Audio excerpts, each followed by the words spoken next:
What the hell happened here? What is going on? What happened? What? What is happening? Who did that? You went AFK in guild for 4 minutes and 18 seconds? And so ends the tale of the Pact Commander. Reasons Sky Scale is #1. A dragon landed on you. Mordramoth said F you. Genuinely, what happened? Like, what killed me?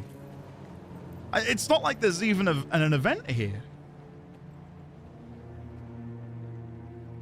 Loads of vines. Oh, that will do it. Oh, you guys. God, Jesus. I was gone 4 minutes.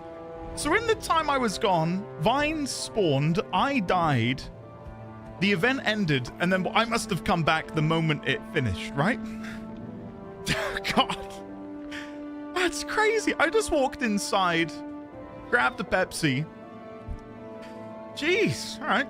Well done starting Dead End. He worked kicking ass today, so won't be able to stay, but have a good stream. Don't get vined again. Ben, I will try my best to not get vined. Thank you for being here. Pooba, hello. I guess you're on Cat Duty. Hello there, Kima. Greybeard. Allow me to unpause alerts and welcome on in all of these wonderful new resubscriptions. Sweet Squid of Madrid. It's death warmed over with the 75 months. Thank you. DWO for the continued support. Lovely to see you as always, my good friend. No silly joke I make will ever top this intro cinema. Thank you, Fur. Thank you for the 35 months, nearing that 3-year milestone. 53 oh my god. months, wow. Cyberpunk 2077 has been so good I am now a YouTube member. Typing in the chat. Megastay, thank you for becoming a YouTube member to enjoy the early access Cyberpunk content. I did record another episode of Cyberpunk earlier today, and it's one of those rare games which I get hooked on. Like, really hooked on. Like, I enjoy 99% of the games I play. Then you get the occasional dud, like American Nightmare, Near. Finally landed a 69 with Andy. Huge. It's nice in here. Gomez, I want to be the one near the feet. Wait. Thank you for the 69 months, Gomez. I appreciate it. Thanks, buddy.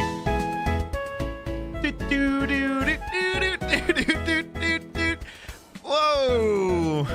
Asik, thank you for the Furret bits. I appreciate that. And thank you for the 69, Gomez. It's my honor. It's my privilege. It's my pleasure. Thank you for choosing me. What was I going to say? Cyberpunk. Yeah, I'm hooked. It's good. It's really good. Like, all I want to do is play that game. Like, I would happily disappear for a month, go and play that, and then come back. Like, it is so good. I cannot get over how good it is. Like, it's amazing.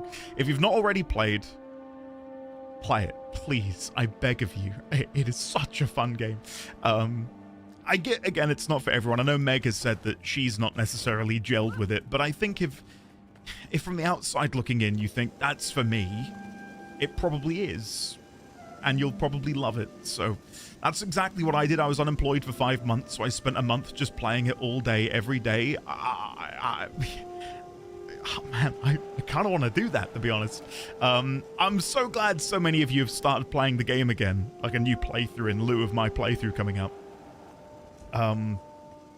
Yeah, it's kind of crazy. Just like, I'm recording 2-hour-long episodes, and by the end of it, I think, I've done no story. I did like a minor quest here. I killed some gangoons, and 2 hours have gone by, but it feels like it's only been 5 minutes.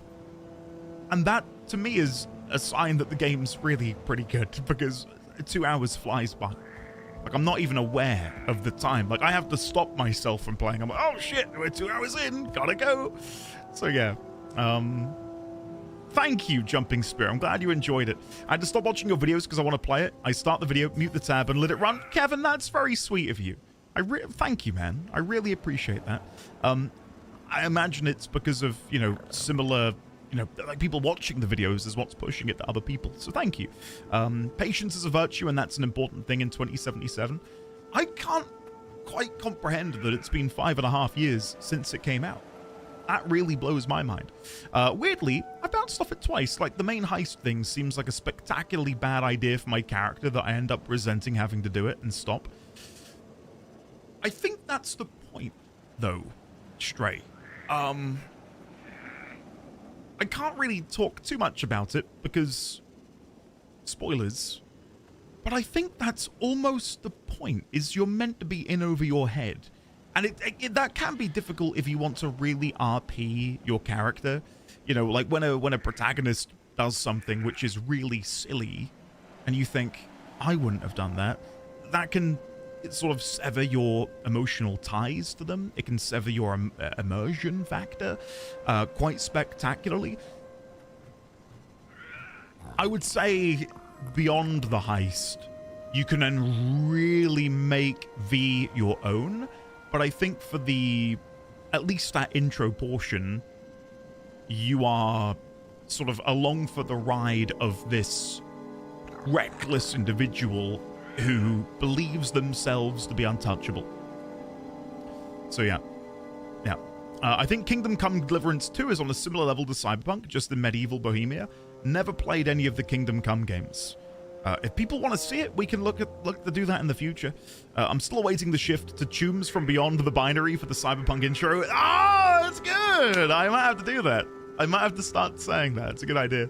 But no, I don't know yet what the next game will be that I do on YouTube. But a lot of you did mention Red Dead Redemption. I've never played those games. Again, outside of the tutorial for Red Dead 2 at the beginning of 2020, and I just remember there being a lot of snow. So I really know nothing. I don't even know the character names in that game. I mean, I've never played GTA either. Like, I'm a rockstar virgin. You know what I mean? Red Dead Redemption and 2 are wild. John Red Dead. RDR, woo, Andy Buddy. You know what I mean? You know what I mean? Like, I'm not, you know. Red Dead Redemption 2 beginning was the most boring game. Starquake, that must have been what happened to me. Because I beat the intro and then never played it again. I think I was so turned off by it. But yeah, Cyberpunk, really good. Having a lot of fun. I'm glad most of you are enjoying the ride along with me. Thank you for taking the old chance. R2-D2 the game. I'd happily play as R2-D2 in some sort of immersive sim. Red Dead Redemption 1 is amazing. They remade it, didn't they, and put it on Steam? I almost forget how young you are, Kima. Thanks. Appreciate that. I'll never forget when people thought I was late 30s, early 40s, when I was mid-20s. That really, really didn't feel great. I felt my life slipping away. Anyway, what am I searching? I'm on Steam. I think they have Red Dead on here. Red Dead. Whoa, okay, they're on sale at the minute. Red Dead Redemption 2 is $14.99, 75% off. And Red Dead Redemption, the original...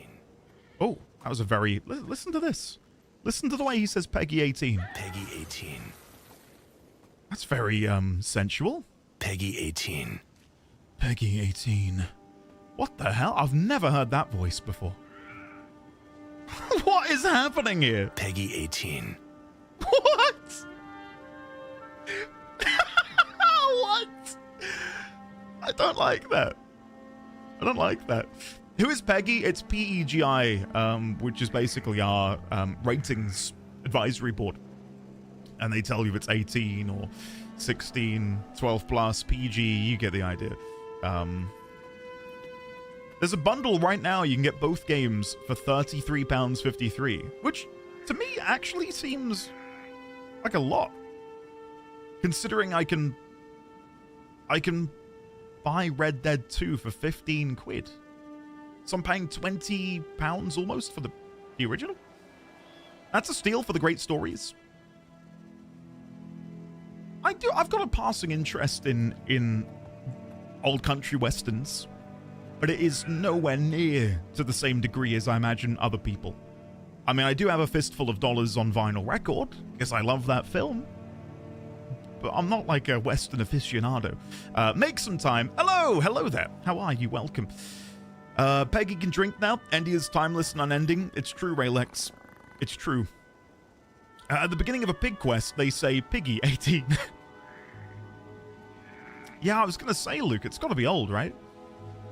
But yeah, you know, what I really love is I'm really falling into rhythm with the current schedule that we've got going. Not to say I won't ever do any story-rich content on stream again, because I will. I know people enjoy that. But what I really like is trying to play games which encourage conversation. Games where we can play together, like Guild Wars 2, like Warframe. And yes, I know some of you are going to joke, but 14 as well, which 14 is coming back. It's not gone forever. It's just like right now it makes sense with what we're doing. And even like doing little brief, you know, check-ins with things like Black Flag at the beginning of this week, just to see how it is. And I'll probably now go and play that in my own time and relax with it and then come back and, you know, share my opinions. I'm really enjoying that. And then being able to dive into like a really dense, rich world on YouTube where I can just immerse myself and you guys can come and join along for the ride. I'm really, really enjoying that. Yeah, Ben, we'll be doing a FanFest deep dive or whatever at some point, which I'm looking forward to. Depending on when it is, I mean, it might be midday because it's Berlin. I was going to say we could always restream it maybe, but the problem is with restreaming something like FanFest, I know that everyone and their mum is restreaming it, and you know, I'd rather tackle it after the fact. Because, you know, when FanFest is on, you'll have Preach doing it, Jesse will be doing it, Grinding Gear will be doing it. And, like, those guys are the heavy hitters. I'll let them deal with, you know, the immediate reactions. And then I'll watch it with you guys probably a day or two after, which I'm looking forward to. Saturday, 9 a.m.? 9 a.m.? On a Saturday? Oh, my God. That's not happening. Sorry. That is not happening in a million years. Sorry, guys. What? It's 4 a.m. for me? Let me check. The thing is, it's not like 9 a.m. is too early for me. Like, I'll be out of bed. I'm out of bed at 7 o'clock. Sometimes even 6. But it's the weekend. It's family time. If I left my wife at 9 a.m. on Saturday to go and watch FanFest, I wouldn't feel good about that. So, yeah. Kevin, I'll stream it directly to you. Only you. Andy doing the 6-7 but backwards. 7. Did I say 7-6? What did I just do? I don't know what's happening anymore. You can make an Andy react to GG reacting to Breach reacting to FanFest. That makes sense. Yeah, I like that. So it's 9 to 11. Okay. Huh. What sucks about this year's FanFest is at the same time as San Diego Comic-Con, so my sleep is going to be wrecked. Watch it with your wife and need to explain everything to her would be... It would bounce off like Teflon. It would... Yeah, it's not going to happen. Jesse is my prime. I need these emotes. I forget that it's... Because he used to have a lifetime sub as... Ah, here we go. They're back. This is what killed me during the intro. And now I get to have my revenge. Hopefully. I got that lifetime as well. Yeah, I didn't. I didn't have the foresight to know that I would one day want it. Sorry, Jesse. Oh. Let's revive. What do you think of your crippling gambling addiction in ACBF? She'd be very disappointed in me. Very disappointed in me.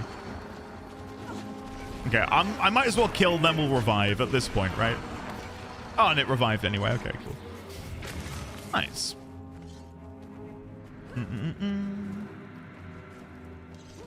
Lemon, I used to say, you know, like 6-7 years ago, and I'm like a sleeper agent activating. Like I'm some sort of sleeper cell. I'm like, oh, there it is again. Oh, why do we have to put those numbers in order? It is, yeah, it's maddening. It annoys me. I think you mean his crippling gambling addiction in every game that has gambling. Again, the reason I do it in video games is because I daren't do anything like that in real life. Okay? One, I'm not wired that way to be a gambling kind of guy. But I think this is maybe a bit deep. Maybe. But I think because of the nature of my job, and like the reason I can do what I do is through the goodwill of other people.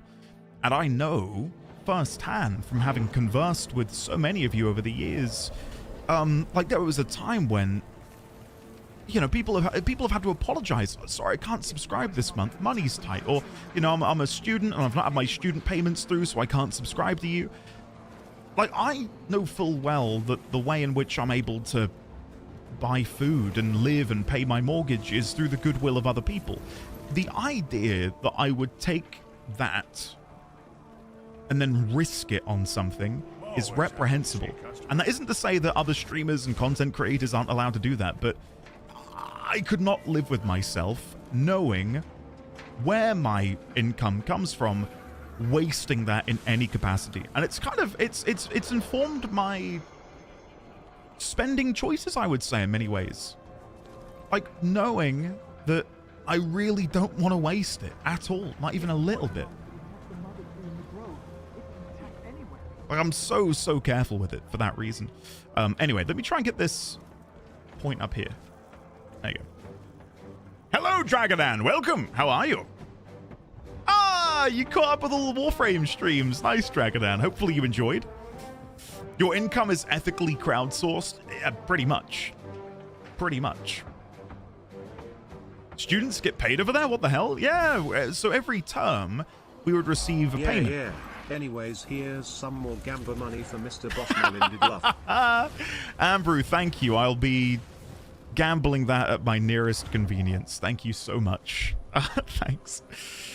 No, I could never do it. Even lottery okay, I tell a lie. I think I spent £1 on a Lucky Dip lottery ticket like 2 years ago because it was like tens of millions. And I thought, well, I'll buy one. That is the most I think I've gambled in the past decade. A £1 lottery ticket. So, make a stay. The owl candle. You might not be able to see it, but it's like it's right there. I think it's there. I think I put it there. Let me zoom in. How do I zoom in? Let's see. It's there. You can't see it, but it's next to Hobbiton. So yeah, it is there. Luke, I did open Magic the Gathering packs on stream. Which I guess is gambling. I've been rumbled. Well, guys, it's been nice knowing you. Yeah. Starquake it is, but I do have a Yennefer statue as well. Scorch marks across the ground indicate a fight has taken place here. Yeah, I'm very, very lucky. I mentioned before that when I was at university,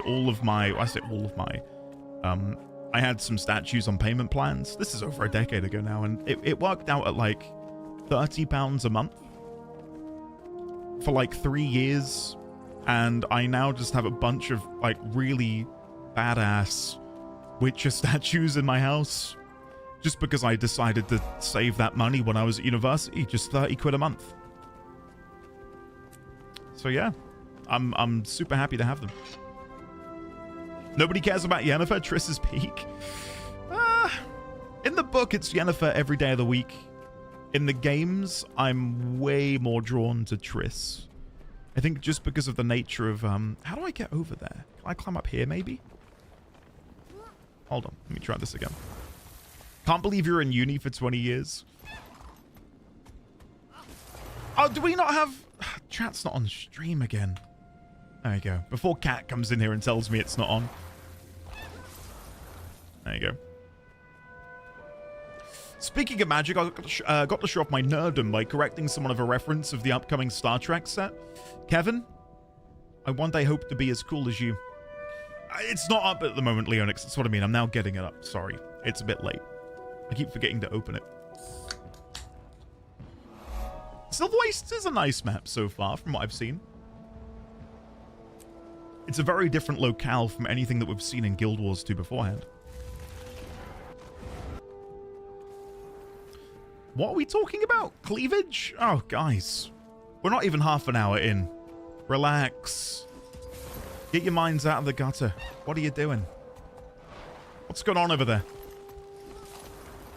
Yeah, so I've got a separate application, Leonix, that essentially taps into Twitch APIs, into my own channel's API, and I use that to better display the chat, and it allows these additional features like your nameplates to appear, the pronouns to appear if you've set your pronouns. So it's a little bit more involved than other means of showing a chat, but this way is, in my mind, the better way. I think if you do exclamation mark pronouns, that should link to the page where you can set them. I could be wrong. And if I am wrong, I'm going to feel really bad that I've made you type that. Well, Leonix, I'm so sorry. I deeply apologize. Sorry, guys. I don't know what it is. I'm so sorry. Someone went to a lot of effort to make this mark here. Mysterious marking. Well, you know me. We're snipping that, and we're putting that in the notes. Uno momento. Notes? Where are you? Did I close Obsidian? There we go. I panicked thinking I was about to flash my Cyberpunk notes or something. We're good. We're good. Yaz, hello there. Welcome. D1000, hello again. Pi, Jumping Spirit. When are we getting the new emote? What emote do you want? There you go. Thank you, Lemon, for making the command. Thank you ever so much. Okay. Let's put this in here somewhere. So, Silver Wastes? I welcome you to the knighthood. Okay. Dragonero, hey! Welcome on in. Can we please, JD's, Lendelman, and Brens from Beyond the Finery, get some love and chat? Champion Mordrum Lee. Oh, well, let's get in there. Get some love and chat for the brand new member of the community, Dragonero. Thank you very much. Welcome on in. There you go. Lemon now has has made a command, so if you would like to set pronouns, you're more than welcome to.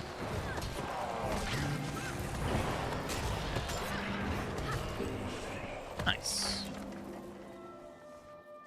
Do the Silver Waste jumping puzzle on stream. I kid. Not enough time to stream that. Hey! What do you mean not enough time? Lead me to this so-called jumping puzzle. I'll show you what I'm made of. I think I just realized something. Does cleavage come from cleave? I guess so. And I'm guessing cleavage is the idea that a chest has been cleaved. I don't know. I guess. Maybe. Prometheus, maybe. Maybe? I don't know off the top of my head.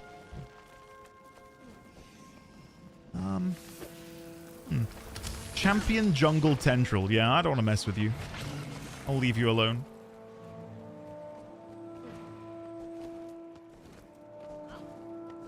Okay, I should be safe. There we go. Right, I need to be focusing on where I'm going for this quest. So we need to go much further north from here. And I can't... I'm being attacked. There is a POI over here, so I'll quickly grab this before I move on. Signs input? Dragonero, it's going really, really well. Really, really well. I'm having a lot of fun with it. I was beginning today's stream by saying that I'm hopelessly addicted to the game. Like, and that's not even a joke. Like, it is incredible. Like, a big part of what drew me to open world games way back when playing Morrowind and Oblivion is, like, it's all well and good having an open world, but if it feels empty and devoid of any autonomy, like the illusion of it being a video game world, it just disappears for me completely. And a big part of that is having events tied to times of the day and things happening again at different times of the day. And, you know, one of my biggest favorite memories maybe of playing the Elder Scrolls Oblivion way back when is an NPC running over to me and, you know, claiming that he knew something, but it couldn't be shared in you know, daylight, and to meet him behind the chapel at midnight. And I was like, oh shit, okay. So, you know, I went about my day, and then I just happened to look at the clock at some point. Lo and behold, it was like, you know, 11 o'clock. And I thought, oh shit, well, I'll be heading to the cathedral ready to meet this guy. Lo and behold, I'm stood back there, you know, looking shifty, waiting for this guy to appear. And he did. And it's in those moments, especially when, you know, when I was younger and the mysticism of video games and how exactly they operate was a little bit more magical to me. I didn't fully understand or grasp what was happening. I just knew that this guy asked me to meet him, and I did. Having moments like that in games, I think, are really fun, really important in open world games especially. And Cyberpunk has that out the wazoo. Like, not that everything is time-based or everything needs to be done on a timer, but so much of the game does have that level of autonomy, where at different times of the day, different things will be occurring in every corner of the map. And there'll be quests which ask you to do things at specific times. I love that shit. I love that. It's so good. And weather as well plays a big role, especially in a game like Cyberpunk. Yeah, it's great. Just really, really enjoying it.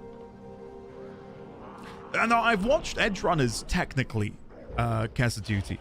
Do you mind if I call you Keta KD? You let me know what you want me to call you, because your full name is quite the mouthful every time I say it. I've technically... Good afternoon. Technically, I've watched it, but it was on my second monitor when it came out. I remember there being David. I remember there being Lucy. And I remember there being a lot of gore, but like I wasn't actively watching it. So, yes, I've watched it, but any plot thread or any beat, couldn't tell you. Armor chips. Someone's armor must have been chipped off during battle. This piece is part of an ornamental set, golden in color, though quite strong. The blow that broke it off was powerful. Ooh, okay. We'll make a note of that as well. Again, I'm going to try and collate whatever's happening in this zone. Golden ornamental armor. I keep pressing the wrong button to open up the notes. There we go. Golden ornamental armor. Very strong. Must have been destroyed / broken off by a powerful force. Okay. Whoa, whoa! What is ending, guys? Hey, Crit Wrench. How are you today? How are you, man? Hope you're okay. Good then. That you have that last... Yeah, I'll watch it again. I will definitely watch it again. How dare you second monitor Edge Runners? Well, I think I was having conversations with chat at the time that I wasn't really watching anything. And a bunch of people were like, oh, Edge Runners, watch Edge Runners. And I was like, oh, well, okay, I'll watch it tonight. And I thought, well, I'll watch Edge Runners while I do something in the background. What that something was, I don't remember. I can almost guarantee it was a part of Exile League, though. So, yeah. That's my excuse. Yeah. Whoa! What is that? What are those? Holy shit. That was cool. I've never seen that before.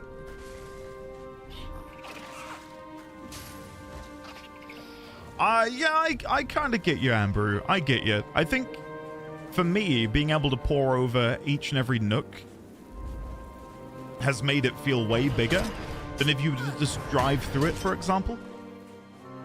The map meta in this one's pretty good. I'll try and partake in it next time. So currently the map meta reads... Hold on, let me deal with this guy. Bear with. Nice. It reads Foothold. Maybe you can see it. Seize and defend forts in the Silver Wastes to help the pack prepare for their assault on Mordremoth. Fortresses held, first level defenses achieved, 0 of 4, 0 of 4. And then group event, retake Indigo Cave from the Mordrem, which is just down here. Oh, well, let me get back down there and participate. Let's go partake. How far into this game are you? I'm in Living World Season 2.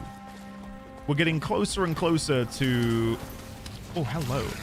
We're getting closer and closer to the Heart of Thorns. But then this happens, and I get hopelessly distracted by map events and collectibles and badges and vistas and... yeah, you know, it's the proper MMO experience, and... I don't rue it at all. Like, I'm happy to play this game as slow or as fast as I need to, but story progress is definitely a little bit slower than normal because of the nature of the game world. That's what I mean. That's what I'm enjoying about playing this so much with you guys, is because it's not always hands-on story. We can chat, we can talk about things, you know, as we just have done, about open worlds and, you know, autonomy in these sorts of games to bring life to the sandbox and stuff like that. I like that we can have these conversations and people can come in here and talk about what games they're playing. And then when the need calls, I can pause alerts. Are there enemies up here? Pause alerts and, you know, focus on the story. But, you know, right now we can just sort of riff and chat and have fun. Signal fire.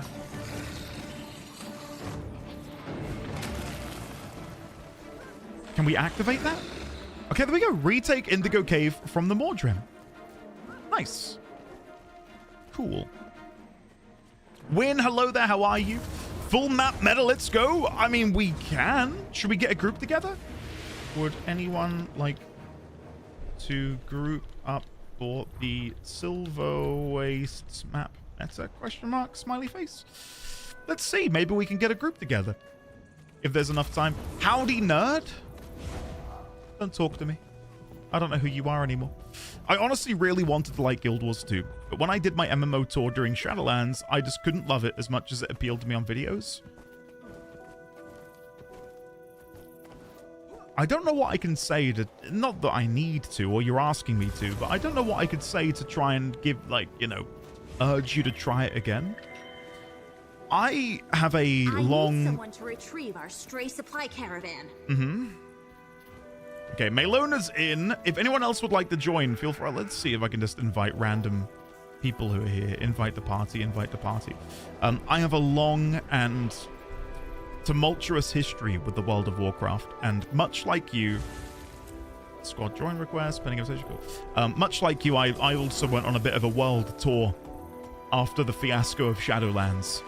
We cleared the first raid on Mythic, I think, or Heroic, I don't remember, and then I've not really been back since.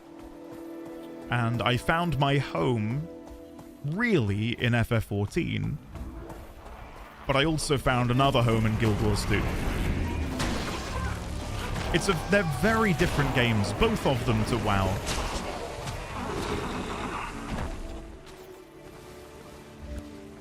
Hey, Xaviax, welcome. I want to let you know I've redeemed myself from yesterday's tower climb lamppost fail. Tabbing out. Tabbing out. There's something in the mod chat?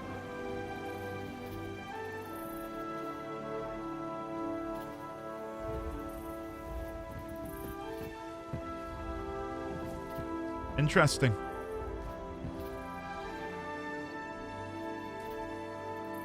Interesting. Okay. On it. On it. I'll come and have a look in a second, Xaviax. I'll come and see what you've posted. Home in Warframe as well. Yes. Yeah, of course. Again, I'm not going to get too back into this conversation because it's very long-winded, but sorry, I'm so like overwhelmed by everything at the moment. What do you call a person with a briefcase in a tree? A branch manager. Okay. That's good. That's good. I'm really pissed off I couldn't figure that out myself. Thank you very much, Astrin, for the 43 months at tier 3. Thank you very much. I appreciate that. There is a challenge here. Strange Pillar. I'm going to come and do this. This probably isn't what I need to be doing, but while in the neighborhood, I might as well. Yeah, what I was going to say is not to get too into it. I still don't really view Warframe as an MMO, or what I would attribute to be an MMO.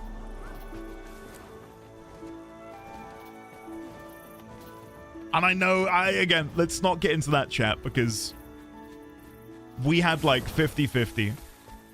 See, already, Warframe's too different. It's definitely an MMO. This is the problem. I think, and again, let's not get into it, because it will derail chat for another hour. Like, let's leave it. Not that it's a bad conversation to have. It's more personal, I think, weirdly, depending on what your own interpretations are. Yeah, I don't think I would consider Destiny an MMO. Would I consider Destiny an MMO? That's got raiding in it, which feels like another tentpole sort of MMO feature. Okay, let's not talk about it. Let's not talk about it. Anyway. What are we talking about? I don't remember. Something really interesting. If you've said hello in chat today, can you say hello again so I can say hello? I've missed so many of you. Praise Joko, hello. Starquake, hello. Win. Cats of Duty. McMuttons. Aralos, Mazira, No McDan, Daniel, Sandwich, Thos Games, L Current, Vosif, RP Illustration, Vex, hello, NT, Gotten, screw you, Praise Joko, Dawn, Gomez, Kevin, oh hi Marky, Nomic, Lemon, Crash, Amber again, hi everybody. Mazira, how are you finding Warframe? Because I know you've only picked it up recently. Are you enjoying it? I'm assuming you are. Okay, let's look at the map. So the current objective here, defend Amber Sandfall and protect Lightbringer Osa from the Mordrim. Mordrim attacks will subside in 1 minute 46. So I'm guessing this is part of the Foothold map meta? If I had to make a guess, it's a lot of fun to learn and figure out. Bloody hell, we're lacing them with napalm. There are 4 footholds, Andy. We need to defend them all until preparations are complete. So I'm guessing because of the nature of my map being incomplete, I can't see where everything is. So should I just follow you guys? I can see you've got the commander tag. Let me come over to you and I'll run with you, and that'll hopefully help me out a little bit. Vincoin, hello. How are you? Hopefully you're well. I left my meatballs to say hello. You better say hello back. Hello, Pie. Welcome. Gotten, don't you dare. Don't you dare. Speaking of things you missed, Andy, I wrote a small essay in chat. I want to throw it at you again. Dragonan, throw it at me. Please throw it at me.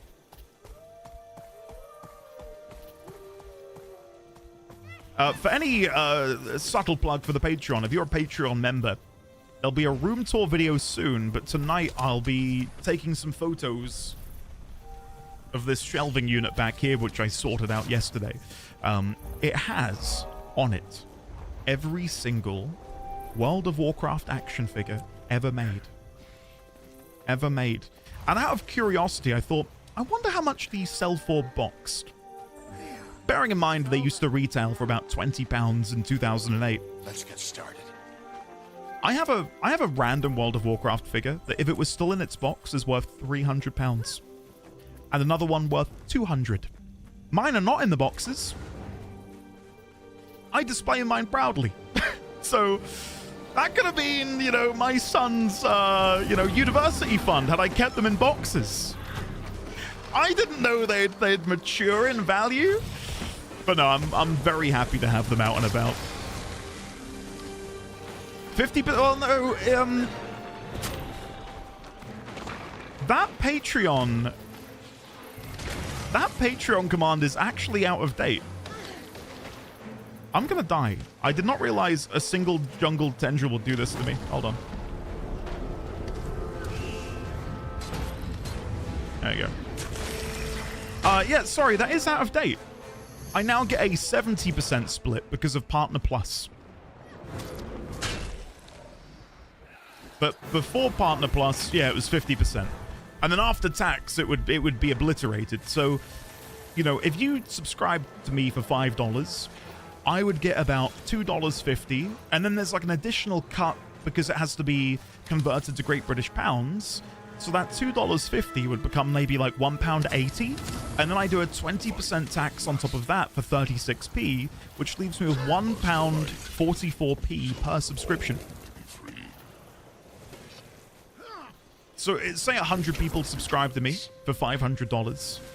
Those would all only be $1 or £1.44 pre-cut, which is, I mean, maybe people don't understand that. Sanji, you're more than welcome to join. You can even mail me in game if you'd like. Rubble received. Okay, let me grab a bit of rubble. I've not been partaking. Sorry, guys. I actually don't think I'm going to make it in time. A building, oh, we did do it. Okay. war, except you're hammering on something that's dead. Cool. We're all together, aren't we? I'm just double checking because I know some of us had commander tags on. Or maybe I'm nowhere near you guys. How much for these? For free for you, Kima. Dragonan, I will read your message. Sorry, I'm just getting so overwhelmed by the game because there's so many things happening. And there's conversations going on. I know, I'm going to read the essay. A bit of help. Just do the events and all the thoughts. Okay, let me come over here. I'm trying to be like a team player. Right, let's scroll up. Dragonan. Well, if you'll allow me for a second to wax absolutely lyrical about my experience with your Warframe content, it has been probably one of, if not... Okay, I feel like I can't read this now because this is very kind. It has probably been one of, if not the best playthroughs I've ever watched in my last 20 years. Your enjoyment, your open emotions, your attention to detail, your insane thirst for lore and knowledge, they all gave me life and power to get through good and bad days. You deserve all the love DE, the Warframe community, and your own community throw at you.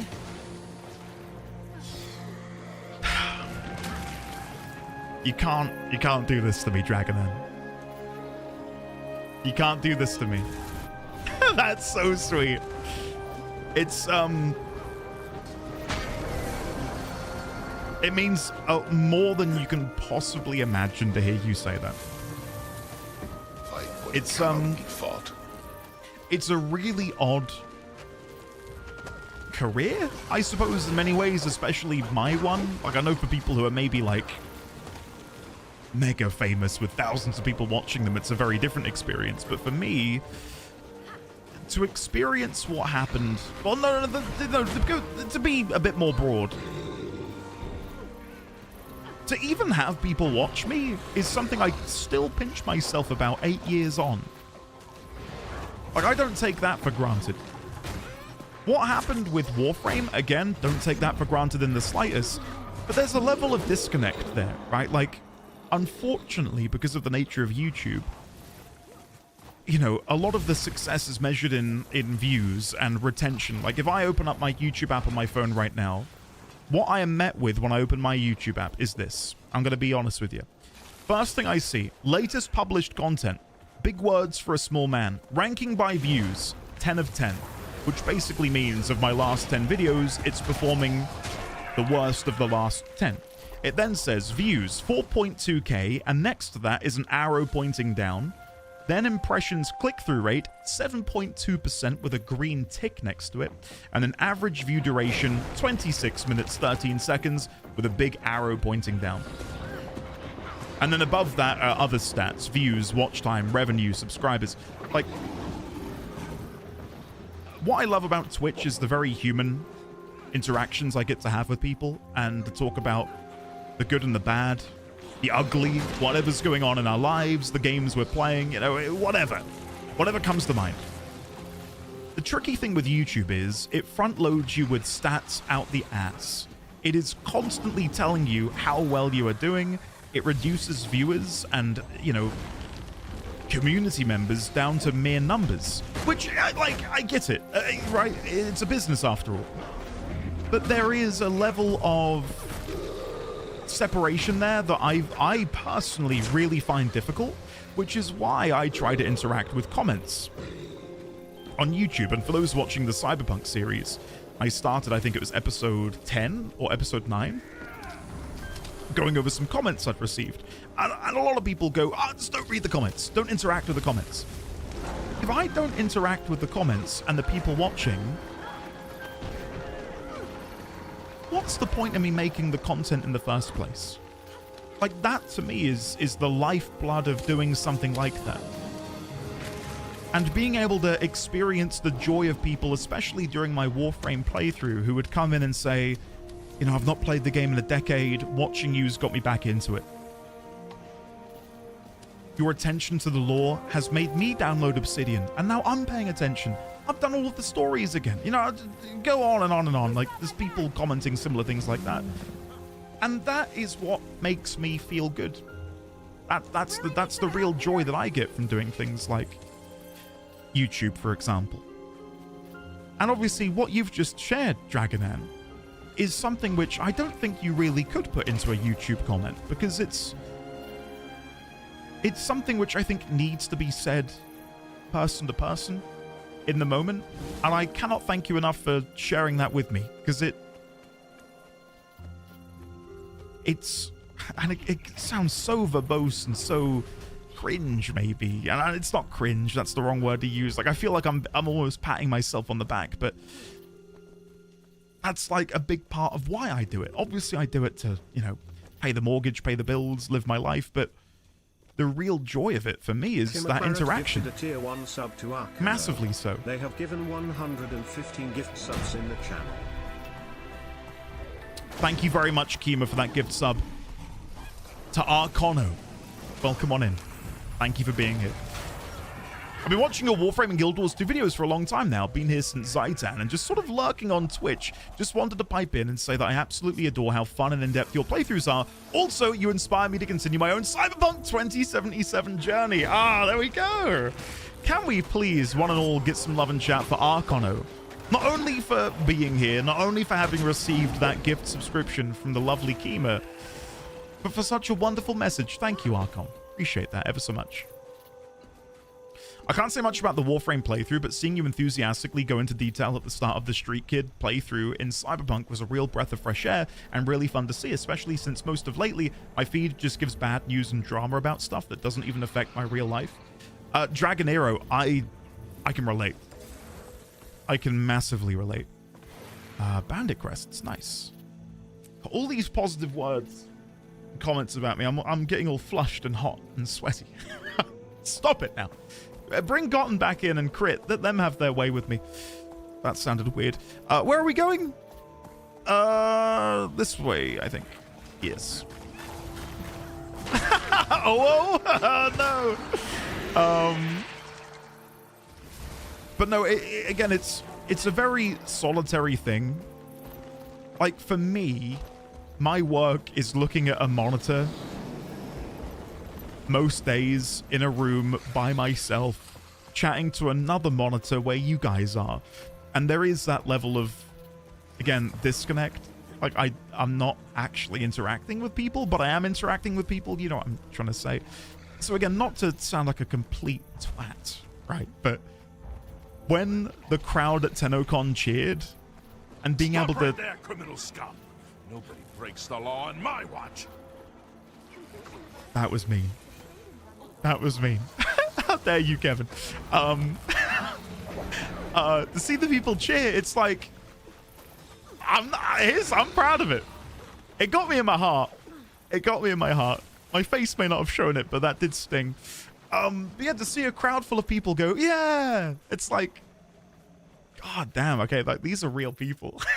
Like, these people are tangible. They exist. It's weird. In the best possible way, so... Yeah... someone commented and said we were in the crowd and it was way louder in person. I was like, what? What? Yeah, I mean, yeah, it's awesome. It really is. I couldn't be happier, and I'm glad so many of you resonate with it. I really, truly am. So thank you all for being here and resonating with me and enjoying my content and stuff. I think I said Was it yesterday or maybe at the TennoCon thing? The TennoCon stream I did? I don't know. Pooba's trying to get me to self-promo. Party. Nope, not party. What are we in? What is... Squad. No. Shit. Got there in the end. Thank you. What was I going to say? Oh, that was it. Like, the whole idea that, for me, after I beat FF14 and we had 1,000 concurrent people watching the Endwalker finale, no spoilers, don't worry, I thought, this is it. I've peaked. It's now going to be slowly, you know, I'm slowly going to go downhill and fade into obscurity, and I will forever cherish these years of being able to do this for people and hang out with people and, you know, create content and stuff. And what's ended up happening is we kind of, you know, we stabilized, and it's sort of been ever so slightly on an incline ever since. And it's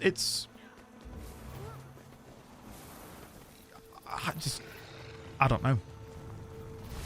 I don't really do anything correct by the playbook, if you know what I mean. Like, I'm not creating YouTube shorts, not out of laziness. Like, I've really given it a lot of thought, and I don't want to feed into that system.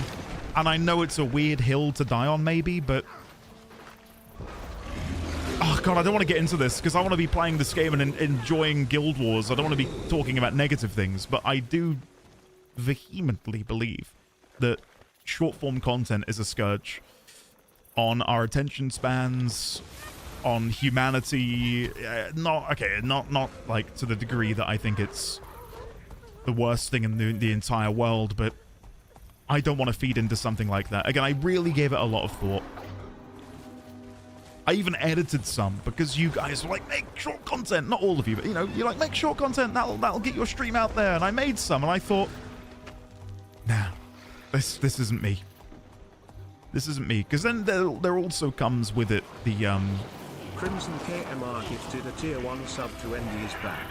They have given 112 gift subs in the chat. That's really mean. That is really, really mean, Kevin. Thank you. Thanks, Kevin. What was I going to say? Oh, yeah, that was it. Like, the idea that, again, creating short-form content then casts a question mark over any and all reaction you have.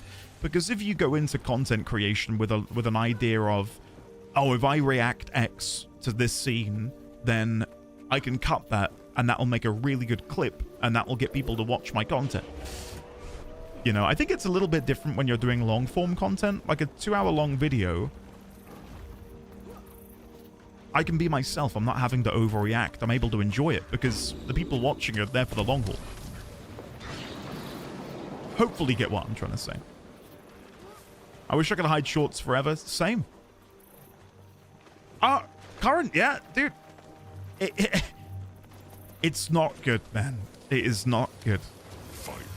It's very depressing. But no, this goes back to what was mentioned earlier about the idea that YouTube as well is just full of drama, clip farming, rage baiting, whatever. It's not all like that. And YouTube definitely pushes it because people are more inclined to interact with content like that.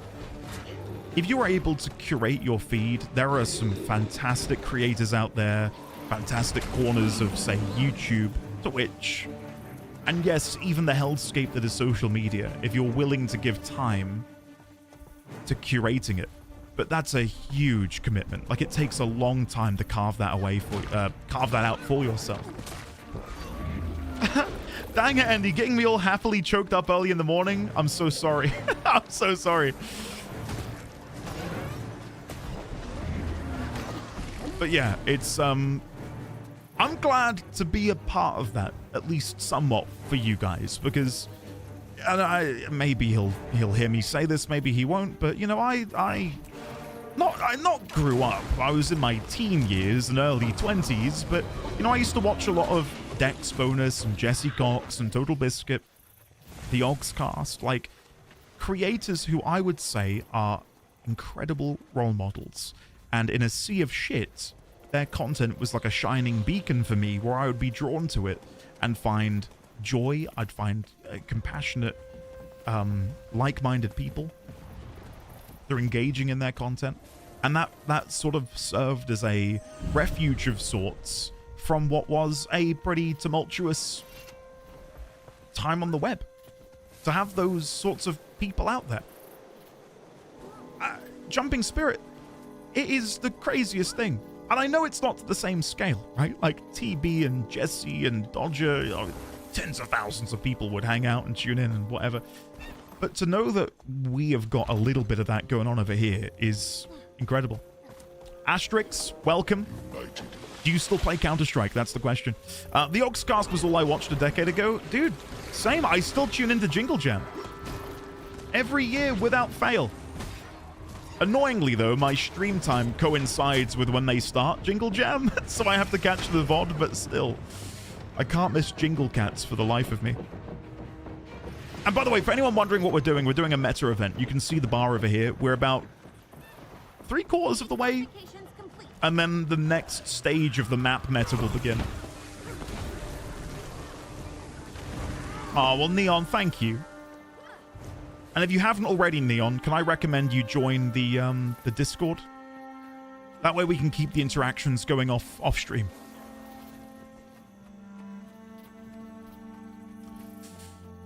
That might be too much of a joke for most people here. Andy, since you've played WoW for a long time, I think you will understand perfectly what I'm saying. You know what I'd really love to see in the future of your YouTube career? Becoming Warframe's own novel?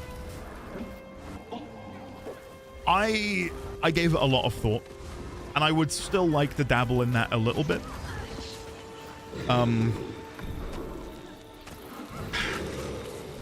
This is maybe not the right time to have this conversation. Maybe I'll talk about this more tomorrow when we're actively playing Warframe, but it's a big time commitment to make content like that, like a huge commitment.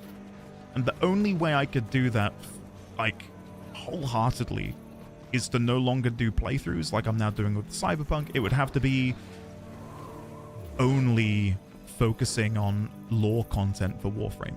And I imagine there will be people who are like, yeah, do it. But it's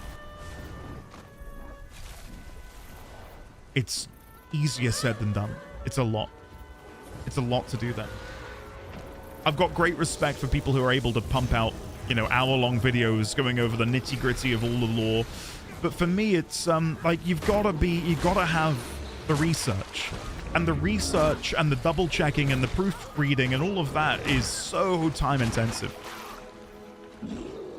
Like, I could sit here and probably spiel for an hour about the story of Warframe, but there would be glaring errors. I'd miss out things, and that's where the time comes in. And then even when you've written a script, it's then also you have to find applicable, and I'm a bit of a perfectionist. You got to find like the best possible bit of footage to show for each particular moment. And that's time intensive. To then boot into the game, maybe go into Captura, find the right scene. Like when I made my Warframe video talking about why you should play it, it's a 15-minute long video. And I kid you not, I easily spent northwards of 10, 15 hours in Captura recording snippets which lasted for all of 2 seconds. Like if you go back and watch that video, there's a section where I say you can equip shotguns, sniper rifles, scythes, blades, and something else. It's like a 4-second moment. And I cut for each of those. It shows the shotgun, the sniper rifle. But to do that took 2 hours. For 4 seconds of video. That's my problem. I can't half-ass it. Like, I can't just... Like, if I have the idea, I can't say to myself, oh, don't bother doing that.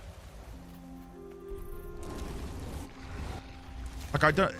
2 hours, yeah, in Captura. Like, finding the right gun, the right scene, putting the light in the right spot, figuring out how to do the advanced camera controls, the pan round, so they all blended together seamlessly. Like, it probably would take me closer to an hour and a half now, maybe. Win! There you go. Thank you. No! Full fave, you're kidding! I would say, don't worry about modding it, maybe.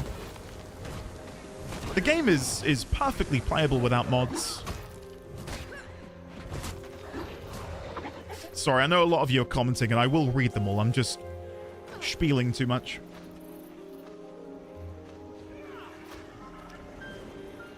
Yes, Sangi. Yeah, that was good. I've never played Warframe. Current, how did you come to be here? I just assumed you joined from Warframe. Did you join from Cyberpunk? There's no way, right?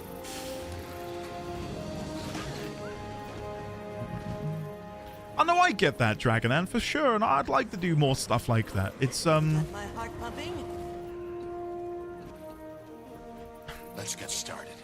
I think if I were to do lore things for Warframe, I'd really need to figure out what exactly it is I want to do. Because there's also, and this applies to FF14 as well, and I'll talk about both, because I know between all of you, I think we've got a good mix of FF14 players and Warframe players. The worlds of those games Some must fight. are more or less solved. Like, there's little room to read between the lines. What exists, exists. What doesn't exist isn't hidden away under some text somewhere.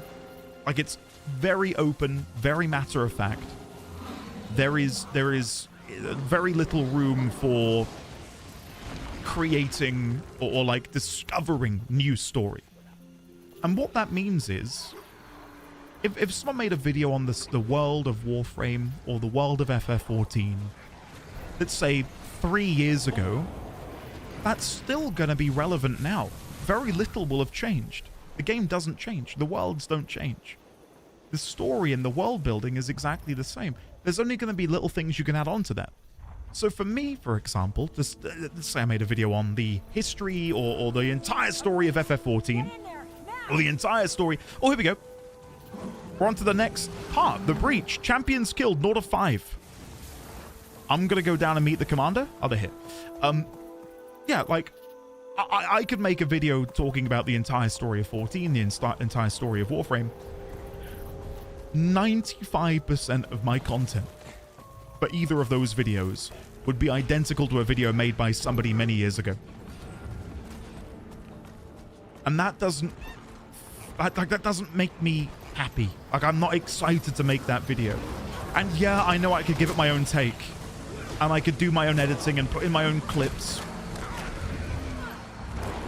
I'm in the hole, guys. Don't worry. I see them all typing. Andy, get in the hole.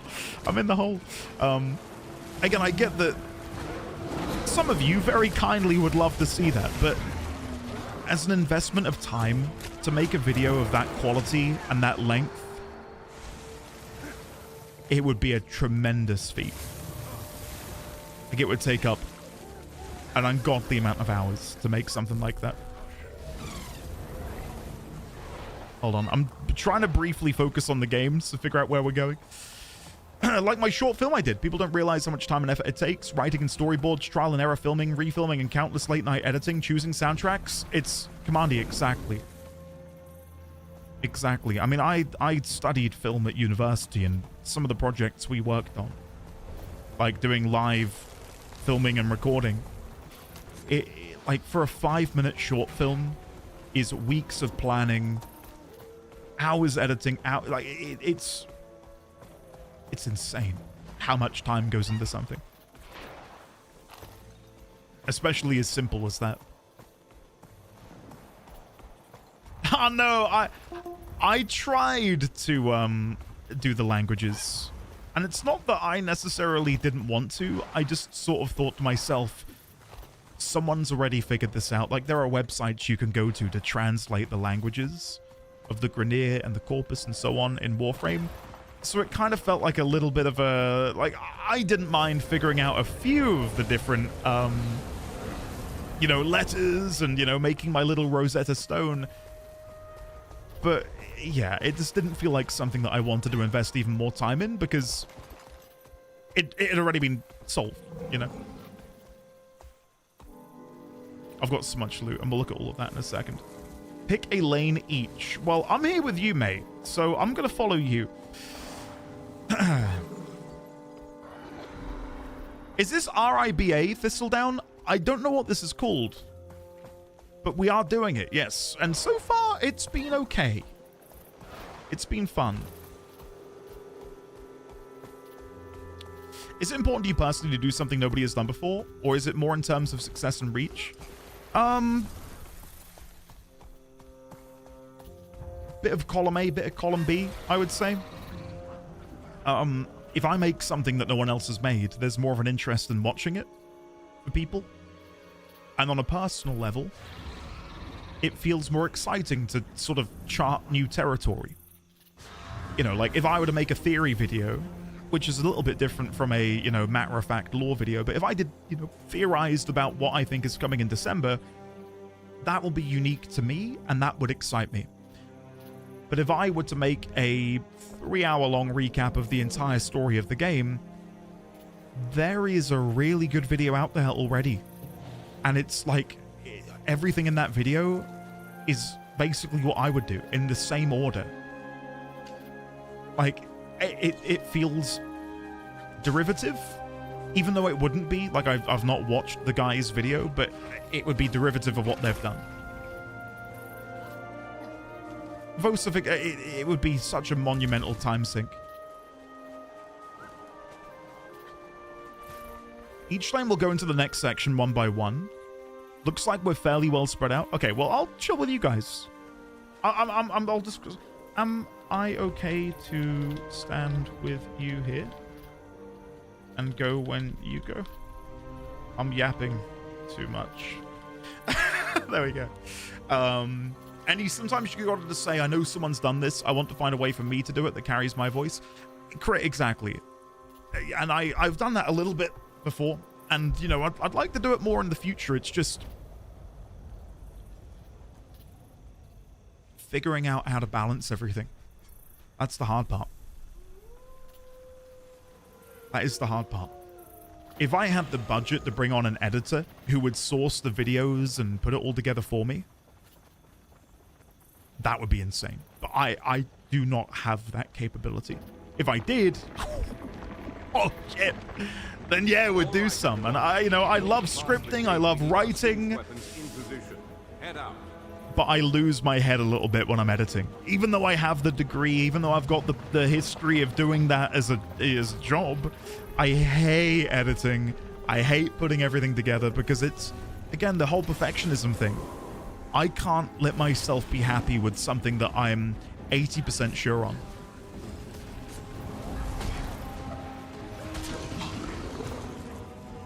I know, Vosif, what can I say? I'm sorry, by the way. I know I've missed several messages. I'll try and scroll up while we go through here. At the same time, this does feel like something I do want to focus on, so if you'll permit me, I think I might lock in and actually enjoy the event now that we're no longer just killing Mordrum around a circle. Let's see what's happening here. So we're having to protect... Who is this? Arboreal Siege Carrier. What does it say over here? Mordrum Vinewrath. Protect siege carriers as they bombard the Vinewrath's vine walls and then slay the Vinewrath's champions. Champions slain, 0 of 3. Siege carriers lost, 0 of 15. Right. So are there 15 groups of us defending these guys? South lane is doing the boss now. So South lane will kill their champion. I see, because you can see on the map the different arrows. So middle lane, south lane, and then the lane we're in. Okay. There we go. Champion slain, 1 of 3. One of the Mordrum Vinewrath's champions has been slain. Oh God, you guys are killing them so quickly. Oh, we have 15 lives. That makes more sense. Okay, thank you.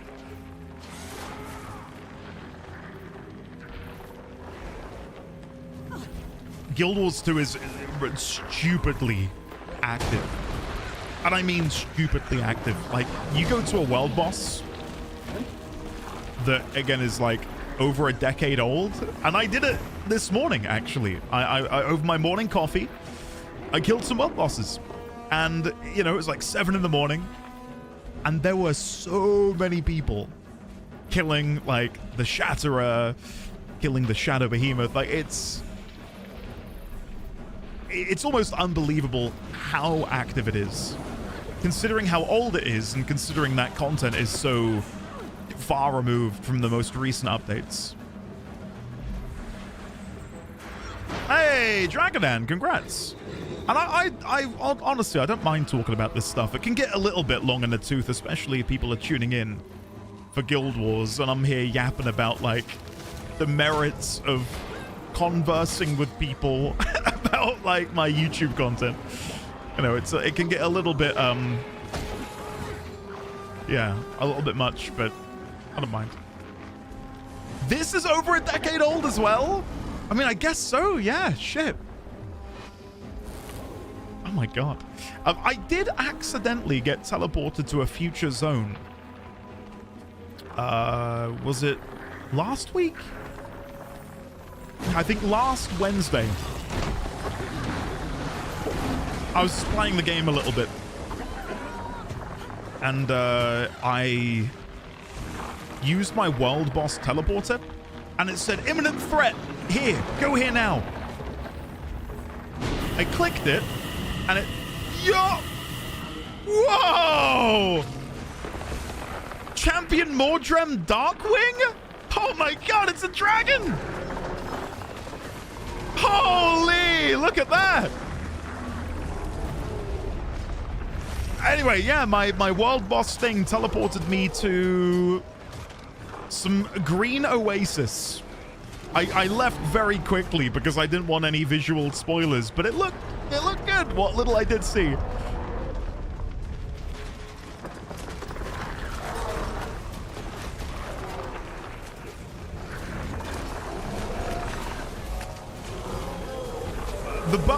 Whoa! Yo! Look at that! Nice. So does everyone have to do their job correctly there in order for that to work? What did we get? 5 noxious seed pouches. Carapace coat. Wow. Lost bandit chest? Oh, there's loads of chests! We are filthy, stinking rich! Oh my god. Expand your knowledge. And there's another one here. Oh my god, guys. 3 obsidian shards! Oh my god, this is sick. Okay, I need to double check how much loot we just got, because I am stunned. My inventory is going to look chock-a-block. Fallen Asura, what happened here? Allow me. This Asura has been dead for a very long time. What he was doing this far out in the wastes on his own is unclear. Search his bag for clues. This Asura has been dead for a very long time. You already have all there was to find on his body. Did I loot something? Mysterious elixir. Make it count. Roger that. It is done. Are there more chests? I'm guessing they'll be out in the world somewhere.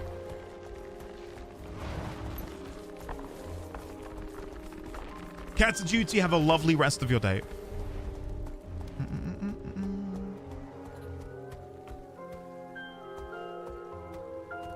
Aw, Ace, thanks, buddy. I cannot thank you enough. That is really sweet of you to say. I'm very privileged, very lucky to have so many of you guys watching and enjoying and, you know, interacting with the content I put out. I cannot thank you enough. But Fave, yeah, it's probably one of my favorite UIs in an MMO, if not my favorite. I think it's great. Really, really nice. Don't go down under, so just run around and open chests. To be fair, Andy hasn't been there in the store yet for the keys. Yeah, I came here to do the story quest, and it's now been like an hour, and I've not touched the story. We did the zone event, which was great, but yeah, this whole zone feels like an enigma still. I'd agree with that. I'd agree with that. So current, hold on, I need to double check this. You probably messaged. Did you really join from Cyberpunk? Hold on, let me have a look. You may never have said. Did you join from Cyberpunk? I'm desperate to know. You can stop here. The rest is just digging up chests. Okay. Gotcha. Right, well. I have looted a lot of stuff. Carapace coat box. Carapace breastplate. That actually looks kind of cool. That looks kind of nice. Carapace jerkin. Not as big of a fan of that. And carapace vestments. That is very booby. But I kind of like it. I kind of like it. The cleavage, yeah. It was foretold. I really like the armbands and the bit around the neck. Can I live with having my tatas out? If you don't know me, I'm not the biggest fan of showing off skin. But that looks kind of... Oh, what's happening? A hyena. That's it. Let me thank the thank you for leading. I really appreciate the help. There you go. Holy legs, give that girl some pants. Well, she is wearing pants, but you just can't see them that well. It is the same. It should be the same. I want more male armor with tatas out. Well, this is why Monster Hunter is so good. You play Monster Hunter and you can choose whether you wear armor set B or armor set A or alpha beta. And typically it will be one which is a bit more scant and one which is more armored. So if you want to dress as a bulky, slutty man, you can do so. If you want to be armored to the nines, you can do so. And I appreciate that a lot. Like it's my go-to, my classic, but let me be heading towards Kaith. I'll do my inventory management when I get to her, but the one that I bring up a lot, and maybe Xaviac, you will have seen this now, having played it, in FF14, the Dragoon armor on men is seamless. There's no exposed bits of skin. If you play a lady, you have your abs out, you've got all your arms out, like it's just... Like, why? Why? I don't get it. The Dragoon belly plate, I know. It's whatever. This, like, someone on the dev team was like, delete. Like, they selected the ab bit, delete, get rid of that. I don't know. John, yeah, pretty much. Oh, really, Archon? Granny Bloss, it's not, but we've made it look like one. It's a raptor that if you die a certain way, it does look very Chocobo-esque. Zog out with your nugs out. Oh, God. I wish I could unread that. I wish I could unread that, man. Jesus Christ.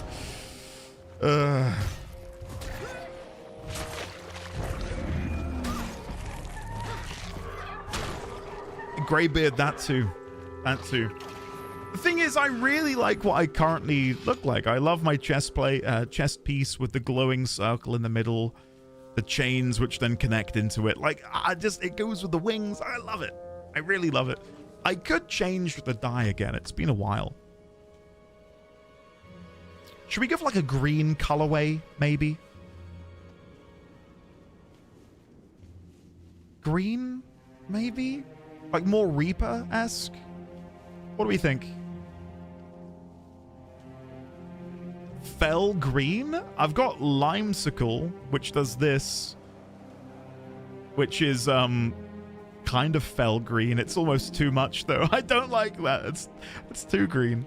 How about Evening Grass? That's better. That's better. And again, the beauty of it is, if I like this, apply. If I don't like it, I can just change it again. Gul'dan approves. Looks like an edgy Mountain Dew. A nice pale teal green. Let's have a look. You can sort it by tone, by hue. Here we go. Sea green.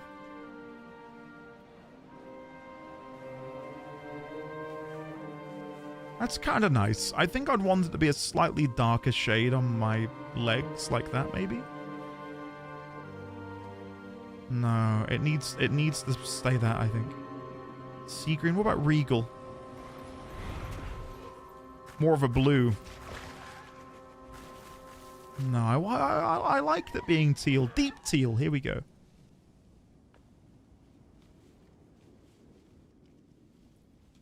Yeah, we can give that a go.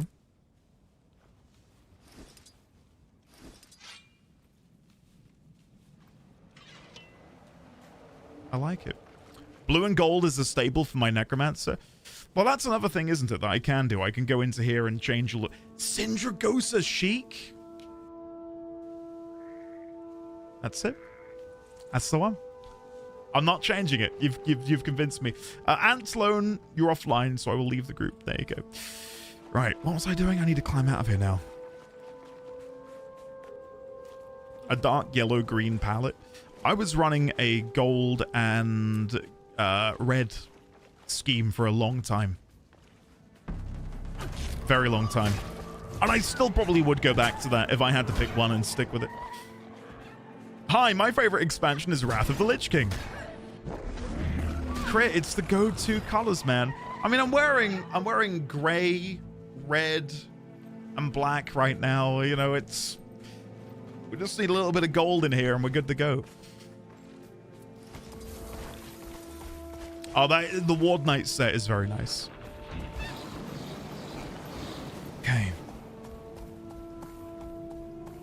It is not, but it could probably pass as one, Lizzie, in a pinch. Salamander Drake Broodmother? Oh, there's an event which just happened down here where I came from. I don't want to jump down though. I just ran back up. I think they're gonna die. I need to help them.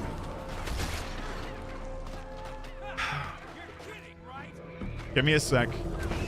Then we'll finally continue. I can get you up, Andy? What? You can get me what now? What are you trying to say? I think the era of the early gaming peripherals burn me forever on any combination of black and red. I had a Fatality keyboard that was black and red, and I'm pretty sure I had a Fatality headset that was black and red as well. So maybe that's what, you know, pulled me in that direction at an early age. Anyway, it is finally time to do some story. 3, 2, 1, go.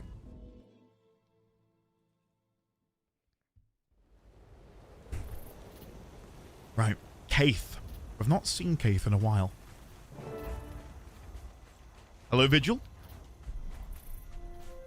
Oh. Do you need assistance? No, I tried to interact with this. Some must fight so that all may be free. It won't let me investigate. There we go. The fallen Mordrem appears to be wired to some type of device. Do not disturb that body. It's rigged to explode. Unless you wish to be vaporized into a fine mist, I advise you to step away. Okay. You're welcome. Forgive me. You're welcome, Commander. Spare me the sarcasm, and just show me which way Kaith was headed. How did you know that Mordrem's remains were booby-trapped? I set that trap myself, to dissuade enemies from following my dear sister's recon squad. Present company excluded, of course. I'm not so sure we aren't enemies. You're a convicted felon. I do wish you'd get over the past. Besides, we have a mission to finish. I can save you some time in tracking the recon squad, since I know which direction they were headed. Fine. Let's get going. As you wish. Along the way, I advise rigging these mines to any Mordrem corpses we come across. Is that really worth the effort? We're outnumbered. Stealth and ambush are the preferred tactics here. These explosives will kill multiple Mordrem instantly. Just plant the explosives and wait for our single-minded targets to return. Noted. Okay. Continue to follow Kaith's squad. Well, the thing is, Kanak is a character that when I played through the game, he'd been cut more or less. I think there's one throwaway line about him, but interacting with him, I never did. I never had an opportunity to do that. Hold here. And If we're sly, we can bypass them. Oh. Round three. Well, you said that a little bit too late, Kanak, and I ran in. Sorry. I'd rather go in guns blazing. I was going to say, it surprises me that they would go through the efforts of bringing back Living World Season 1 and 2, but then why would they deliberately cut a piece of story which is, I would say, necessary to being able to understand who he is? He's introduced as if you know who he is. The chapter of Season 1 that introduced him, Marjorie, and Casimir was not brought back in. Isn't that weird? Why? Why did they not bring that back? The wounds on this soldier's body appear fresh. It's dangerous here. Too many hiding spots and ambush locations. Would have been nice if one of those choppers had been usable. Okay. I think they couldn't, because based on how it played out, it would be a lot of work to reintroduce. Oh, was a lot of it like in the open world? Is that what you mean?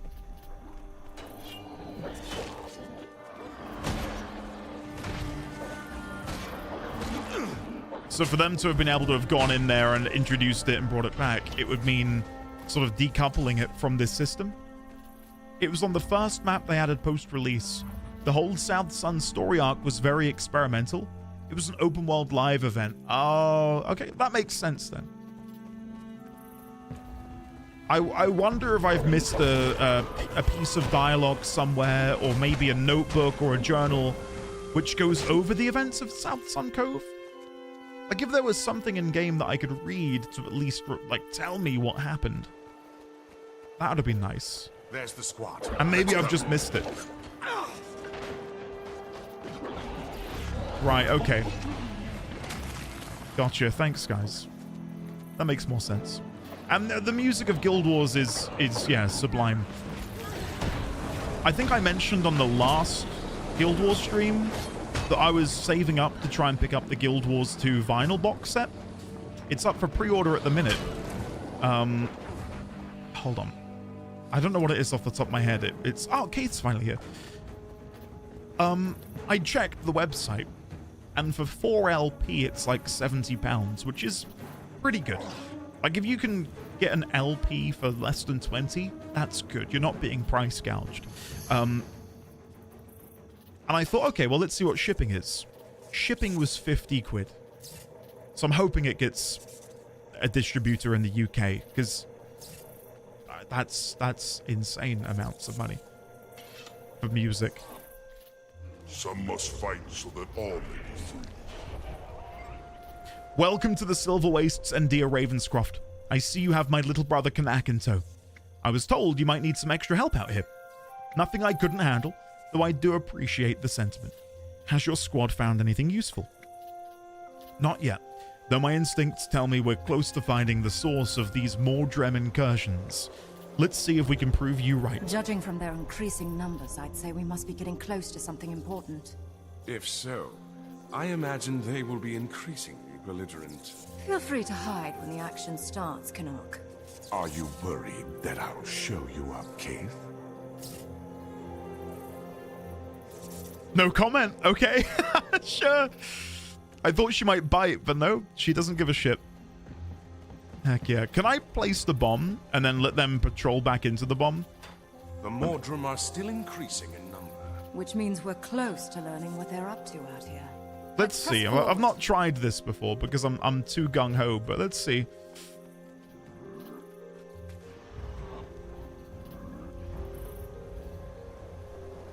I'm hoping they'll all explode. Yeah. There you go. If you want to play it a little bit slower, then you really can. Seeing an insurance ad on Twitch really is labeling me as an old nerd. I kid you not. I promise you I'm... Okay. I've said too much. I keep getting ads for things I'm not searching for at all. I think it's just the demographic that I am in. I'm being advertised things in a more general sense. Balding prevention medication and erectile dysfunction medication are ads I've had recently on Twitch. Same. Really? Really? Once you hit 30, it might be, you know, like, what's happening? Overnight, it's all I get. And I swear to you, all is well in both departments. I'm good. I'm good. I don't need either of these things. But it's all I get. All I get. They just pay the most. They're hard to miss. I'm getting ads for GIMP masks on Facebook. Right, Dragonan, pause the music, everyone. Dragonan, that's too specific. What's going on, buddy? What you doing over there? No, that sounds very strange. Yeah. Anyway. Sports gambling is another big one. Yeah, God, watching the World Cup is so depressing for that reason. Do you see that glow? Yes. What could they be up to? We have Mordrum inbound and should consider retreating. We are deep in their territory and we are vastly outnumbered. That's funny We should because send up a flare. that's where we Hope just the went. Pact will see our signal and send help. That's literally the world event we just did. That's cool. That flare attracted more of the Mordrum. We have to relocate. We're boxed in up here. Let's take the fight to the bottom of the slope. Okay, let's do it. Let's go. Yeah, I get it, Joko. I get it. I imagine it's quite rare for someone to do it in this order. Fall back, or those vines will tear us apart. Okay. Cat, that would make sense. That would make sense. Lizzie. Yang's one sounds good. For those who missed it, he's getting adverts for wellness retreats. How do I swap my adverts for those? Dragonan, no. Oh, that's hilarious. I think we've left someone. Too many of them and too few of us. This location isn't defensible. Oh shit! I didn't realize they were getting hammered up here. They must have spawned in after I ran past. Oh my god, they're all dying. I'm so sorry. Hiss, I don't think I've seen this Pepto-Bismol ad, but I feel like I'm being left out now. I need to do some investigating. Way to go, Commander. Thank you. All in a day's work. What can I say? There you go. I know, Aralos. I know. Stand fast. Help's on the way. Okay. Are we happy to stand here, or do you want to keep moving?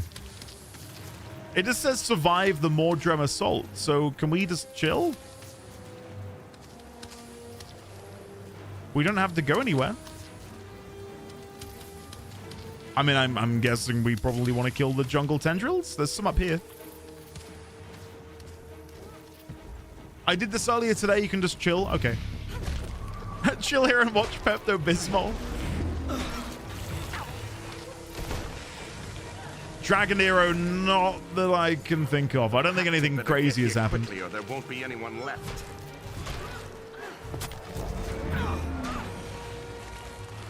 Moving in. Hiss, I daren't watch it because me and earworms don't go well together, man. I have some really odd vocal stims that both Mrs. D20 and I share. I don't need another one. Sandwich, well done. Well done. Earworm. We'll make a stand on that ledge. This area is overrun. Okay. Well, you guys have like stood in all of that AoE. You might want to move.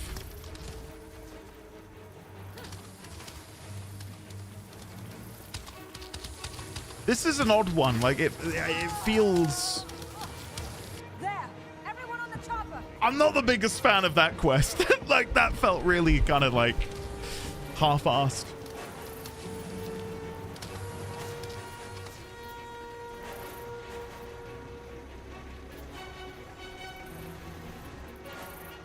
Okay. Get on the chopper. I'm not gonna try and do that accent again. Everybody get on the chopper. This Mordrum went to a lot of effort to keep us from reporting back. You and the commander have experience with dragons. Is this predictable? Scottish Elder Arnold. dragons are far from predictable. Their minions show a sort of situational awareness. Wait a heckin' minute. Is this story content? It is. And unfortunately, it's the worst thing I've done all day. Not to say I hated it, but that was just kind of... I don't know. It felt kind of broken. Like them just stood there like, if we defend the high ground, we'll survive. Hold out long enough and we will live. They're coming! The Mordrem! Hold fast! The last thing our organization needed was additional layers of bureaucracy. Defend the hill! Retreat! Like, it was just so, like, dead. He was... Yeah.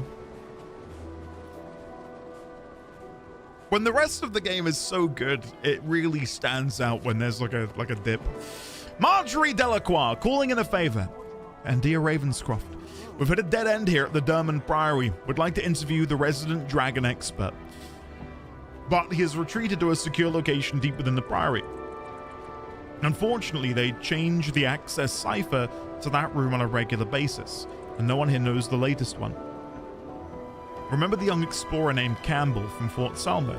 Magister McKay believes she has the current cipher, and she's doing fieldwork in the Silver Wastes. Could you look into retrieving the cipher for us?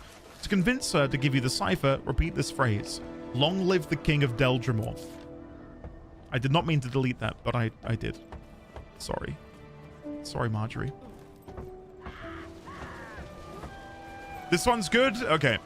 I'm ready to have my mind blown. Mordremoth's doom is certain.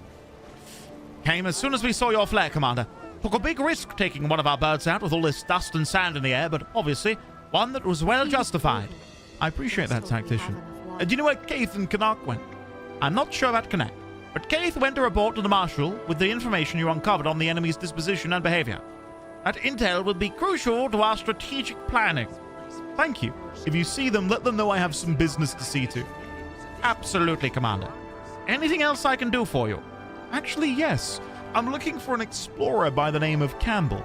Ah, yes. She arrived shortly before you did. Out on an excavation in the field, I believe. I can mark her dig site on your map for you. Thank you for all of your help, Tactician Envolt. Nice. Nice. Happy with that. Okay. I do need to sort through my inventory. Let me just open every single pack that I have. 2 keys of greater nightmares.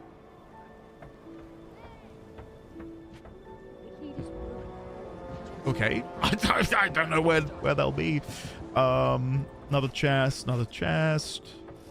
Oh my god, guys. There's so much shit in my inventory. Whoa! Oh my god.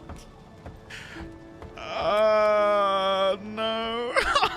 What is this? I just repaired all of this. Okay, hold on. Let's do this manually. Give me a sec.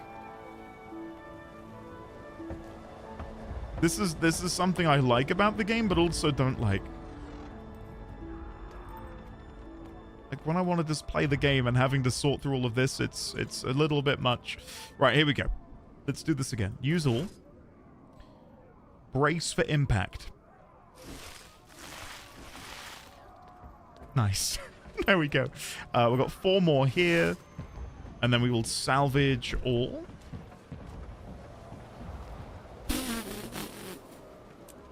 That's insane.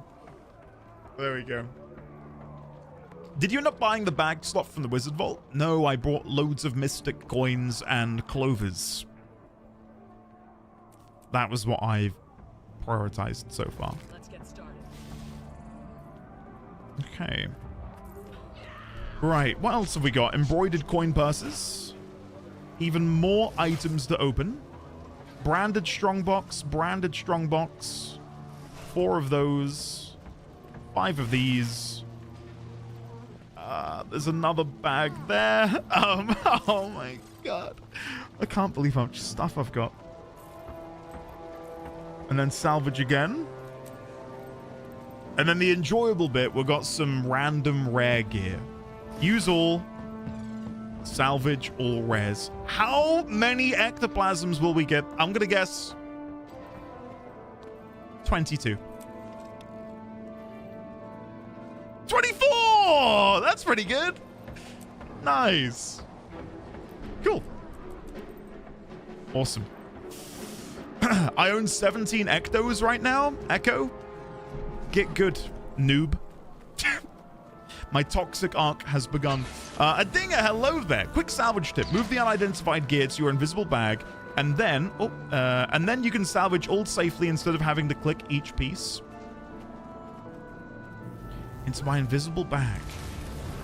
Why does putting the unidentified world versus world has changed you? Why does putting it in there do that then? Because I still want to identify them in case they're better. Like, you can identify a blue that becomes a green. Because invisible bags aren't salvaged. Oh, yes, yes. Okay, I'm with you. Yes, yes, yes. Right, yeah, I brain farted. Yeah, that's a good tip. Thank you. I'm with you now. I'm with you.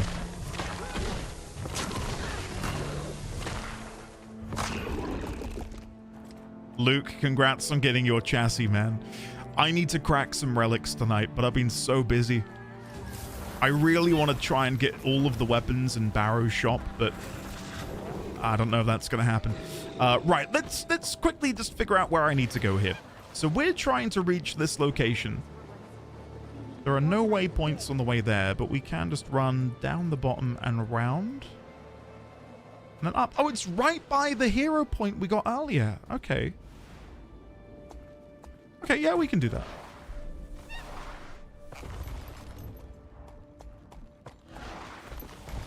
Echo, yeah, I mean, I would. That's where I'd put my money, I think. Shared inventory works as well. Cool. Yeah, I probably will pick up in the Wizard's Vault one of the bag slots eventually. They're 500, are they? Or are they? 500 for a bag slot. Which isn't too bad. Carbon, hello there. Good morning. How are you? You've not missed too much. We've done one quest, and we've done the map meta event for the zone, which was really good, actually. It was good fun. The quest, not so much.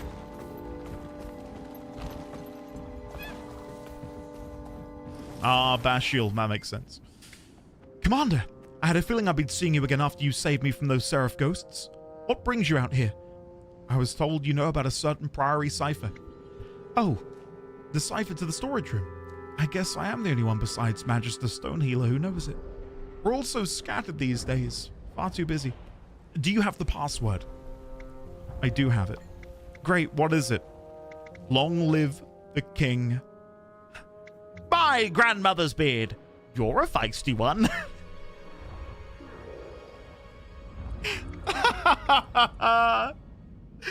I'm so tempted. I've got to click it. I beg your pardon. I mean, long live the King of Deldrimor. That's it. You got it. Okay, you can have my written copy. I've memorized it. Can you read it to me? An almost king fathered a ghost, hoofbeats drum at the trading post, and once a year upon an open stage, an eager kid comes of age. There are 2 more lines, but I don't carry them with me. Can I get in without the other two?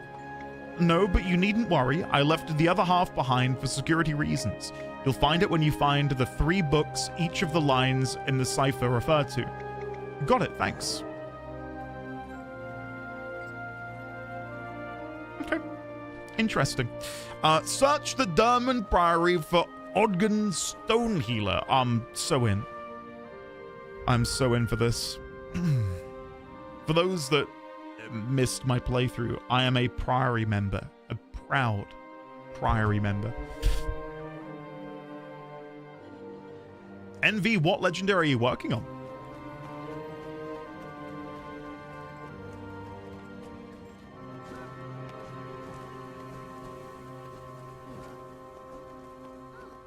Prepare your obsidian notes. When I was playing the game for the first time, I did come in here and like scour the library and all the books inside. The one that really grabbed me was the one about the primordial race of the lichens, like the gigantic lycanthropes. If I type lichen, no, werewolf, no. Giganticus lupicus. There we go. There it is. The G-loop. That blew my mind. That like way, way, way back in the day, these colossal werewolves roamed the earth. Or roamed Tyria. But yeah. Very nice, Sanji. Good luck. I hope it goes well. Hidden Arcana. Are we going to be getting new books? In conclusion, let's recap. The 5 confirmed dragons are Falcatoric, Jormag, Primordus, Mordremoth, and Zaitan. We believe there is another deep in the oceans, but its entry in the Scroll of the 5 True Gods is partially missing. The scroll, written in ancient times, has a section dedicated to the Elder Dragons, but it came to us in bad shape. It is written in an ancient form of Old Crichton. We're still attempting to decipher the damaged portions. Each dragon has 2 spheres of influence. For Mordremoth, that's mind and plants. Zaitan rules shadow and death. By next class, I want you to research the many theories about the different spheres of influence. Choose one and defend it. If you have questions, there's further literature in the library. Class dismissed. Yo! Hello? Ella? Can you repeat that? Can I read that in the main? Yes! It's all in there! Yabba dabba doo! Okay. Can I copy paste? No! Hold on. Sorry, I said yabba dabba doo again. I don't know what's happening to me. Sorry. Elder Dragons. A, B, C, D, Elder Dragons. Blah, blah, blah. So we've already theorized that the last one's going to be watery. 6 circles. Pink, Kralkatoric, red, Primordus, Icy Yormag. Middle right, greeny, deathy, Zaitan. Middle left, green, Mordremoth. This is the one which enters into the device in the cutscene. Top left is watery. And I can put here... Do I have her in here already? Ella? No. Magister Ella McKay posits that there's still another deep in the oceans, according to the Scroll of the 5 True Gods. An ancient Crichton... what did she describe it as? An ancient... Start again. Written in an ancient form of Old Crichton. It seems to detail the spheres of influence within which the Elder Dragons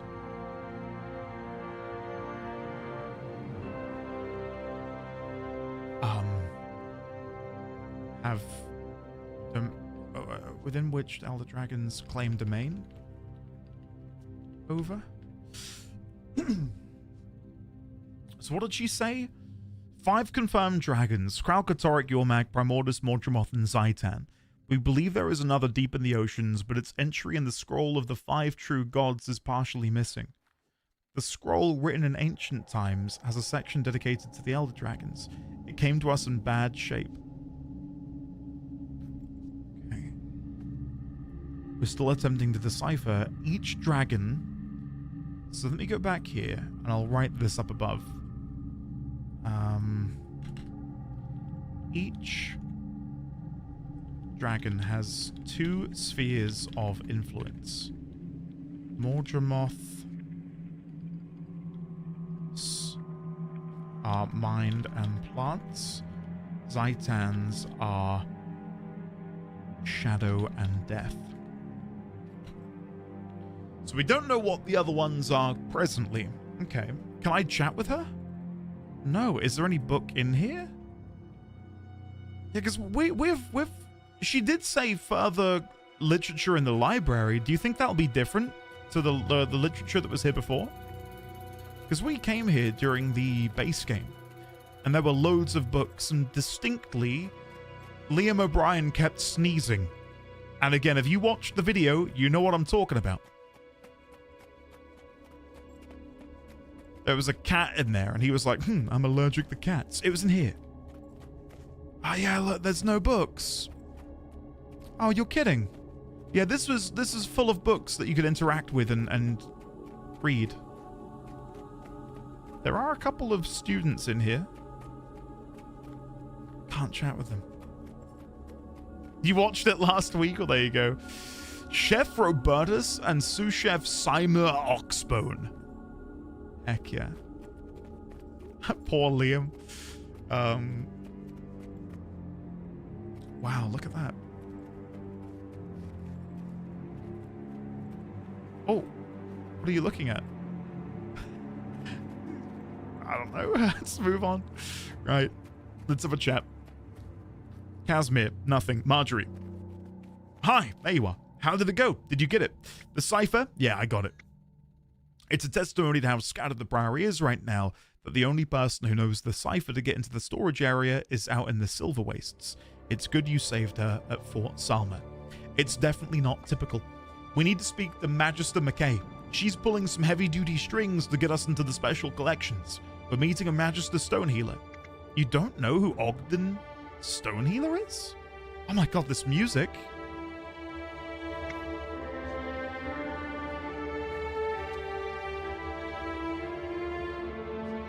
Yo!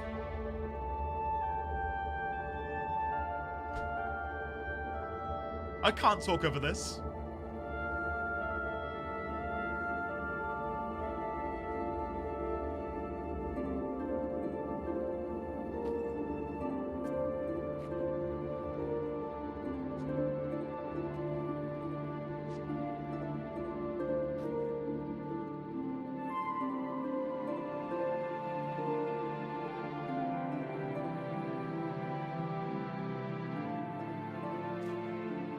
God damn. It is a little Elder Scrollsy, isn't it? It's got those little motifs in there.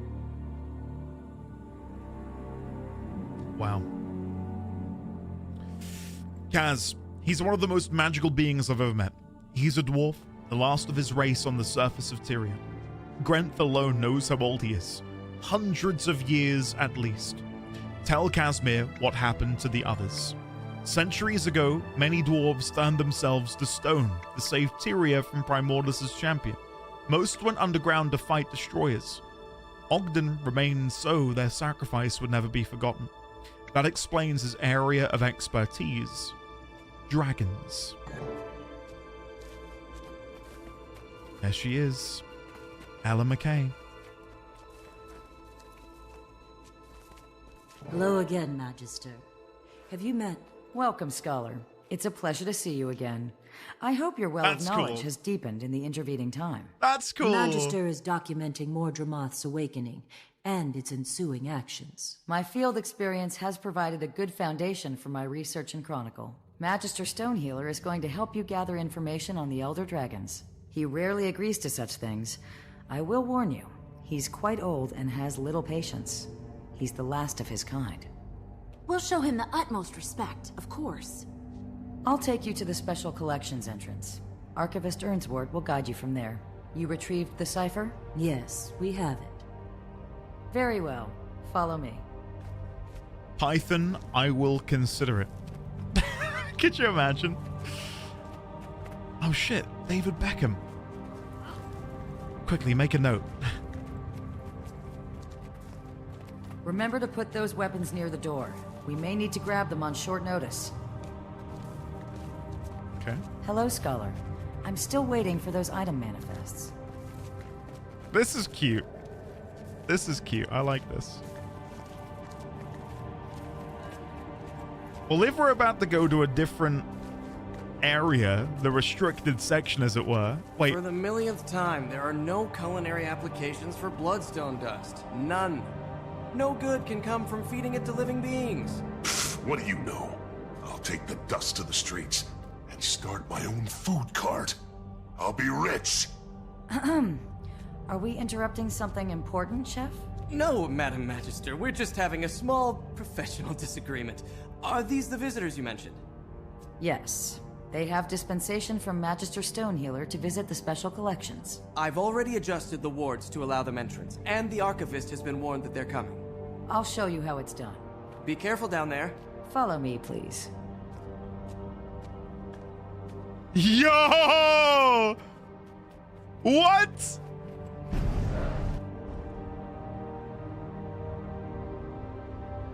Oh my god! Oh!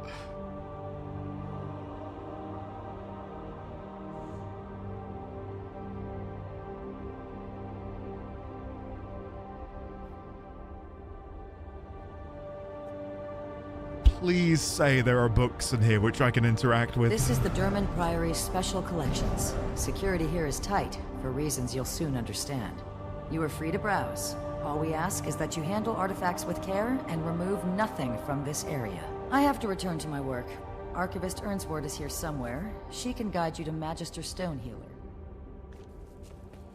Speak with the Archivist. Well, first of all, I can interact with this.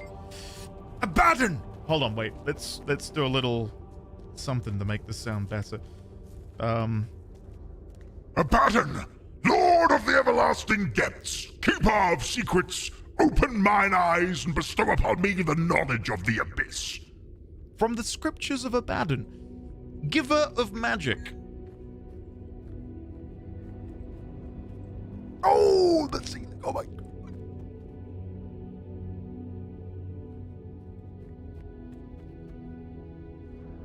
Yo. What is that? It's the Illuminati, guys. Shit. They exist interior. That is so cool. What does it say around the edge? I cannot... THE? The something?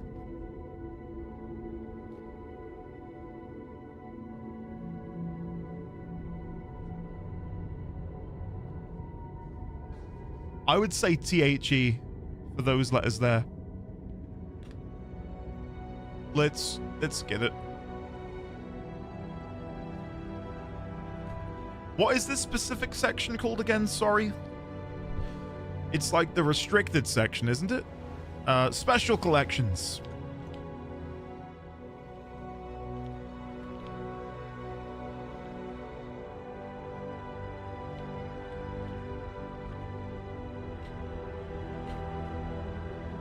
I don't know if I can zoom in, annoyingly. But it's XEXXXE.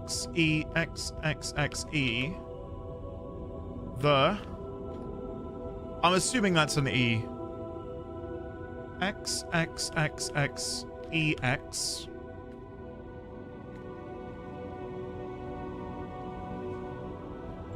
And on the other side, it looks like of XEXXEXX.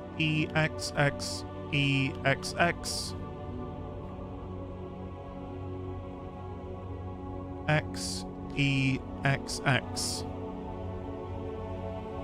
And then if I transpose over this, so if a T looks kind of like a lowercase t with a squiggle, do I see any of those anywhere else?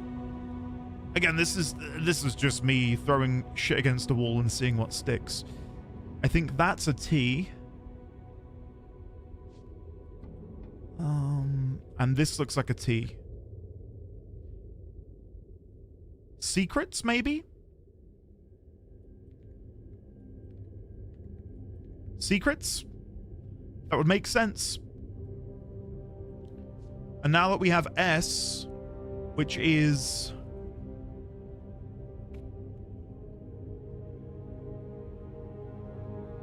So the S is kind of like a line with 3 lines going through it. And I can't see it on any of these other words.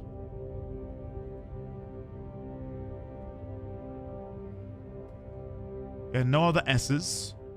A C is like an R. Are there any R's anywhere else? No. And then an R looks like a P if it were reversed. There's one here. So that's an R. Something the R.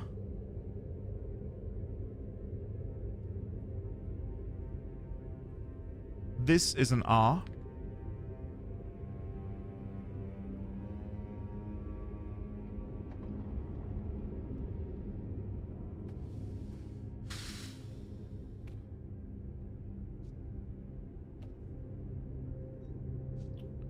Secrets.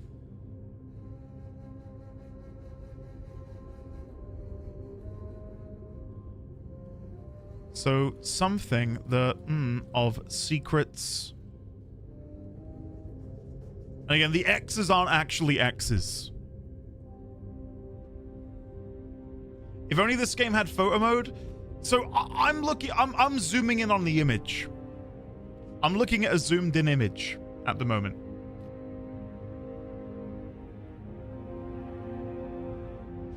It's going to be difficult for me to now do the rest of these, I think.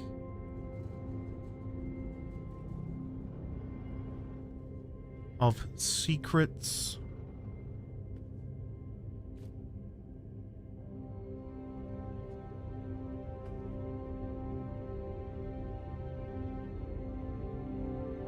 It could be something like ponder. Ponder, the ponder of secrets. The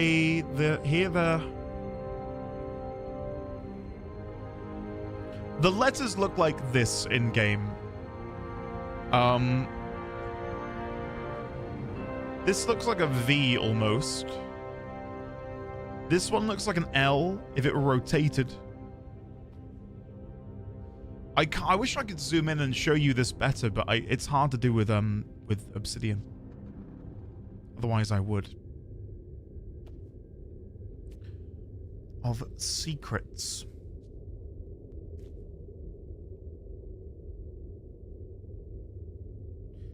I feel like I should play Wordle with this. Like, I wish I could play Wordle.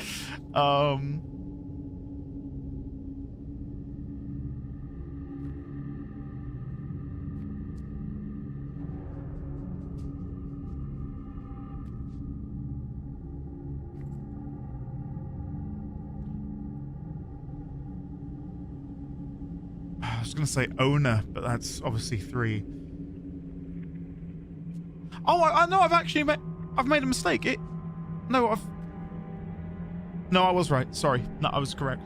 We're playing Wordle. 8 keys, crack 8 saves. Just in general, having to adjust my camera angle whenever I want to take fashion photos is a pain.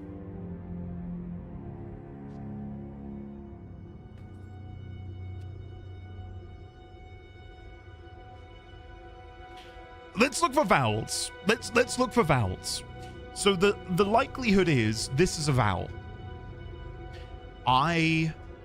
So we've got down here, we don't have A, we don't have I, we don't have O. We do have O, sorry. We do have O. Unless what I think is an O is an I, which wouldn't be good. So we're missing A and I at the minute, and U.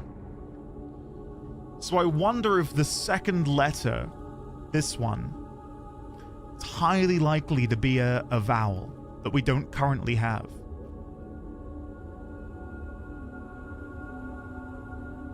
Could it be father?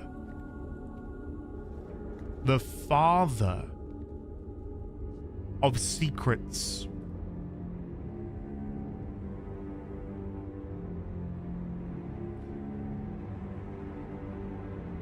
But we have a T from secrets. They can't be father. Because we've got the T in secrets. And it doesn't match up with that. So it's not father.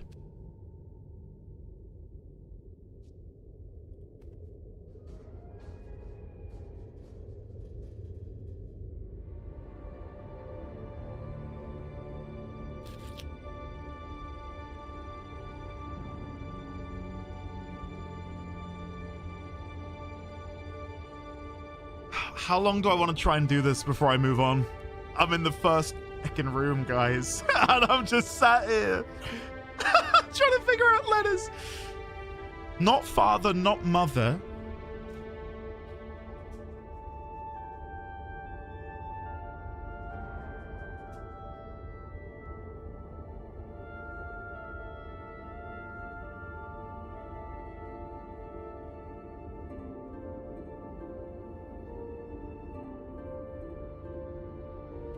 When it says something the of secrets, something E space T. Secrets. I have no idea what this is, what this says, so I'm enjoying this. Thank you, Crash. I do feel like I'm slowly losing my mind.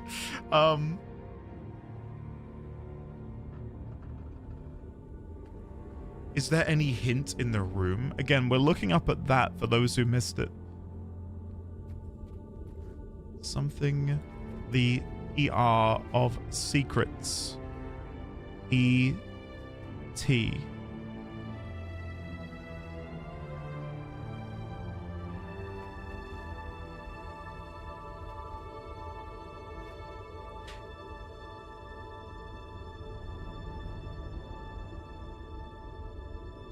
Wait, if I misread that, is that what I think it is? Hold on. No. We might know. I think that's an R. It's really hard to tell, but that looks like it might be the same symbol.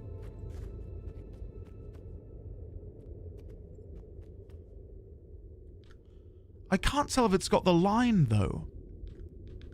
I thought kept as well, Azure Beat, because of the reversed K. And that would make sense because the line doesn't match up. Let me put kept in, because that's where I was going originally, of secrets kept. So we now have a K. Oh god. Is there a K in anything else? No.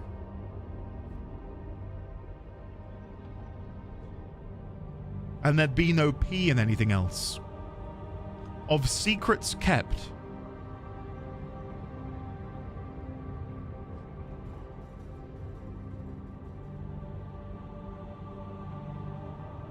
P and R, yeah, they do look very similar.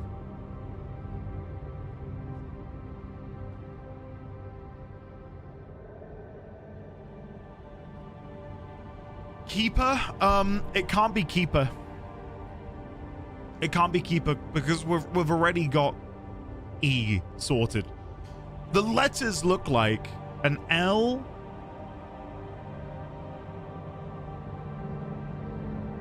a Y, a G. You know what? Hit me with it.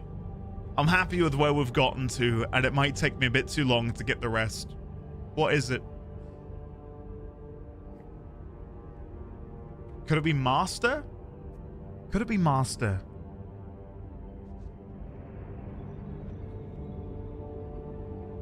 No, because we have the S already.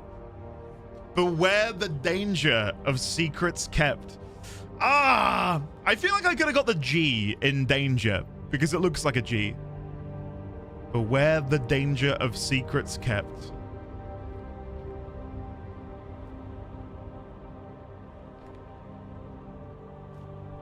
Cool. All right. It took us like 10, 15 minutes. We're fine. Right, let's have a look around, shall we? Now that we've solved that enigma. Who is that meant to be? Look at that.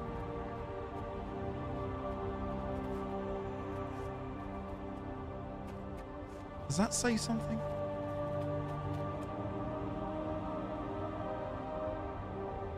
The something something.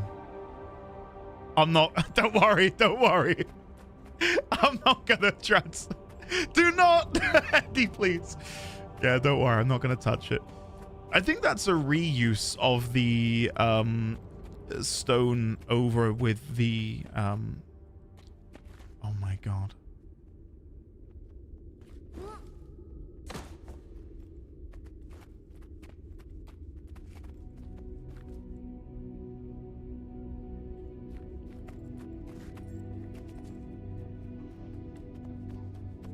Oh my god. I'm never leaving. Holy shit. How many are there?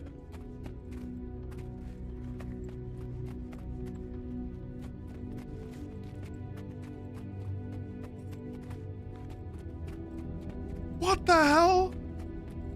Oh my god, there's so many. What? Holy shit. This is insane! Oh my god!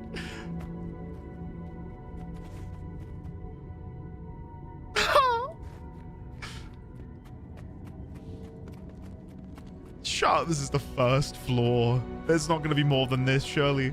Stuffed exotic bird? Funny looking chicken. Yo, apparently I'm not that interested in birds. Okay. Bloody hell.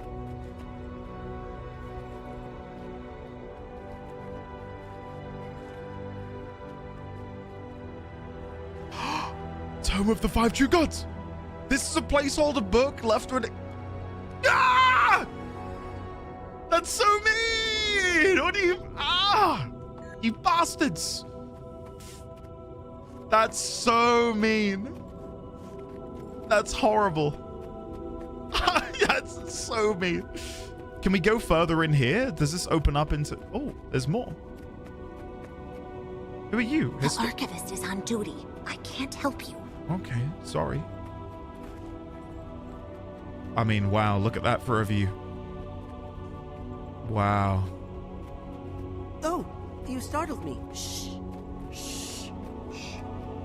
I love that they all start shushing. No talking aloud. This is a serious place of study. That's hilarious. Can't you see I'm busy? Shh. Shh. Shh.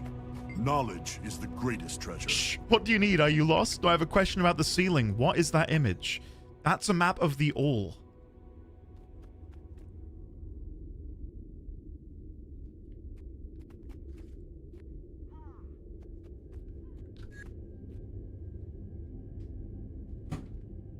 Oh my god. Guys, what does that look like? Come on, you know the answer. Let's have a read. That's a map of the All. I like to think of them as spirit realms. That's Tyria in the middle. All those other circles are spheres of influence. And powerful magic. What about the letters? Are those, yeah, first letter of each dragon's name. Who's S? Don't know any more than that. That was all they could get from the Tome of the Five True Gods. It's too damaged. Some of these scholars in here would kill to know the full name of that dragon. Is it the Deep Sea Dragon? They think so. Me? I think they probably got the letter wrong. But who knows? They're still translating and trying to fill in lost pieces.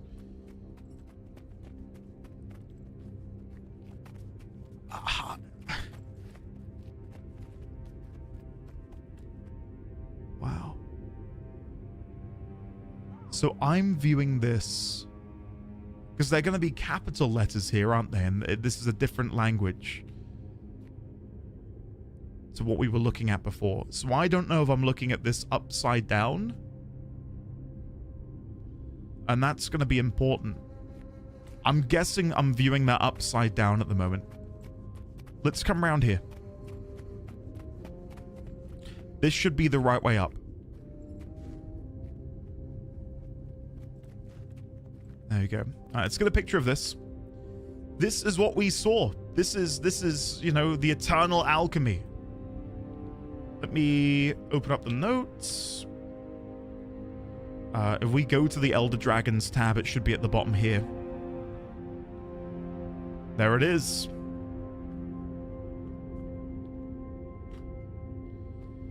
Top left equals S ... question mark, question mark, question mark.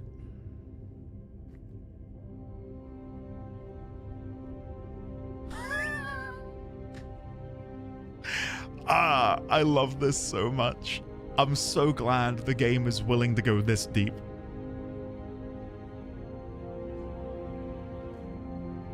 So that is a map of the all. A map of the all. Sorry, it's changed me to the US layout on my keyboard and it's really thrown me. There we go. Right. Let me just chat to him again and make sure I didn't miss any extra information. Where is he? There he is. That's a map of the all. I like to think of them as spirit realms, and that's Tyria in the middle. Spirit realms.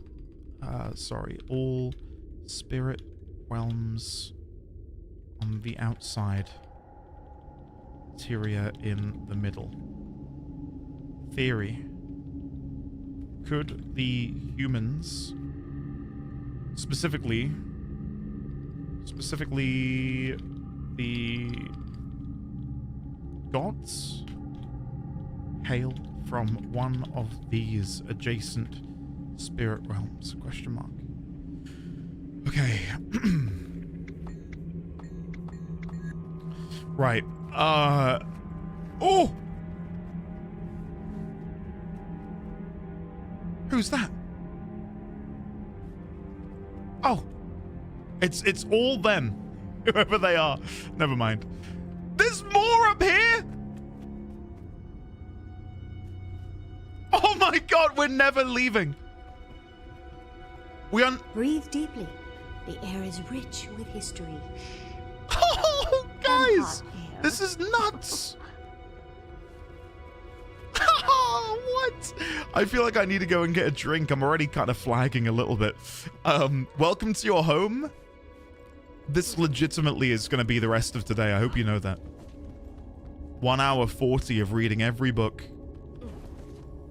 Oh my god. All right, let me go back to Marjorie and Casimir. And from there, we will then... I'll go get a Haritos. And I'll come back. Bust. Wow, that is one ugly... Not sure what it is. Whoa! Why is Endia Ravenscroft so mean? First calling that bird a chicken and now calling that statue ugly? What is happening here? Okay.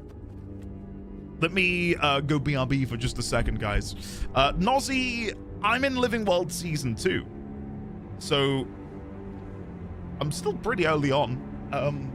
I've not played a whole lot. Right. I'll be back in a minute, guys. Go get a drink. Go to the toilet. Oh my god.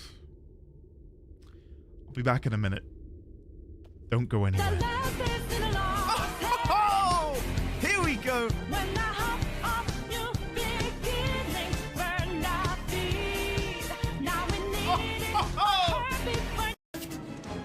Give me my limit break game, please. Yeah. There we got it. Say okay. Your prayers and beg for forgiveness. You've been an issue for far too long, mischievous shote. I now engage. Fire in the hole. This What?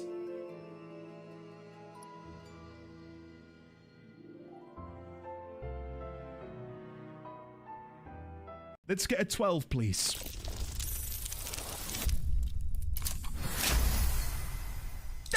What? Whoa! That's all I needed to say was a 12. Chat, this chest is gonna have like the biggest loot in it. The biggest, the bestest loot imaginable. Here we go. Come on. Come to Puppy. Here we go.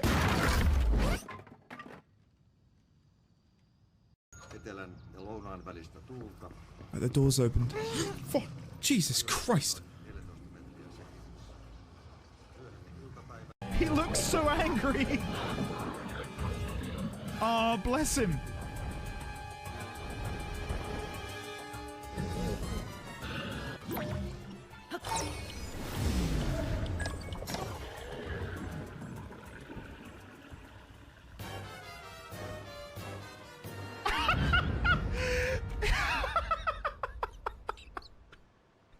Oh, his head got stuck in the tree. How do I slowly decline down this cliff face? Can I do it from here? Okay, so far so good.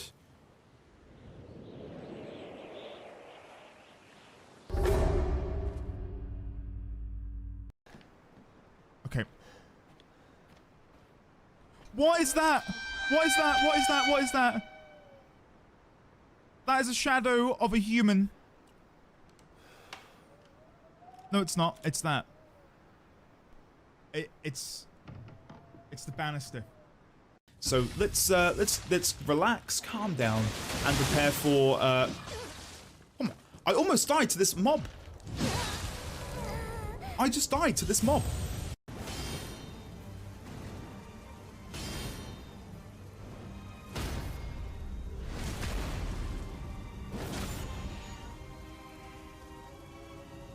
Your strength. Extraordinary. You got it, champ. The mark of a true lord. For real? For real? We did it! Okay, we are going behind. Is that Poo Poo?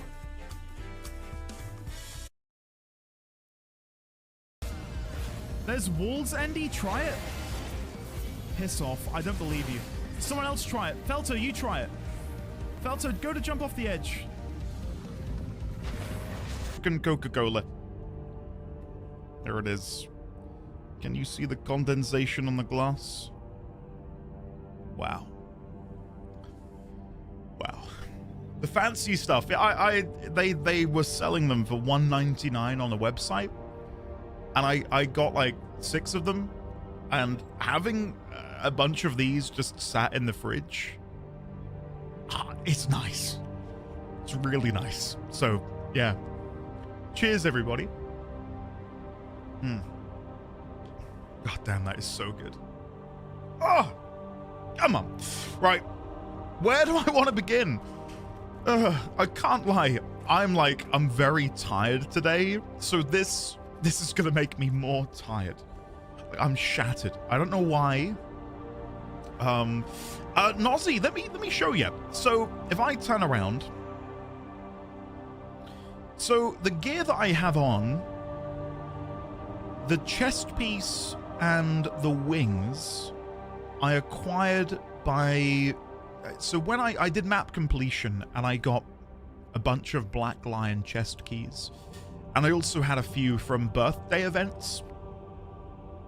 I didn't really get anything good out of my chests, but I did get, I guess it's like a failed-safe currency. So when I opened up a chest, it would give me like these tokens that you can then trade in for Black Lion statuettes. Thank you, Crit. I'd forgotten the name. I don't know if I've got any in my inventory. No. No. No, I don't. But that's how I got my stuff, was using those statuettes. Yeah. I don't remember how much they were. I might have gotten the wings on the cash shop, maybe? But I'm pretty sure I got these from using those statuettes. And again, you can acquire them technically for free by just using the in-game rewards. Marginal Mage. I don't know what to say. I'll read out loud. It's a legendary sword, Nozzy. Yes, this is Twilight. And I got it entirely myself. Didn't spend a drop of gold purchasing it or anything else. Farmed it myself. This is, again, Eternity, and it's Twilight and... what's the other one? Twilight and Sunrise. Yeah. I'm so tight, man. Yeah. Right, let's go clockwise. Starting here, dragons. Oh, this is a big one. Dragons and gods. A scholarly argument for the symmetry between elder dragons and the human gods. Unfortunately, by the end, it is clear that no proof exists to support this theory. Zaitan's last flight. This detailed account of the final fight, with the elder dragon Zaitan includes a list of all pack members who were killed. The feats of Endia Ravenscroft are called out as having been critical to the victory. Nice. The Forgotten, not forgotten. Warden Illyra delivers a primer on the history and nature of the Forgotten. I don't know if we have a note on the Forgotten. Okay, let's hear it. Read on. What you need to know about the Forgotten is this. They once acted as wardens to ancient races in Tyria and shepherded their development from primitive to civilized. I'm just going to take a moment to snip all of this out and paste it into the document. They served the beings known as the Five Gods. They fought wars for them. They had a strong connection to Glint, and they left guardians with her for many centuries. Okay, and Glint is someone who we've been learning a little bit more about throughout Living World Season 2. During the last dragon cycle, it was the Forgotten who freed Glint from Kralkatoric's corruption and control. In gratitude, she hid them from the Elder Dragons until they returned to sleep. Okay, once again snipping that out, pasting it in. If they remain in Tyria, they are elusive at best, and many believe they have gone back to the mists from which they came, perhaps to never return. So we will link this through to the Glint document. So if you come to the notes, they once, or they had a strong connection to Glint, who they left their guardians with for many centuries. It was during the last dragon cycle that the Forgotten freed Glint from Kralkatoric's corruption and control. In gratitude, she hid them from the Elder Dragons until they returned to sleep. Could they still be in Tyria? Or did they return to the mists from whence they came? Okay, I've never heard of the Forgotten before, but knowing there's a relation between them and Glint feels important. Riding the Wind, the Tengu. Oh, the Tengu! Oh, we know that they have their homeland. Let's go to Tyria surface. Their homeland is here. And I do know more about their homeland, if you bear with me for just a second. Tengu, the Dominion of Winds, the last remnant of their empire, and serves as the last link to their old traditions. And then we can learn more about the Tengu from here. They're originally from Cantha. The aforementioned wall was erected after the Great Tsunami, which, now that we know what that is, it's what happened when ore was risen from the waves, or risen from the ocean. Yeah. Okay, let's read more about the Tengu. The rare Forbidium... oh, wait, that's a plant. The rare Forbidium consecrator plant. These were thought to have died out ages ago. It must be magically preserved. Here we go. I'm excited for this one. I like the Tengu quite a bit. I wish they were a playable race, in all honesty. This history by Genzu Talonrend tells of Tengu population migrations over the years. Tengu have always built perches to watch the world turn, but sometimes we are pushed off in great gusts. My people had to flee the home we had made for millennia in Cantha when the Ministry of Purity blew us north to Tyria. The Ministry of Purity? Based in Cantha?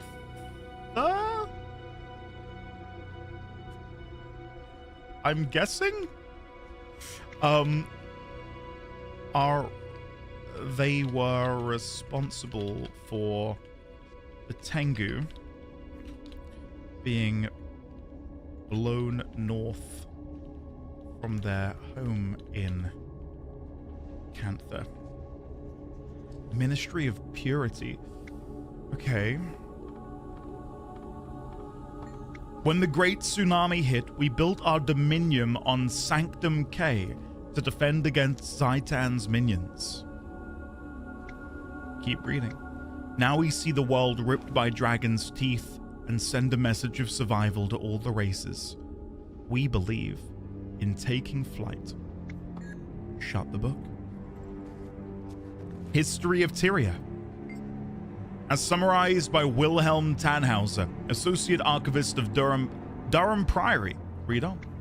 Our world has seen the rise and fall of the Serpent Kingdoms, the arrival and exodus of the gods, the renewal and limitation of magic, the devastation of dragonfire, and the saga of humans. Again, all of this is going to make its way into a master document. Hold on. History, or if I go to my Tyria tab, Tyria, I've got to have a Tyria tab somewhere. Where is it? I might not have ever put anything in here. I did. Okay. Serpent Kingdoms, guys? Cults and conspiracies have fought to destroy civilization, yet heroes have risen to defeat them. Evils long forgotten rise again, as history repeats itself in new forms and guises. The Shining Blade, once exiles and revolutionaries, have restored the rightful ruler of Kryta to her throne. We venture into the countryside, no longer fearing the oppression of the White Mantle. Races once locked in bitter war now live on the same streets, work in the same neighborhoods, and trade in the same marketplaces.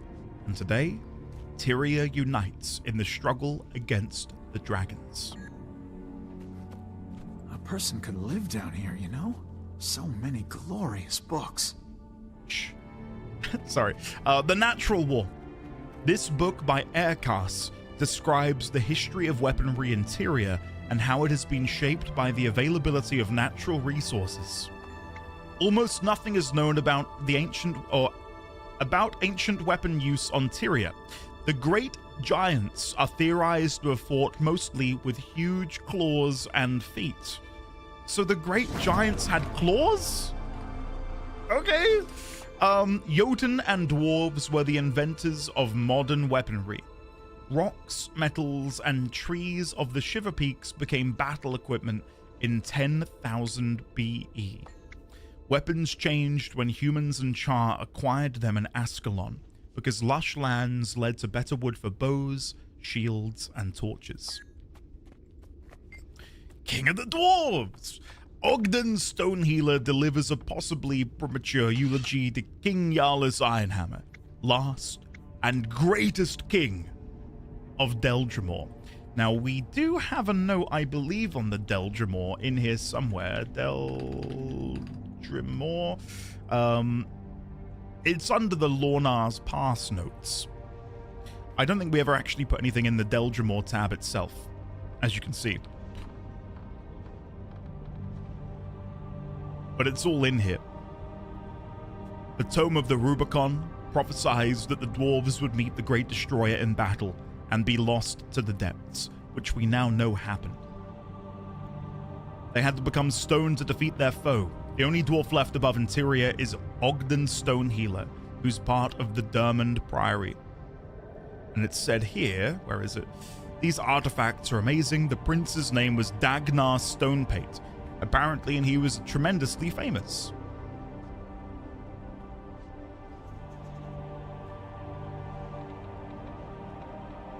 Wow. Via Heart, welcome. How are you? Hopefully you're well. Okay, anyway, let me go back to the Deldrimor tab, and we'll begin, padding this out a bit.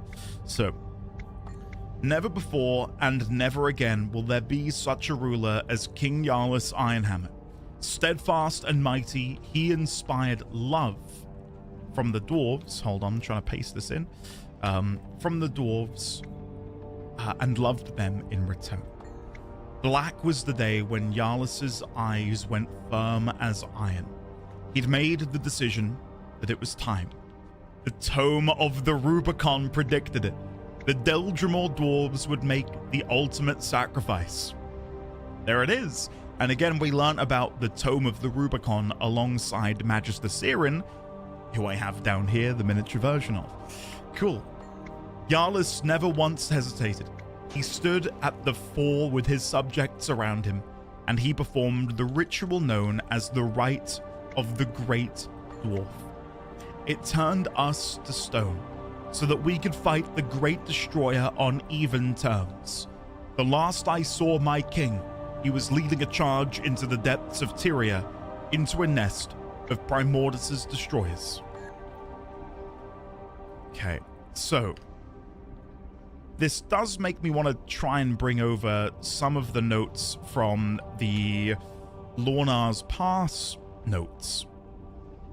So if I open to the right, what we can do is we can try and paste some of these over. So copy these, paste them in. A golem we were transformed into by a Whisper's agent. Once they were dwarven slaves with their masters long gone, the dredge have come into their own, albeit with a bad attitude.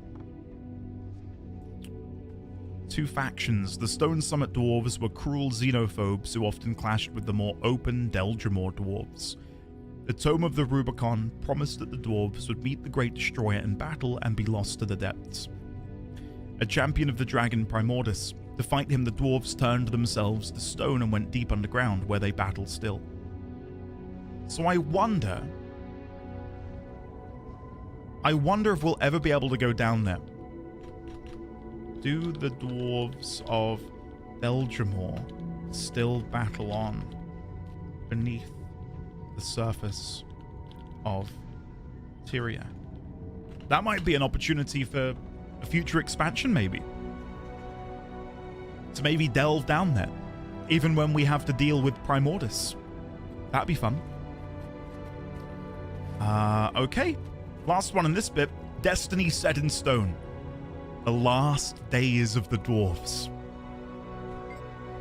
This book by Ogden Stonehealer describes the events of 1078 AE that caused the transformation of the dwarves. There's even more, guys! There's even more! Oh, God. Okay. Go. The dwarves are not really gone. They are living weapons, no less real than the hammer of the great dwarf that created them. This hammer, wielded by King Jarla's Ironhammer, was the magical catalyst. It caused the success of the Rite of the Great Dwarf. The Rite connected all dwarves' minds so that they could be stronger together. They become one great dwarf instead of many weak ones. Oh my god, this is so cool. This collective consciousness, along with some Asura humans and stubborn Norn, put the Great Destroyer to rest. That is so cool. That they turned one into stone in order to fight back an elder dragon. But two, they became some sort of dwarven hive mind. I wonder then if they are still down there. If anyone was going to be able to survive the depths of Tyria, it would be a union of these dwarves who are, you know, I don't want to go that way. These dwarves who are part of this great hive mind. I feel like that would help them. No Moa. This children's book by Bitney tells the hilarious tale of a mower who constantly gets into trouble and the exasperated farmer who takes care of him. When the mower wandered out of its pen, the farmer shouted, "No mower!" but the bird didn't listen. The farmer followed and shouted, "No mower!" as the bird nearly ran afoul of a hungry char. The farmer yelled, "No mower!" when it ran into the catacombs to escape the char. The farmer reluctantly went in after the mower, knees knocking, and said, "Yes, mower," as the bird ran to him, its knees knocking too. I was going to say, it's a rip-off of Curious George, right? Wallows, the Definitive Defense. Written by Dunmel Gorhop. This book defends the usefulness of one of the many strange creatures found in Cantha. Okay. The chubby grey creature known as the Wallow is a perfect example of an animal for which people should have the utmost respect. Okay, so Wallow. Let me go to the Cantha tab. Cantha. Tango original Cantha, based in Cantha. Boop. I guess I should do this actually. Home to or native species. And then 1, we'll put the Tengu. And then 2, we can put Wallows. And then under Wallows, we can begin pasting this. Okay. Read on.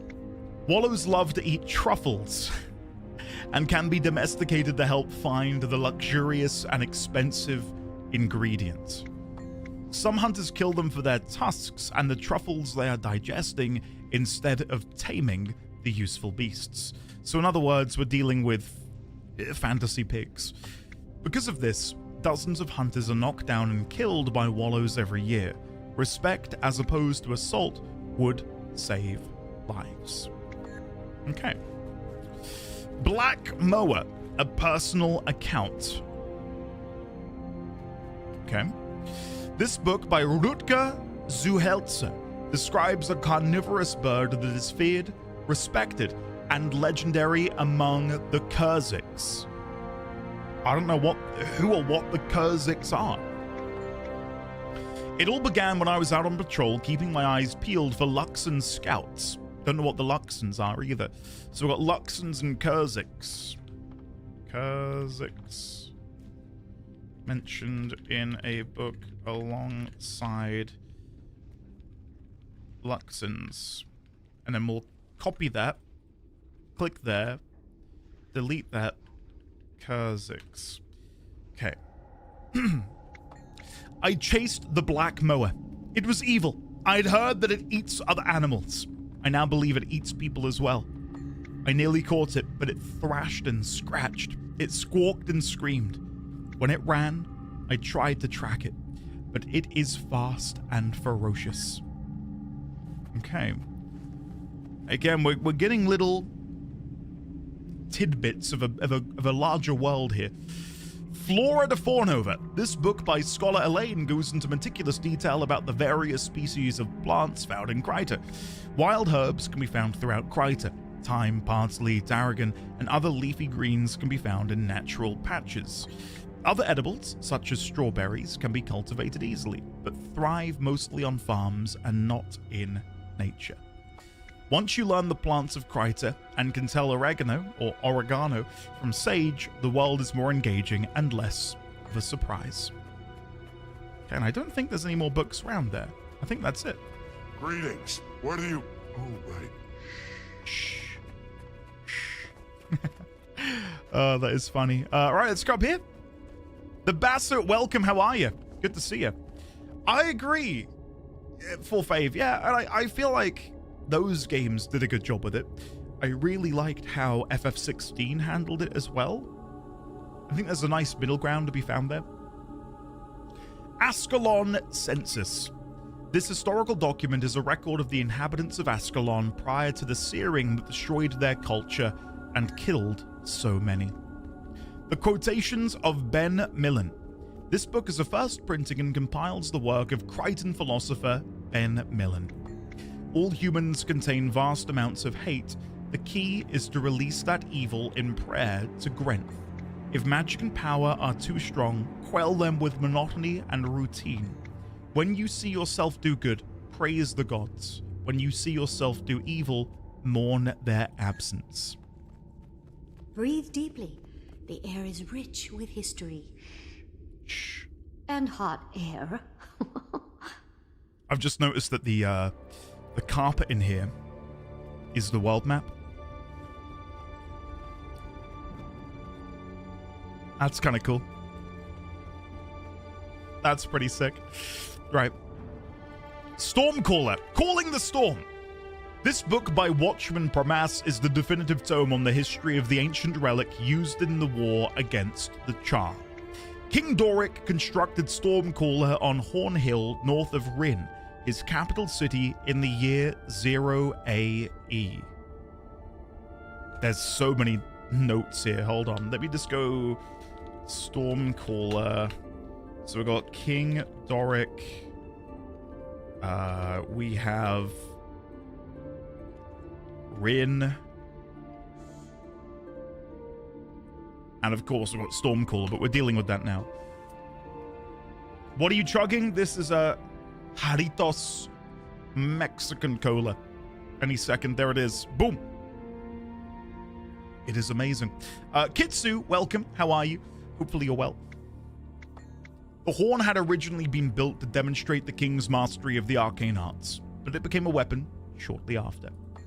As the Great Northern Wall was being built, it became known via prophecy that the sounds of the billowing pipes would render enemies of Ascalon helpless. The horn's mouthpiece had been lost in the Guild War, but it was recovered by Prince Rurik, who then used the horn to summon rain and weaken the Char by putting out their fires. So we know of a Prince Rurik. Do I have any note on the Guild War? We've got one on the third Guild War. So maybe because they said the Guild War, maybe this is meant to be the first Guild War? Maybe? Oh, everything's gone wrong. There we go. Do I have any notes on King Doric? I do.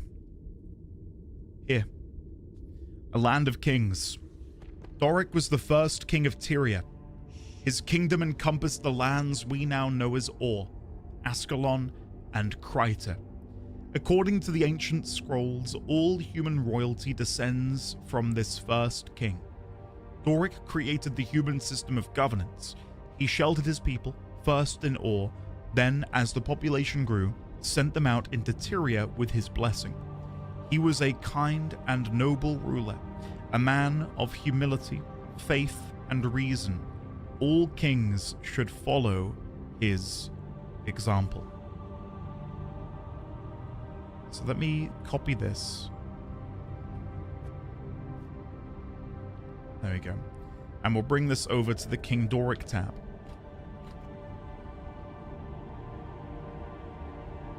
And then if we go back to Stormcaller, copy all of that and put that in the King Doric tab as well. Okay. Right, so my assumption is Prince Rurik. I mean, do we know any... Well, we should know somewhere about Rurik and the timeline here. Dagnar killed a human prince named Rurik. destroying the peace between the kingdoms of Kryta and Ascalon.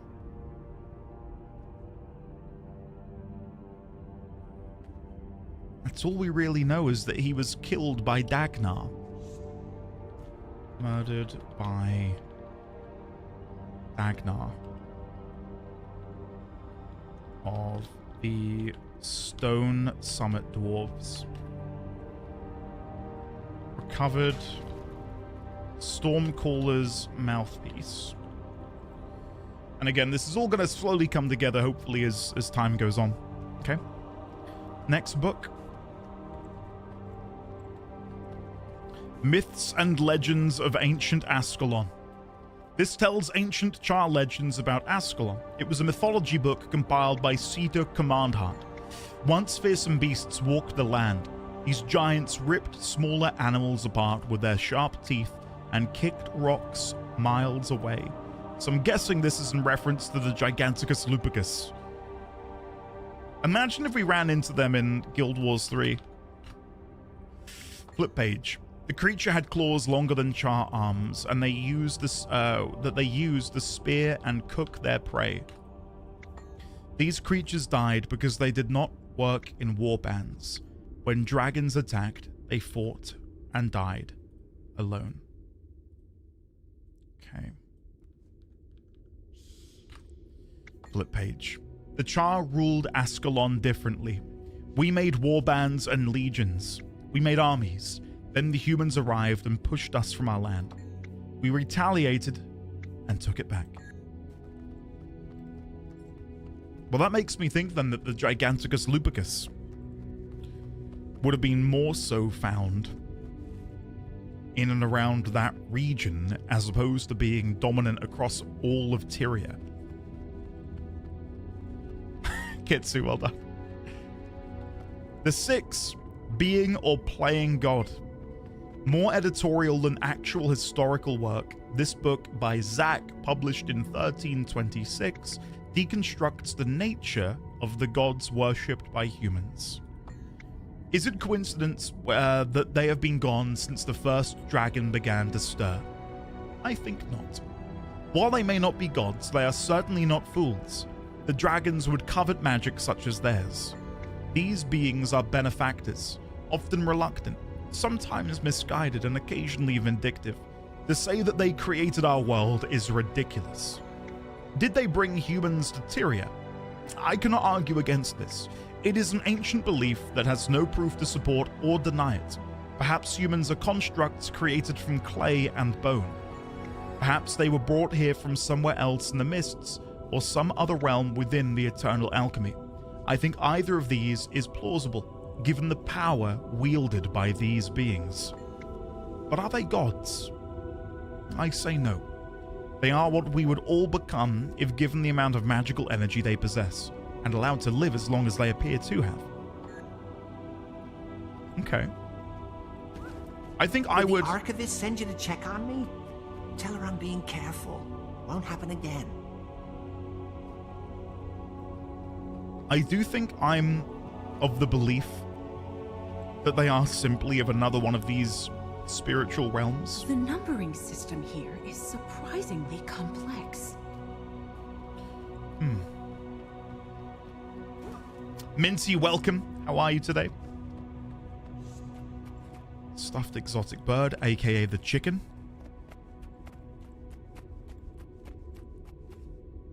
Can someone translate that? Warning, keep out, probably.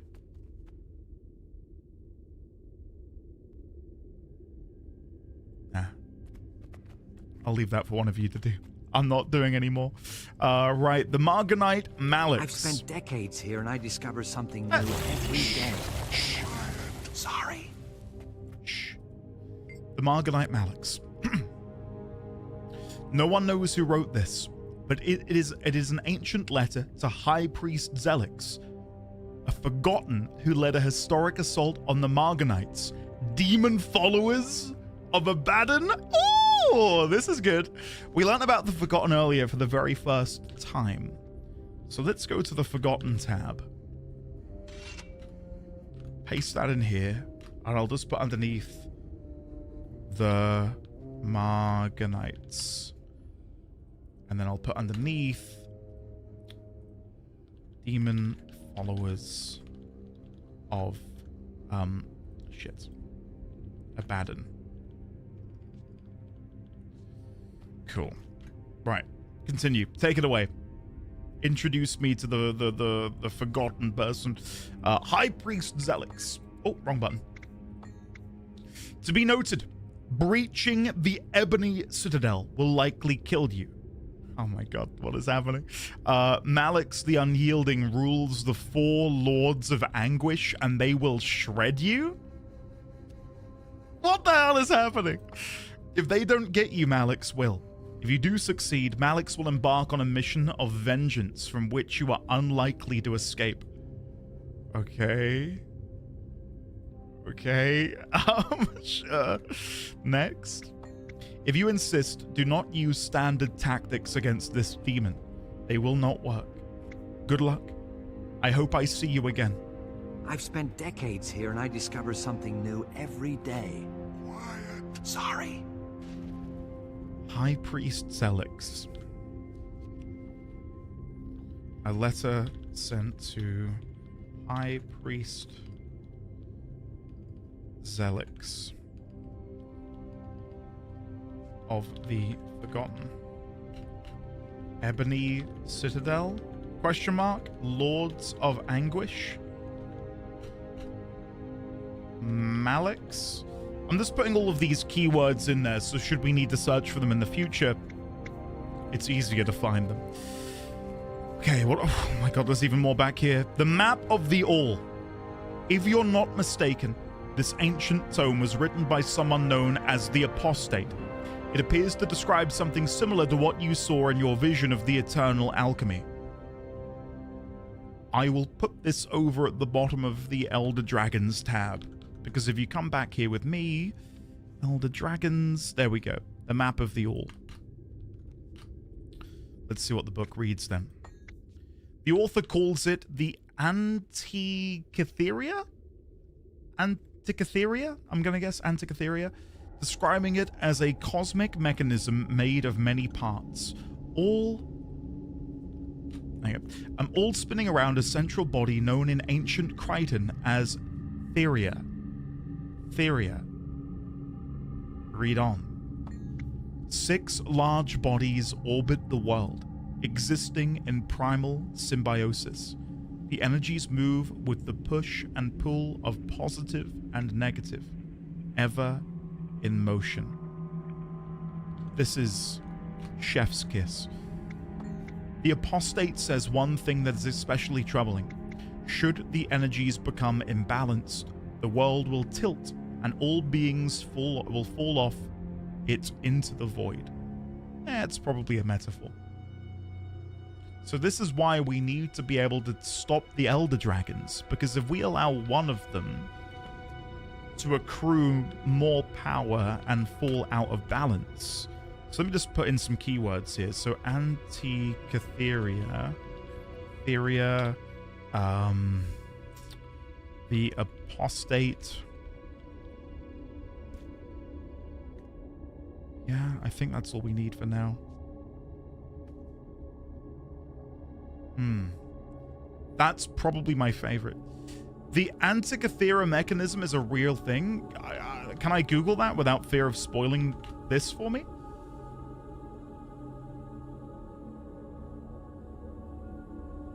Let me investigate. The Antikythera mechanism. I'm on the Wikipedia page. Oh my god, I'm being flashbanged.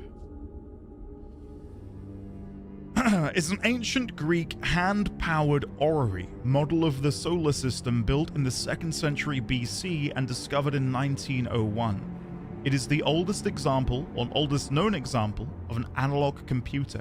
It could be used to predict astronomical positions and eclipses decades in advance.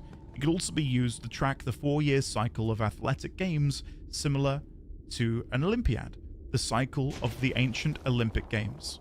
The artifact was among wreckage retrieved from a shipwreck off the coast of the Greek island Antikythera in 1901, In 1902, during a visit to the National Archaeological Museum in Athens, it was noticed by Greek politician Spiridon Stais as containing a gear, prompting the first study of the fragment by his cousin Valerios Stais, the museum director.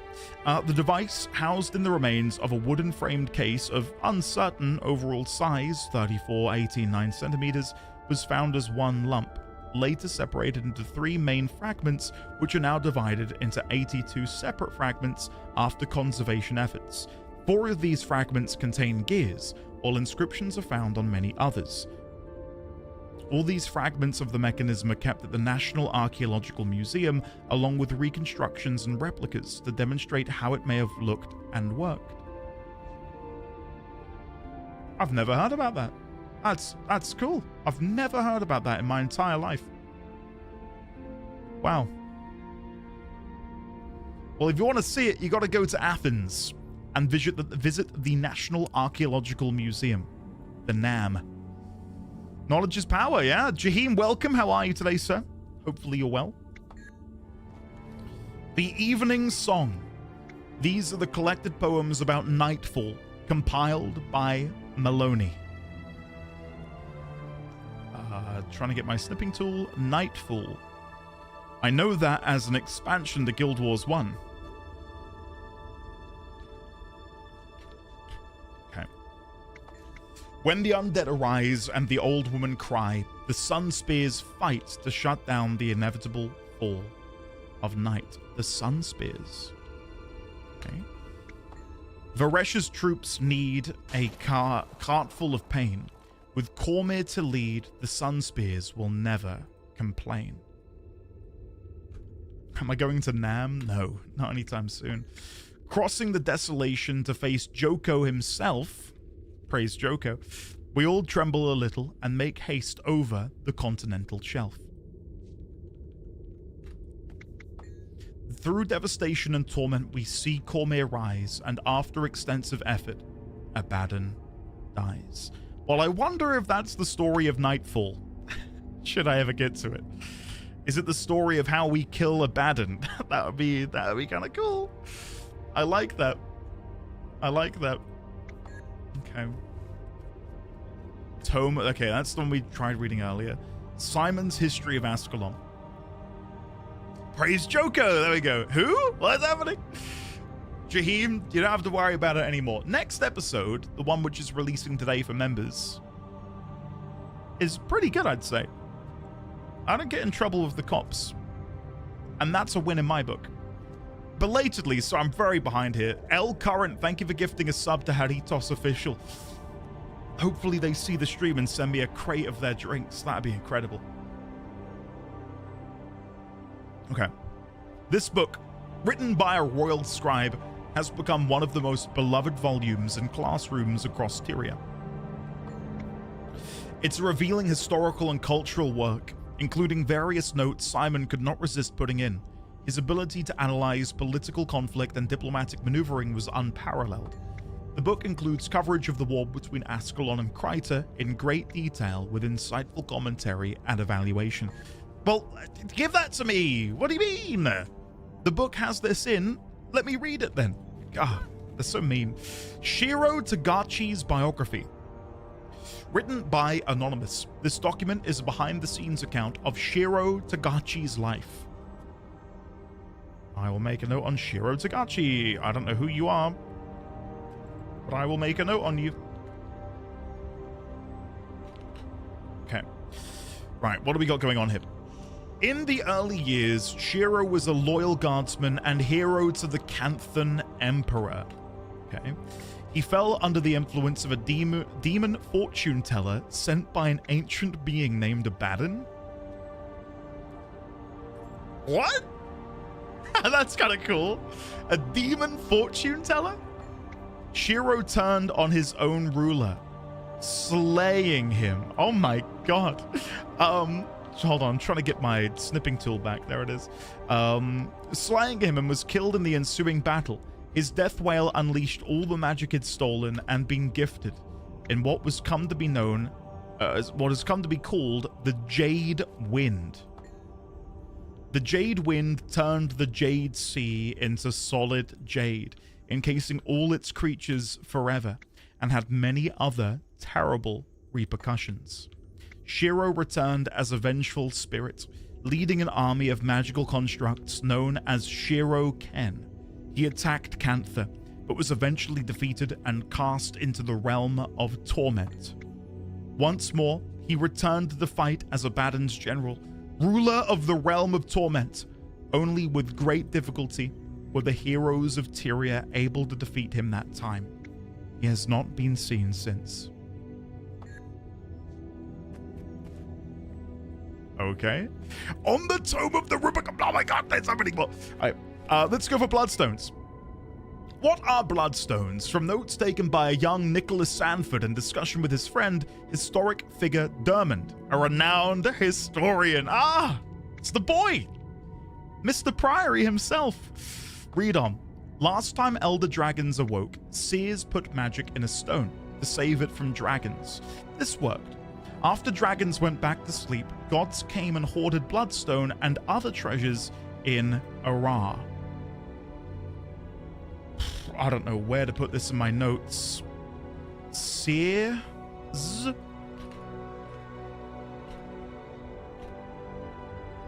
Ara.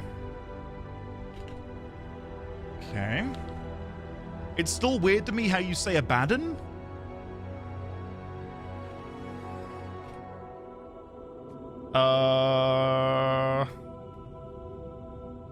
Let's have a look.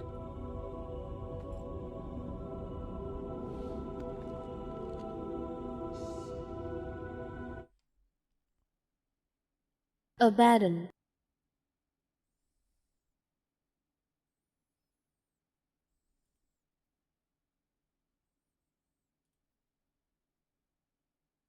Abaddon. Abaddon. How would you say it? Is that weird to say Abaddon? Here we go. Cambridge Dictionary. Abaddon. Abaddon. That's US and UK pronunciations. Abaddon. Abaddon. Abaddon. Abaddon? Abaddon? What are you cooking, guys? Abaddon? Nah. Abaddon, come on. The correct pronunciation is wrong. I hate to say it. No. Use the Tyrian Abaddon. Abaddon. Abaddon. No, it's Abaddon. Leave me alone. I've got multiple confirmed sources here. Abaddon sounds so silly. It's a what? Listen, I can take it when you guys grief me for saying something incorrectly. But when I say something correctly and you guys go, nah, say it the wrong way. Like, you little shits. You are so mean to me.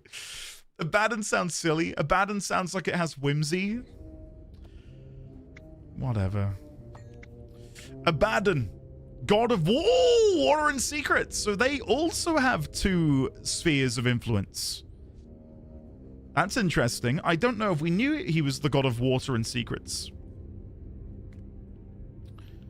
Abaddon. We know he's the God of Secrets, but not of Water.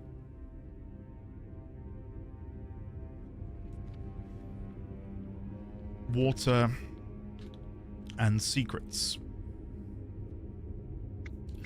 Gave the stone away to some races. This caused wars because people fought over it. King Doric begged that it was taken back so the battles for power would end. I don't know where to put this now. I was putting it under the Seers tab, but now this feels wrong. Let's put it in there anyway and I'll work on it later. There it is. I've sat on this image. What image? Is it in Discord, Crit? And now it is in ND memes.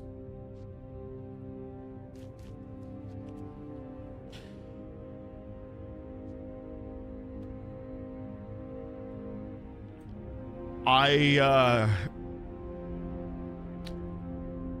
wasn't expecting that. I wasn't expecting that. That's something, Crit. Thank you for that, man. The gods agreed. They used Doric's blood to seal the stone. Blood plus stone equals bloodstone, and broke it into 5 pieces. They threw them in a big volcano. Of course, it erupted and spewed them out. People found them and used them for evil, like Mersad. Not all have been found. Bloodstones affect an area, healing and cursing, for example. The 4 bloodstones, 5th was a key, whatever that means, have properties: aggression, destruction, preservation, and denial. Magic flows from the bloodstones back into the world. Bloodstone shards are rare, and are still known to affect anyone or anything within range. Bloodstone dust is far less effective. Okay, so we know that there are the 5 bloodstones. If I just copy all of these and bring them down here. So King Doric's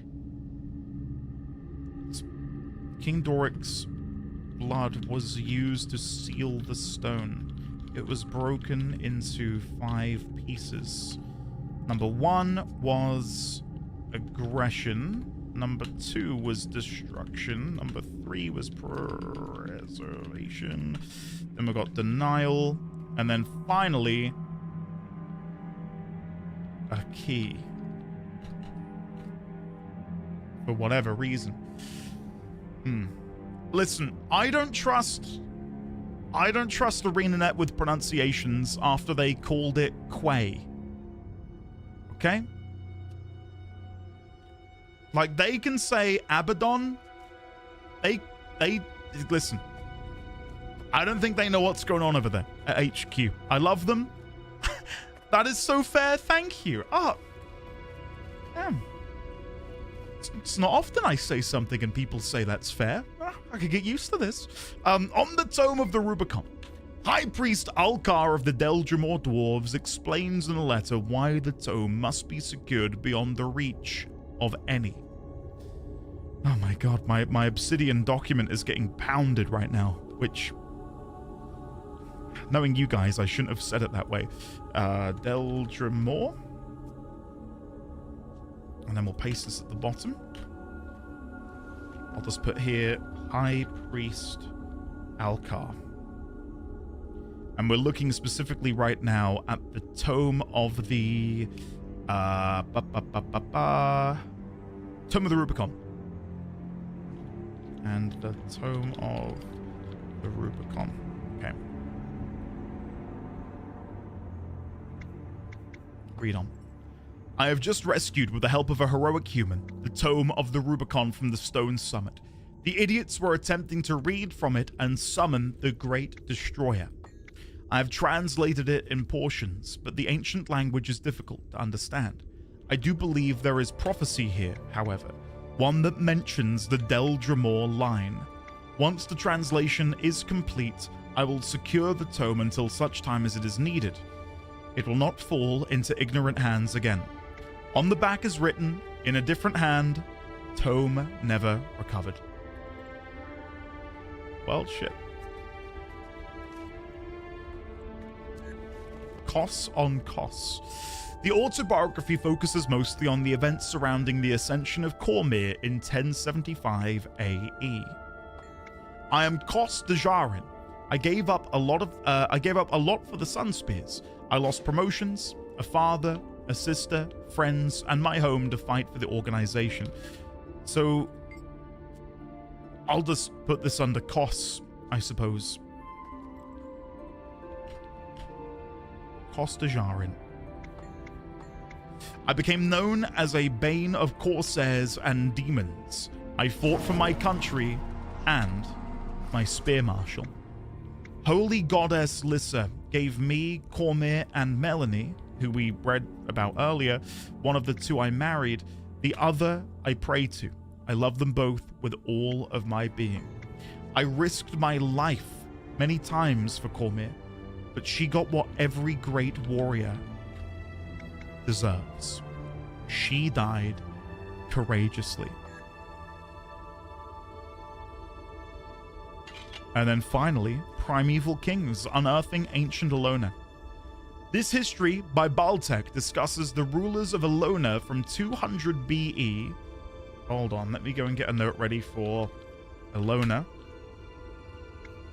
From 200 BE. Hold on. Slipping tool. And then paste that in there. Right, okay, let's go. Flip page.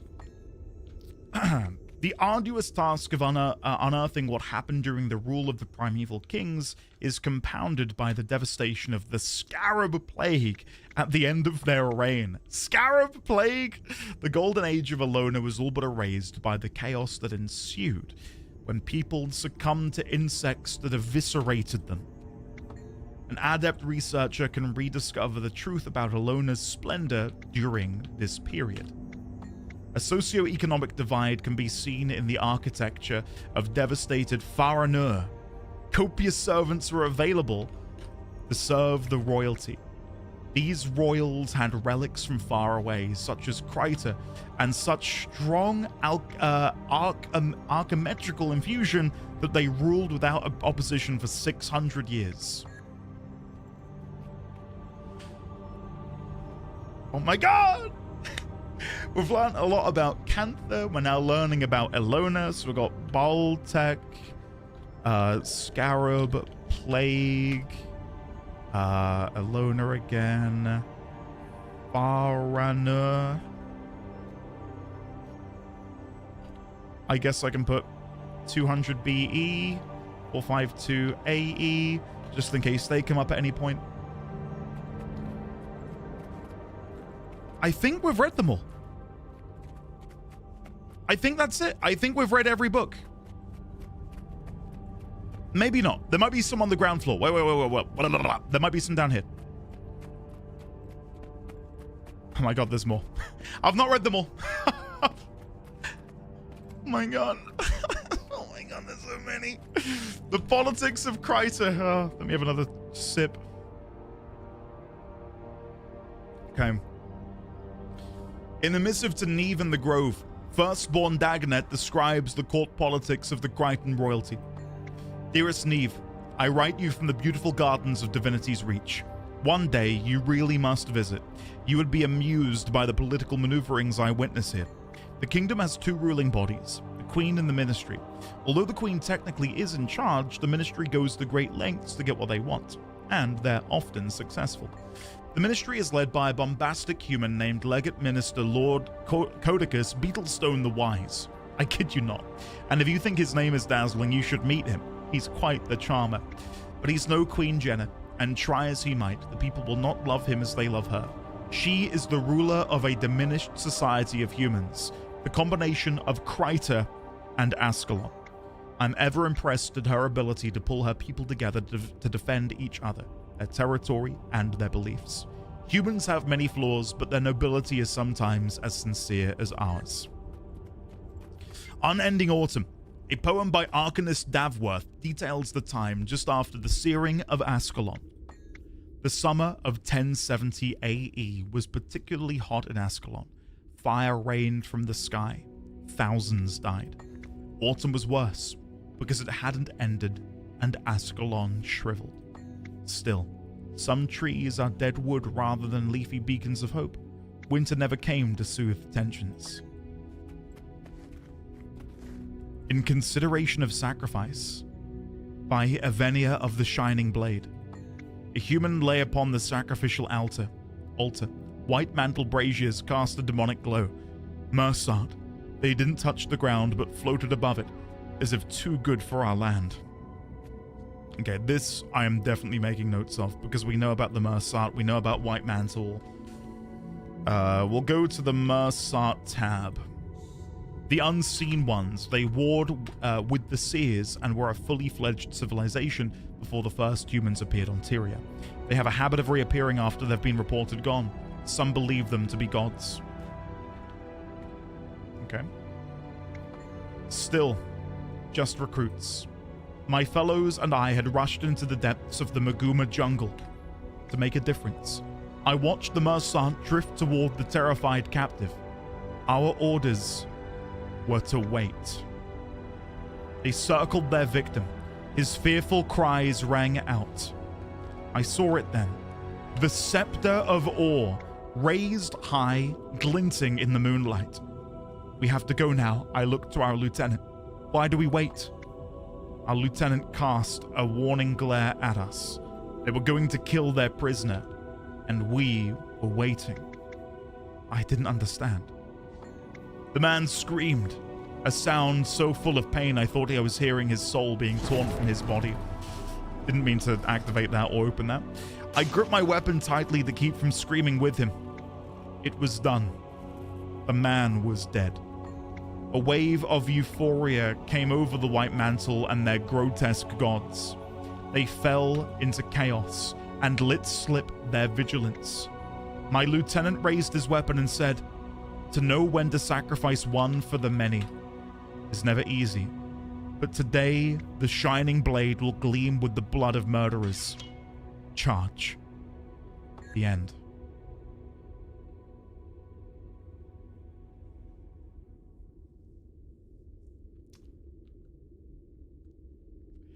I love the Mersat. I love the Seers. I love that there's so little we know about them. So the Mersat we know use the 5 bloodstones. I'll paste that in here. I'll put here at least one of them was used by the Mersat for evil. Which one, I wonder? Question mark. Well, my guess would be its destruction. My guess is the Mersat. I'll guess it was the destruction. Bloodstone.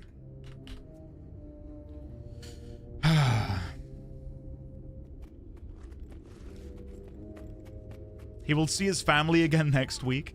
I thought that was just good Foley work on your part, to be fair. My God, there's so many books. There's so many books. We've got 3. The Human Rise of Rin. Ah. Okay, we want to learn more about Rin. Part 1 of a 3-part volume by a Ray Law Hunter about the history of Ascalon's capital. Oh, go on then. Rin is the sister... Oh my God, there's so much here. Rin is the sister city to Drasir. Drasir was the seat of government and business, while Rin represented art, magic, and learning. I wonder if any of this is going to be featured in Guild Wars 3. I feel like it must, right? Hold on, let me get this up. Rin.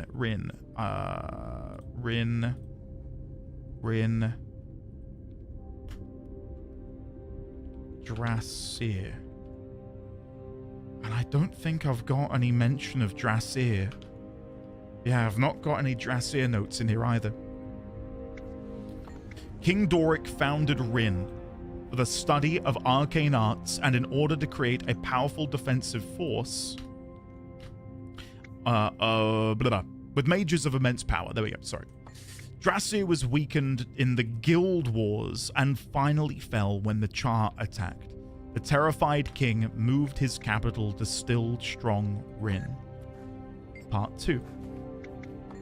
Humans lost most of what made Rin special during the Searing, when flame shamans destroyed Ascalon.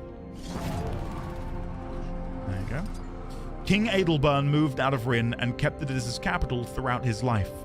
The Sorcerer King loved Rin. Adelburn's son used Stormcaller to cripple the Char, but eventually Bonefar's Burnt Fur and his warband overran the city of Rin.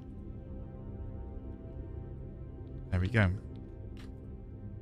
Leave. And then finally, the Char Rise of Rin. Char builders replaced the crumbling stones of the human capital with strong iron and renamed it the Black Citadel. Some of the pitiable stone architecture can still be seen south of the Bane in the Black Citadel. The Imperator has left the ruins there as a reminder to all.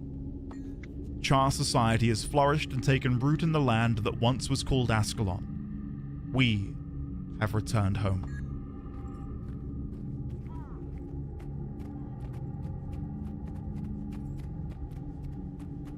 That's some good shit, guys.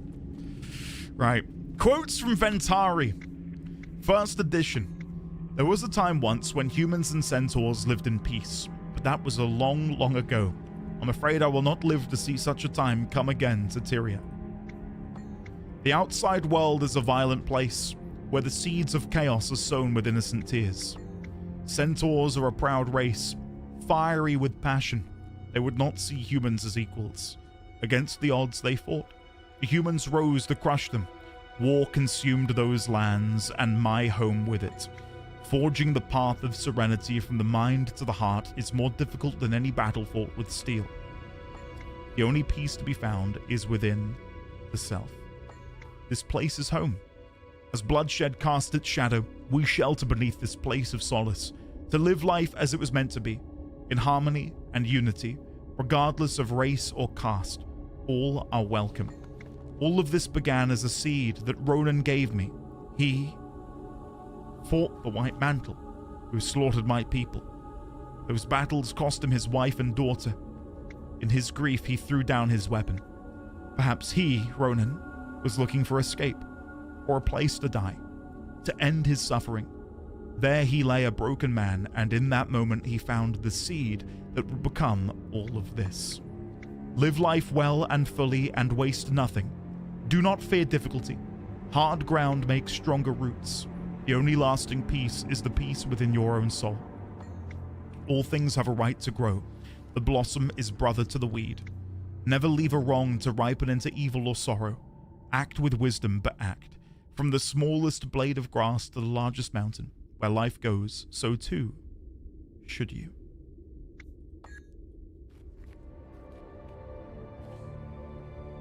Yeah, we can go back and have a look at the Black Citadel and see if we can spot Rin underneath. I can kind of picture it. Written by Iworth? This work is a psychological and historical look at the Nightmare Court. It offers several sound theories for why the court tortures and kills so indiscriminately. Second-born Caderin founded the Nightmare Court, gathering its members from Sylvari who had darkened hearts and cruel minds. Firstborn Foulane was one of the earlier converts. So, Caderin? I don't think we know of this name. No. So, Nightmare Court. We'll put a note about that in here. Caderin. Yep. And, of course, Foulane. Okay. Nightmare courtiers believe that in order to have balance, one must allow darkness in. They seek to inject nightmare into the dream by torturing their fellow Sylvari and breaking their minds. They have no empathy for other creatures and will massacre a whole village if its citizens get in their way. The depth of their depravity has never been fully measured. Firstborn Foulane herself took over as the court's Grand Duchess. Obsessed with Kaith, she tried on numerous occasions to introduce Kaith the Nightmare and convert her as well. Kaith continues to resist, though Foulane has taken extreme measures including poisoning Kaith with Nightmare and forcing her to participate in Nightmare activities. The Nightmare rejects Ventari's tablet and its philosophies. The more time that passes, the more dangerous and unpredictable they become. Okay, we're nearing the end. The Nightmare Harbinger. Discussions with Amaranda the Lonesome resulted in this collection of thoughts and theories on Malik, a Sylvari who awakened beyond the Pale Tree. Oh! As you know, all Sylvari, whether of Ventari's philosophy or of a nightmare bent, come from the Pale Tree. To consider that one who is so like us could come from elsewhere is humbling and confusing. We know that we are who we are because of Ronan and Ventari's care. So, where did Malik come from? I have many questions about this. If he came from a different tree, then where did he get his knowledge of the world? Is there another dream out there somewhere? Why does he resemble humans as we resemble Ronan? Why does he not know his own mother? Surely if there were another tree, he would remember her. And why did the Nightmare Court call him their harbinger? A harbinger is an omen, but is it good or evil? Malik is no one. He comes from nowhere. On one hand, I am sorry for him. He has no roots. On the other, I am envious. He can become whatever he chooses. I hope he chooses well. Again, I don't know if we even know Malik. What is happening? That is probably one of the most exciting things I've read in this entire library. Is Sylvari not born of the pale tree? How is that possible? Does he precede then the firstborn? How old is he?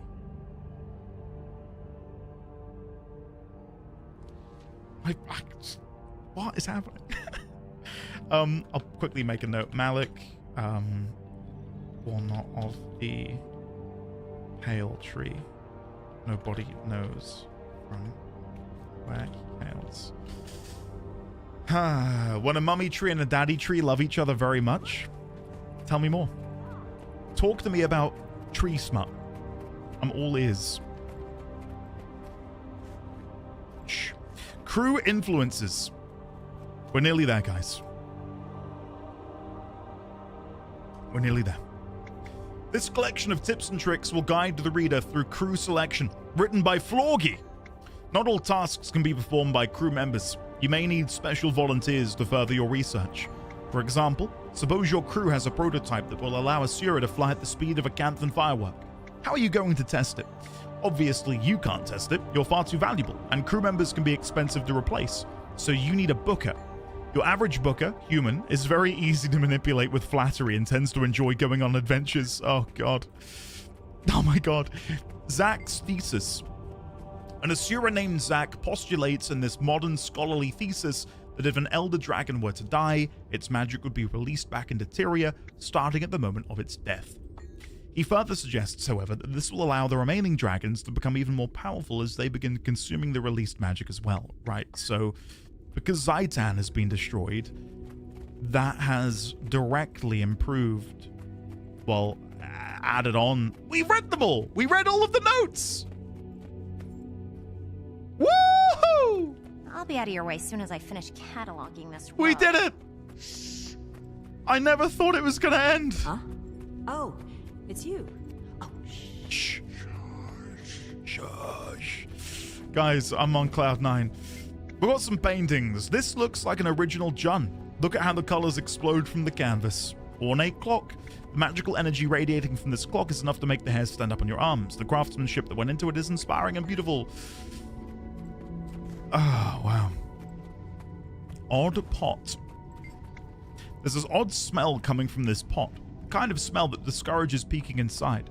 If that weren't enough, the quiet, slithering sound definitely kills the thought.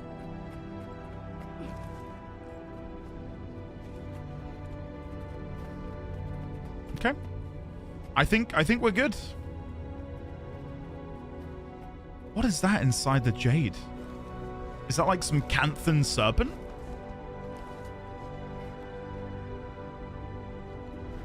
What is that? Oh, it's like a jungle worm. But encased in jade. That's cool. That's really cool. I don't know if I should be back here. I'm kind of in no man's land. I feel like I'm about to glitch out of the map. Yo, how do I get out? Ah! I don't know how to get out of here, guys. This is the benefit of Guild Wars is it's so open. Like if you need to take time away, you can. The game doesn't punish you for leaving it to go play something else for a month, a year, hell, even a decade. Hold on, I'm trying to... Fine, I'll go the long way around again. Sorry, I want to try and jump onto the bone that is suspended in the air, the spear-looking thing. Think this is the way?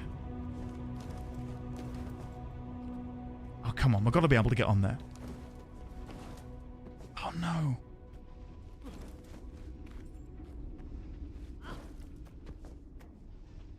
There's got to be a way. Come on.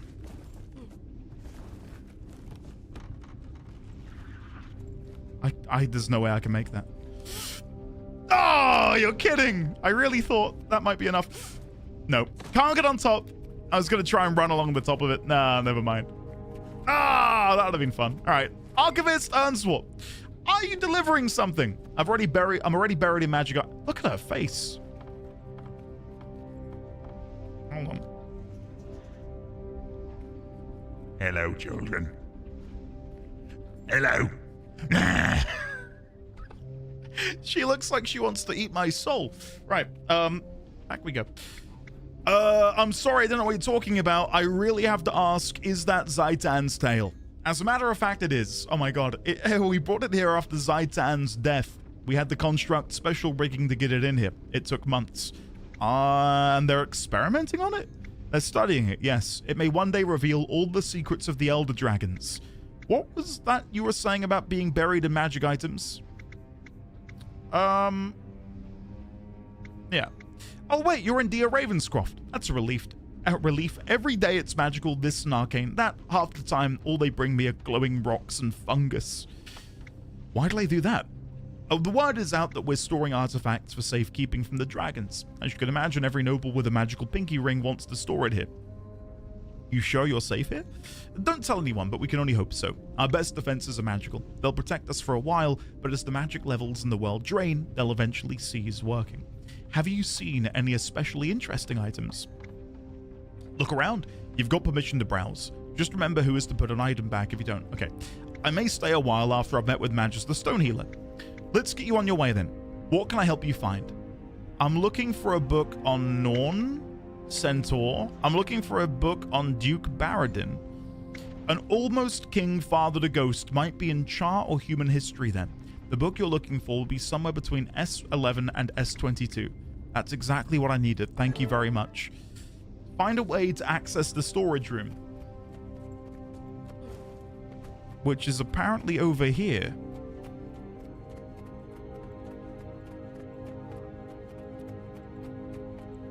So there should be new books for me to now read.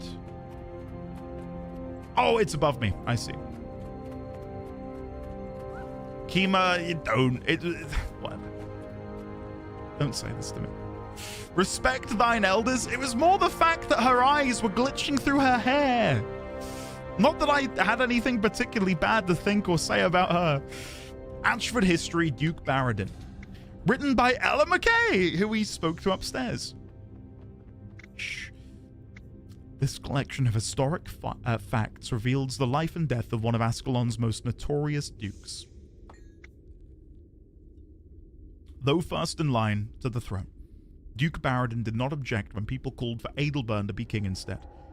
He spent his life on the Baradin estate, making wine and training warriors. Baradin's daughter, Althea, was betrothed to Prince Rurik, son of King Adelburn. Althea was murdered by Char, and her ghost remained restless until a renowned hero returned her ashes to Baradin. Duke Baradin was caught in the foe fire, and his ghost now causes regular trouble for the Char in the plains of Ashford. The next book is round here. No, it's down here. In this series of reports from the Hinterlands, Explorer Ket details what her research has uncovered about centaurs and their tribal society. Centaurs can be found in many places throughout Tyria and as far away as Ilona.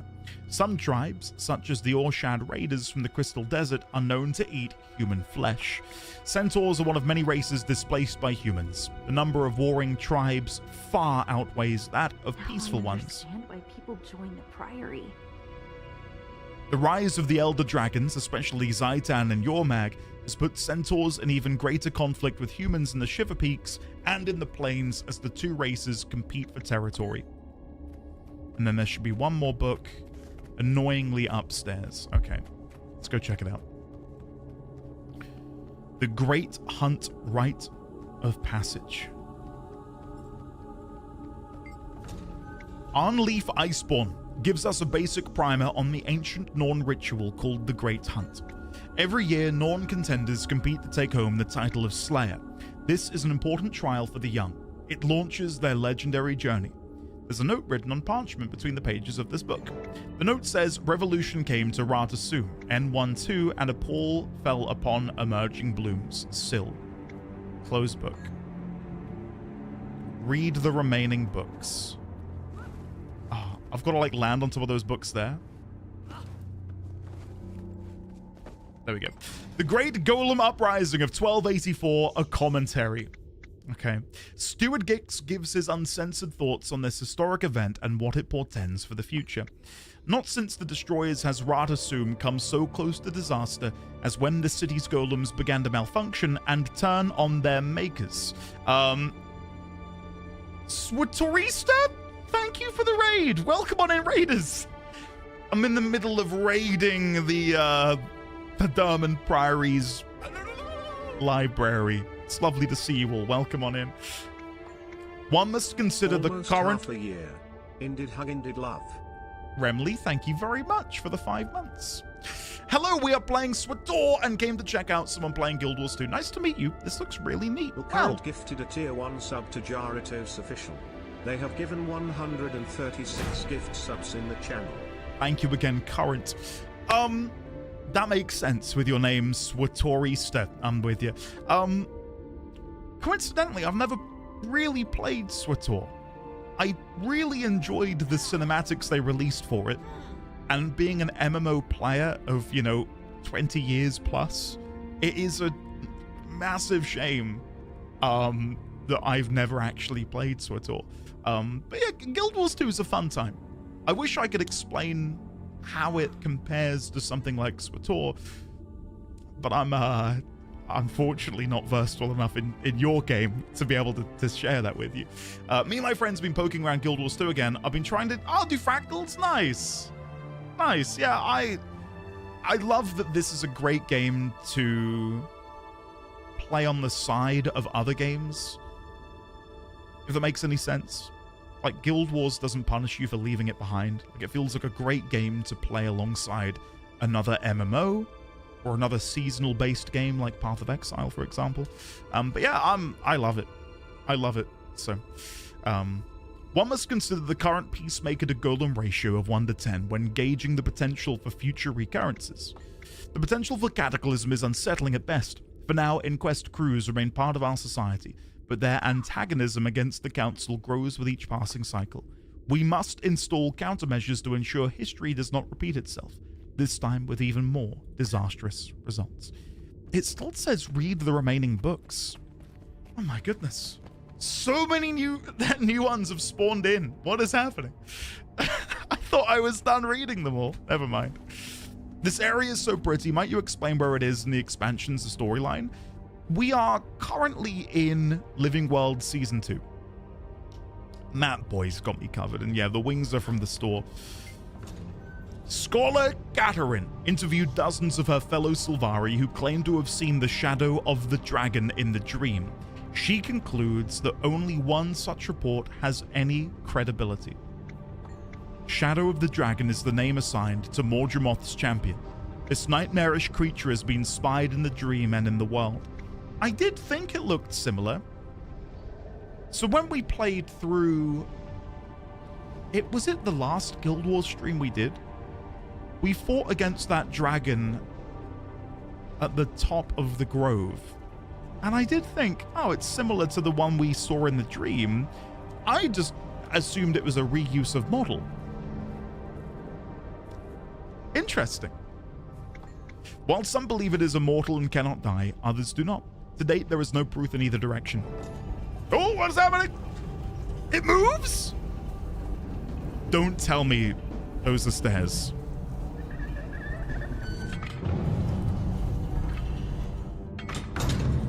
Ah, yes. Woo! Okay, let's go. I did think when we were in there earlier, there's got to be a deeper significance to this. Well, guys, thank you for listening to me talk about, read all of the books for like an hour and a half. It's finally time to go and see Ogden Stonehealer. Where is he? Oh, wow. Holy shit. Look at this. You can hear the thrum of magic as you walk down here. What took you so long? Getting the cipher from Explorer Campbell took longer than expected. We're sorry for the inconvenience. Well, don't waste my time. Tell me what you seek. Don't have to ask me twice. Magister, it's me. Oh, let me reread.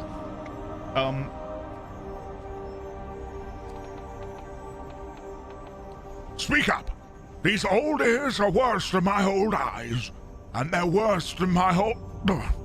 Never mind. Go on. Magister, it's me. And Dear Ravenscroft, we met...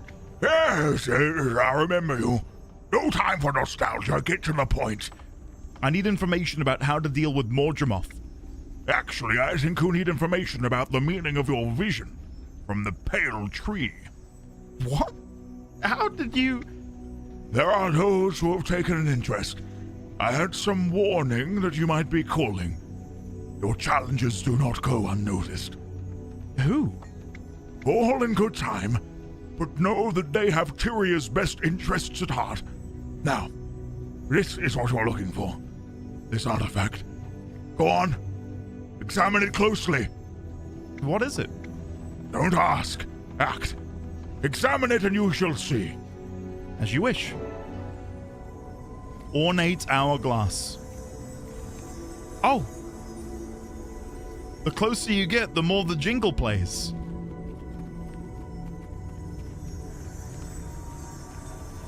And we can see it's dragons that make up the spiral. That's cool.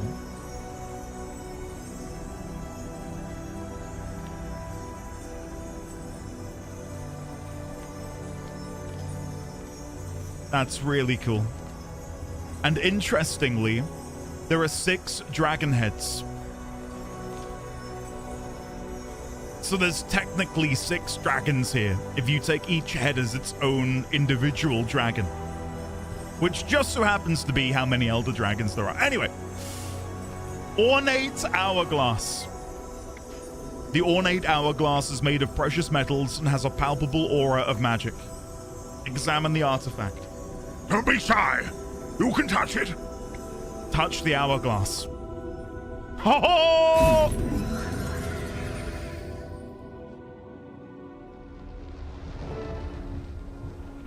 What? Woo! What is happening? Holy shit! God, that's gorgeous. Oh. What just happened? I don't know, but my legs feel like Taffy. Where the hell am I? The music is... Is this... It must be... Glint's lair!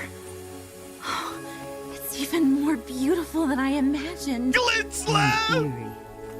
It doesn't look like we'll be leaving the same way we came in. I never thought I'd see this. Where's the boss? Hello? Over here! Boss, it doesn't look like we can reach you from here. This place, it's something else entirely. Maybe our paths will intersect beyond here. Right, you look for a path up ahead, I'll do the same on my side. Be safe. Glint may no longer live here, but that doesn't make her lair any less dangerous. Let's move ahead and search for a place to meet. All right. We'll see you in a bit, boss. Stay safe. Keep your voices down. We don't know what's in here. Bloody hell.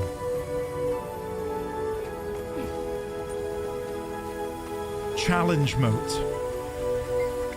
From inside this mote of pure mist's energy, a voice asks, Worthy adventurer, would you like a challenge? Yeah.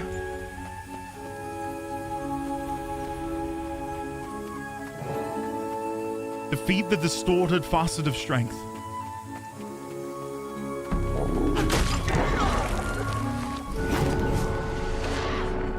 Should have rolled. Classic.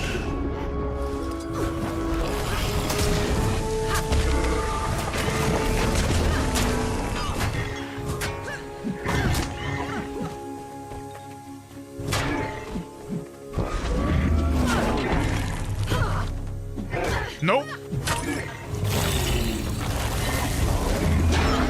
Got there in the end. Andy, time check.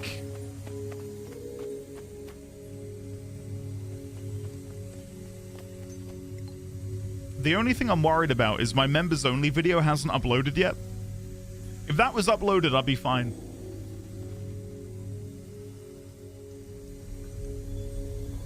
Just checking. Hold on. Hold on.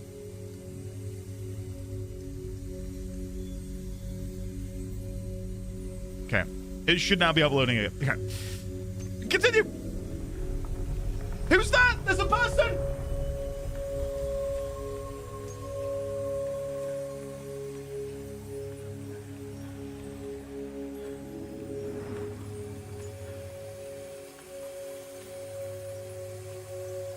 My father used to talk about Glint in her prophecies.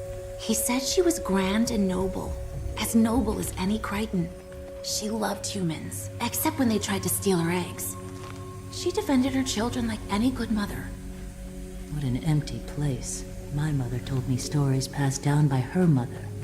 She said it was once guarded by fearsome dragons. The lair itself would tear and gnaw at you, but heroes braved its dangers to have an audience with Glint.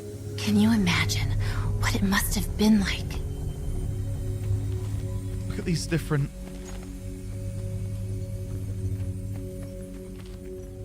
Okay. Domain of light discovered. Explore the area up ahead. This is insane. This is so far away from what I thought was going to happen when we interacted with the hourglass. Ah, the audio. It's not just the music, it's all of the little extra embellishments and Hey! I'm yapping! Stop attacking me! Provides red light attunement on death. Sync with a matching color to receive a protective bond. Oh, quick. To this? And then I run through here?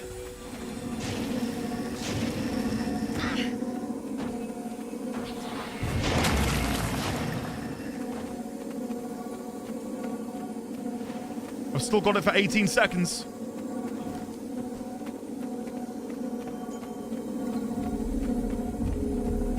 I've got it for 10 more.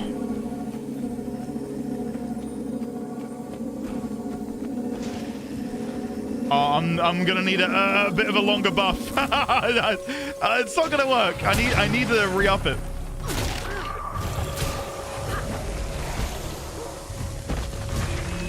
Okay, go again.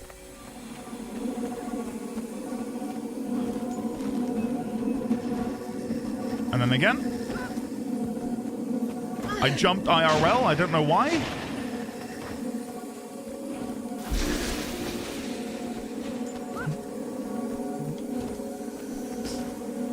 Woo! Challenge mode. Worthy adventurer, would you like a challenge? Yes! Je m'appelle! Distorted facet of light.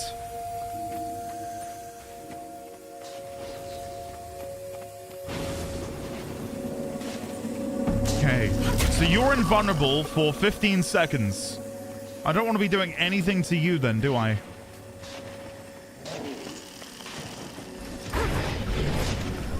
Can't attack you. Ah, that's not good. I didn't think it was going to knock me back. Oh my god.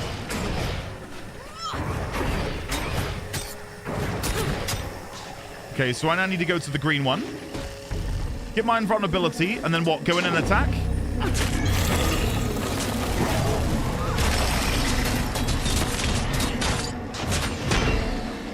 Nice. Reveal the crystalline memory. My little Magister Siren gets the buff too. Oh. I can't tell who that's meant to be. It looks vaguely familiar as the... We studied the Flameseeker prophecies in school. Me too. I remember the stories about the fall of Ascalon, Prince Rurik, the Chosen. I used to pretend I was a Chosen when I was little. Me and my sisters put on plays for our parents. I can just imagine it. Glint was ancient, thousands of years old. Why wasn't she like the Elder Dragons? She was freed from Krakatorik's control by the Forgotten a long, long time ago. And then, because of her gift for reading minds, she connected with humans. She learned to think like us. Elder Dragons don't. They're too different. Yep. I'm just trying to go through my notes, and because this reminds me ever so slightly of I'll show you what I'm looking at. It reminds me of the Master of Peace.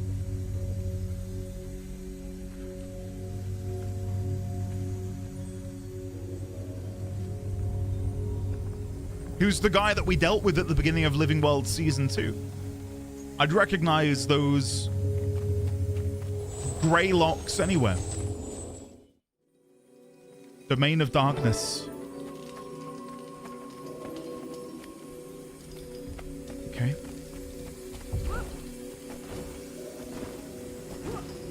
I'll be making notes on everything they're saying eventually, don't worry. What? Find a way past the gate. Maximum health reduced to 1.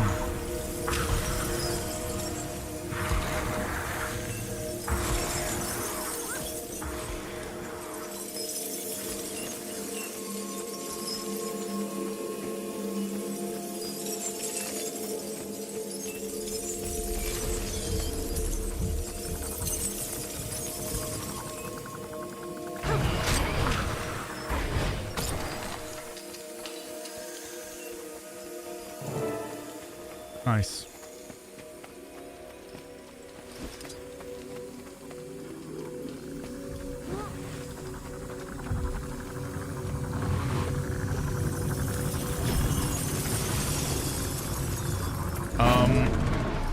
Yo, okay.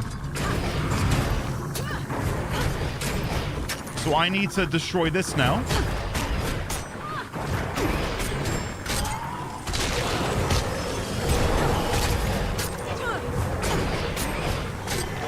Okay, I need to give it the... I know what I need to do. I need to get the boon to reduce me to 1, give it to the Vortex Crystal, then destroy it! There it is.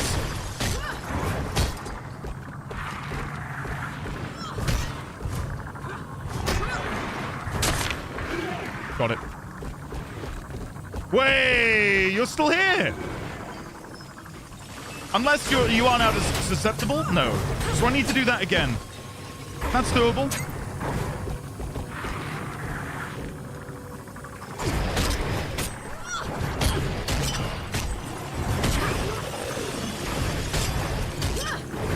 I think I need to stand in the AoE. I'm getting it now.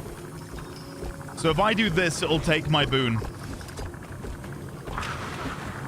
And then I do this.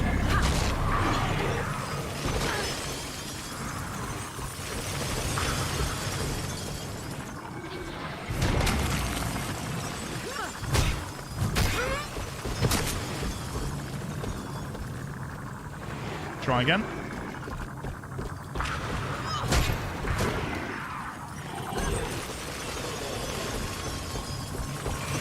Ah, I can roll.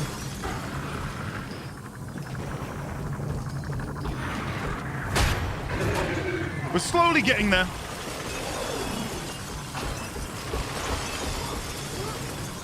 Bloody hell. I can only destroy these crystals, though, when they've already been debuffed. That's the problem!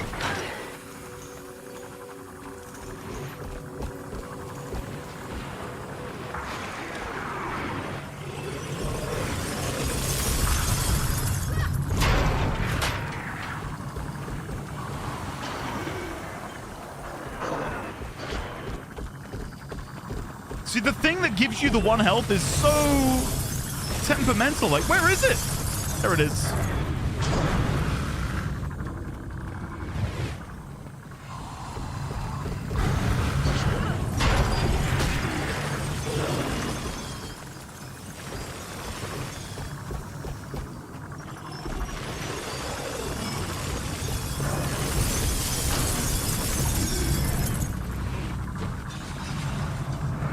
it doesn't spawn in for so long!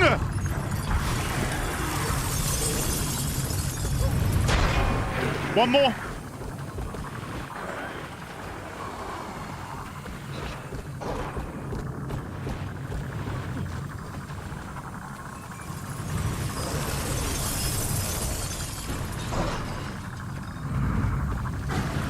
There it is.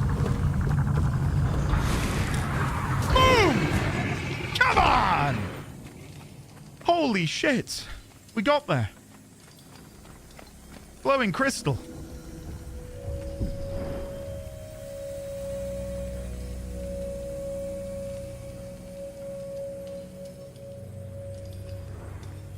Mechanics in my MMO.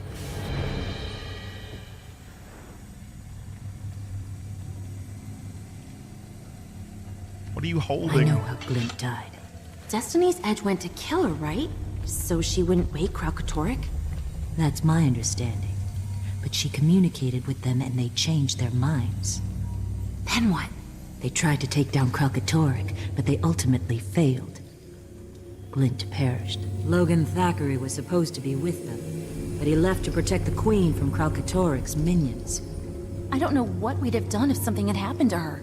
Some blame Logan for why Glint died instead of Kralkatorrik that day. He was just doing his duty. Shh, what was that? Did you hear that? What is it? Crumbling path discovered.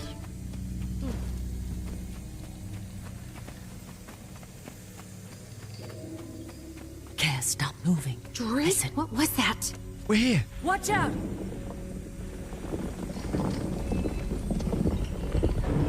Yo, that's a cool, like, reveal.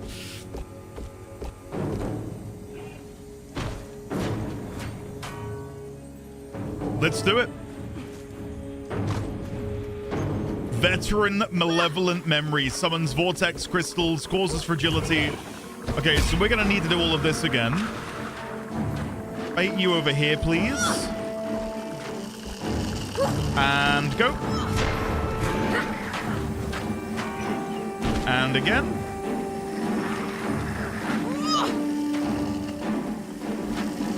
I maybe picked this up a little bit prematurely.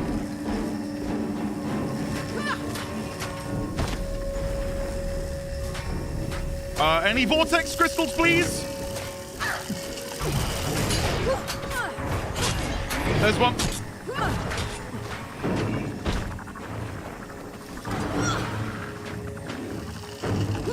Patiently wait. And go. Nice. I'm not going to take fragility. Oh, there we go. I was going to say, I'm not going to... Ah! Shit. That happened so quick. God damn. I spawned in it.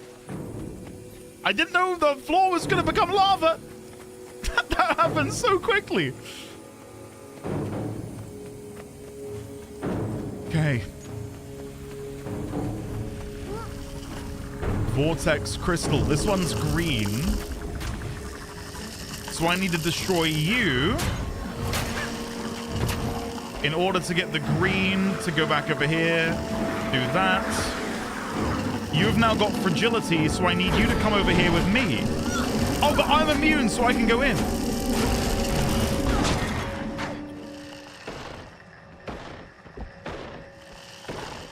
I could have sworn it said protective bond, which is why I went in. Shit! I thought I had the immunity from getting the green! Crap! Don't clip this. This is meant to be my redemption arc. I can't die now. Okay, so summon Faucet. You come here. That gives us the green, which then becomes protective bond, immune to conditions, damage reduced. And then I come in here and hopefully kick ass. I don't know why that instantly killed me last time.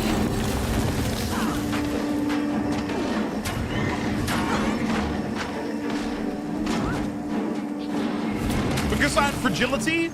Oh, of course. Yes. You guys speak a lot of sense. You're all very smart.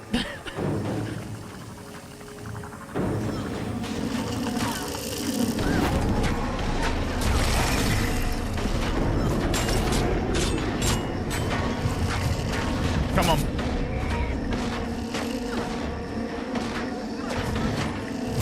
Four, 3, 2. There's something missing. I can't deal damage to him.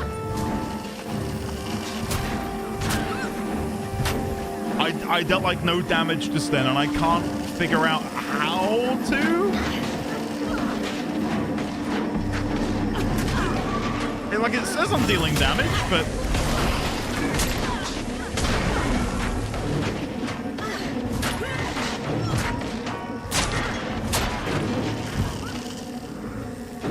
because I can't attack him with a vortex crystal. So maybe this is it. Maybe I just have to keep going in. No, I got fragility. No! Shit! What? That's so unfortunate. I got knocked back. Oh, come on. I went. Shut up. That's so annoying. Okay. Beware of the knockback. Beware of the knockback. Come here, you little shit. 1v1 me, bro. Alright, summon Fawcett. We need you first.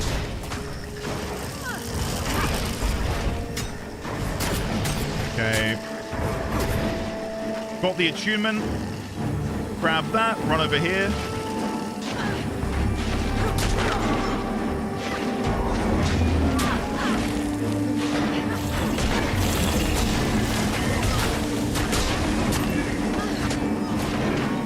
Three, 2, 1. Yeah, I'm a little bit lost on how I'm meant to deal more damage to him.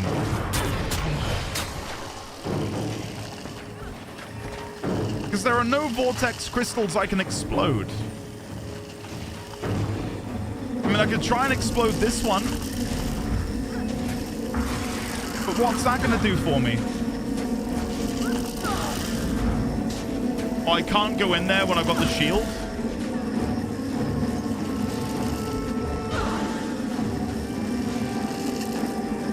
Okay, I have to wait because I've messed it up. Okay, try this again. So I got my green attunement, which I see. Okay. Dodged.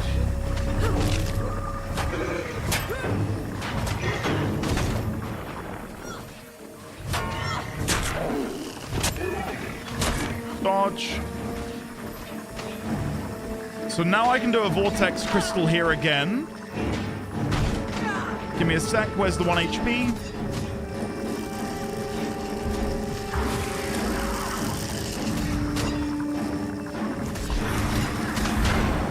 There we go.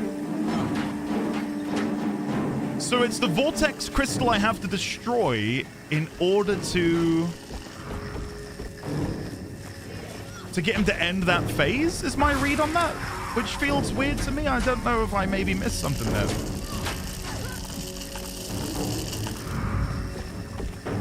Can you summon a vortex, please? Thank you. I see it. It's back here. Thanks, Kima. Don't sell yourself so short, though. Okay. New phase. So now we've got the vortex crystal again. So I'm going to get the colored light from this, which I will now take over there to get the protective bond.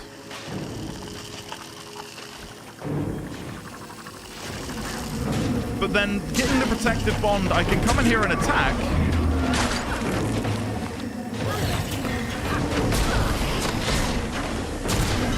But I feel like that can't be what it wants me to do. Like that can't be what it wants me to do. It wants me to destroy the vortex crystal again, which we can do by coming over here, grabbing this, and then depositing it in here.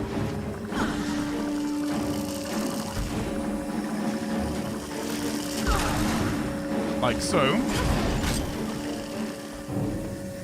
And then that breaks him out of his cycle. That feels a bit weird to me. I don't know. Call bullshit. That feels like a really weird pattern. I don't know.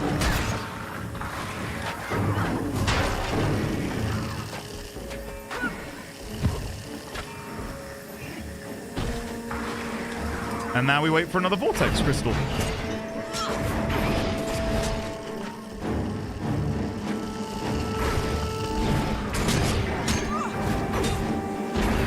There it is.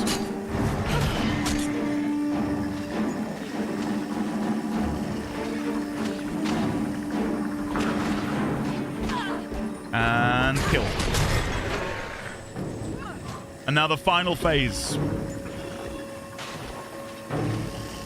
So again, to sort of do this the way I've just been told. Wait a second. 3, 2, 1, go. And then destroy it. And now... yeah, I don't know. It feels odd. It feels clunky to me when everything else feels really quite simple. Okay, please give me another one of these, thank you. And then where's the vortex? There it is.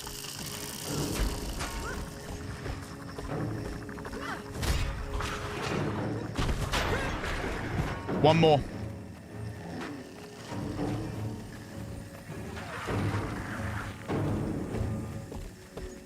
It definitely feels... it's a bit long-winded, I'll say that. Like, the fact that this fight is still going is kind of crazy. And then this should be it. Are we ready? And... we got there. Only took half of my bloody day. There we go. Casimir, are you okay? You're okay. What just happened? What was that? Not sure. If I had to guess, I'd say it was part of the lair itself rising up to greet us. Not much of a greeting, if you ask me. Thanks for swooping in when you did, boss. We'd have been toast if not for you. Mm-hmm. We weren't sure we'd see you again, to be honest. So is this the Master of Peace?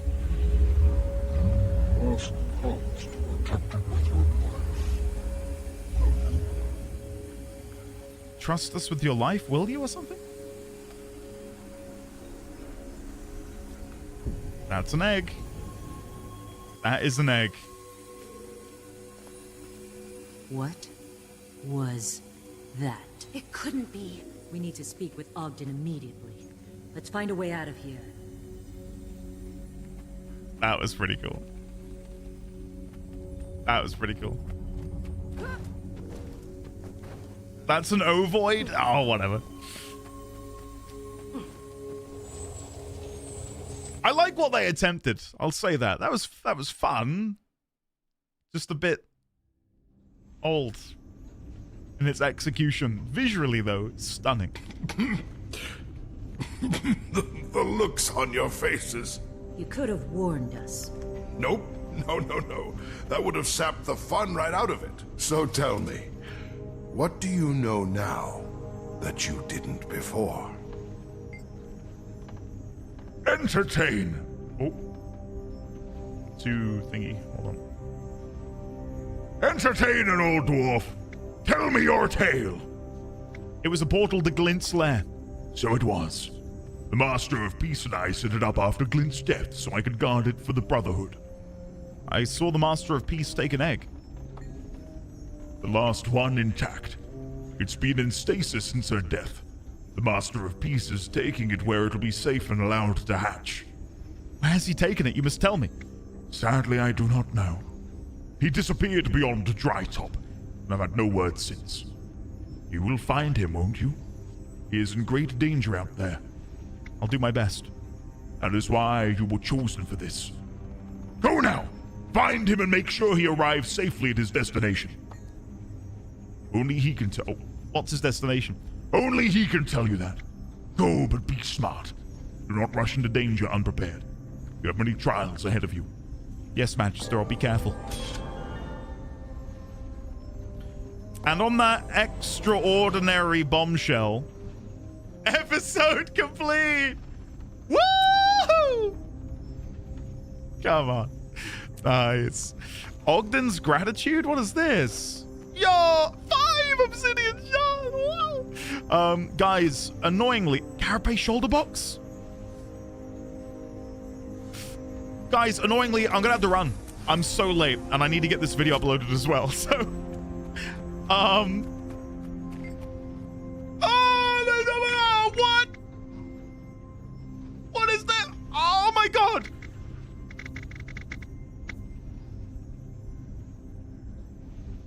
I'm gonna have to stay logged into Guild Wars and look at this later. I'm gonna have to read this later. Guys, I love you all so much. Thank you very much for hanging out today. What a day! We'll be back tomorrow with Warframe. We're gonna be watching the trailer again. We're gonna be doing EDA, ETA, definitely playing Ivara. That's gonna happen. Who knows? Who knows? Carbon, I think I'll probably do that. But yes, I have to run. Video for Cyberpunk going live in about 2 minutes. Yes, 2 minutes. Just looking at my phone. Yep, that looks good. Right. Guys, have a lovely rest of your day. Ivara, finally? Maybe. I saw that Ivara is the most picked Warframe in ETA and EDA, according to that graph that Pablo shared. Go find it. Tell me where Ivara is on the list. Anyway, I love you all. I'm gonna have to run. I'll see you tomorrow for Warframe. Thank you for enjoying this with me today. And I will see you all tomorrow, or this time next week, for more Guild Wars 2. I feel like we're really getting into the lore now. It's good stuff.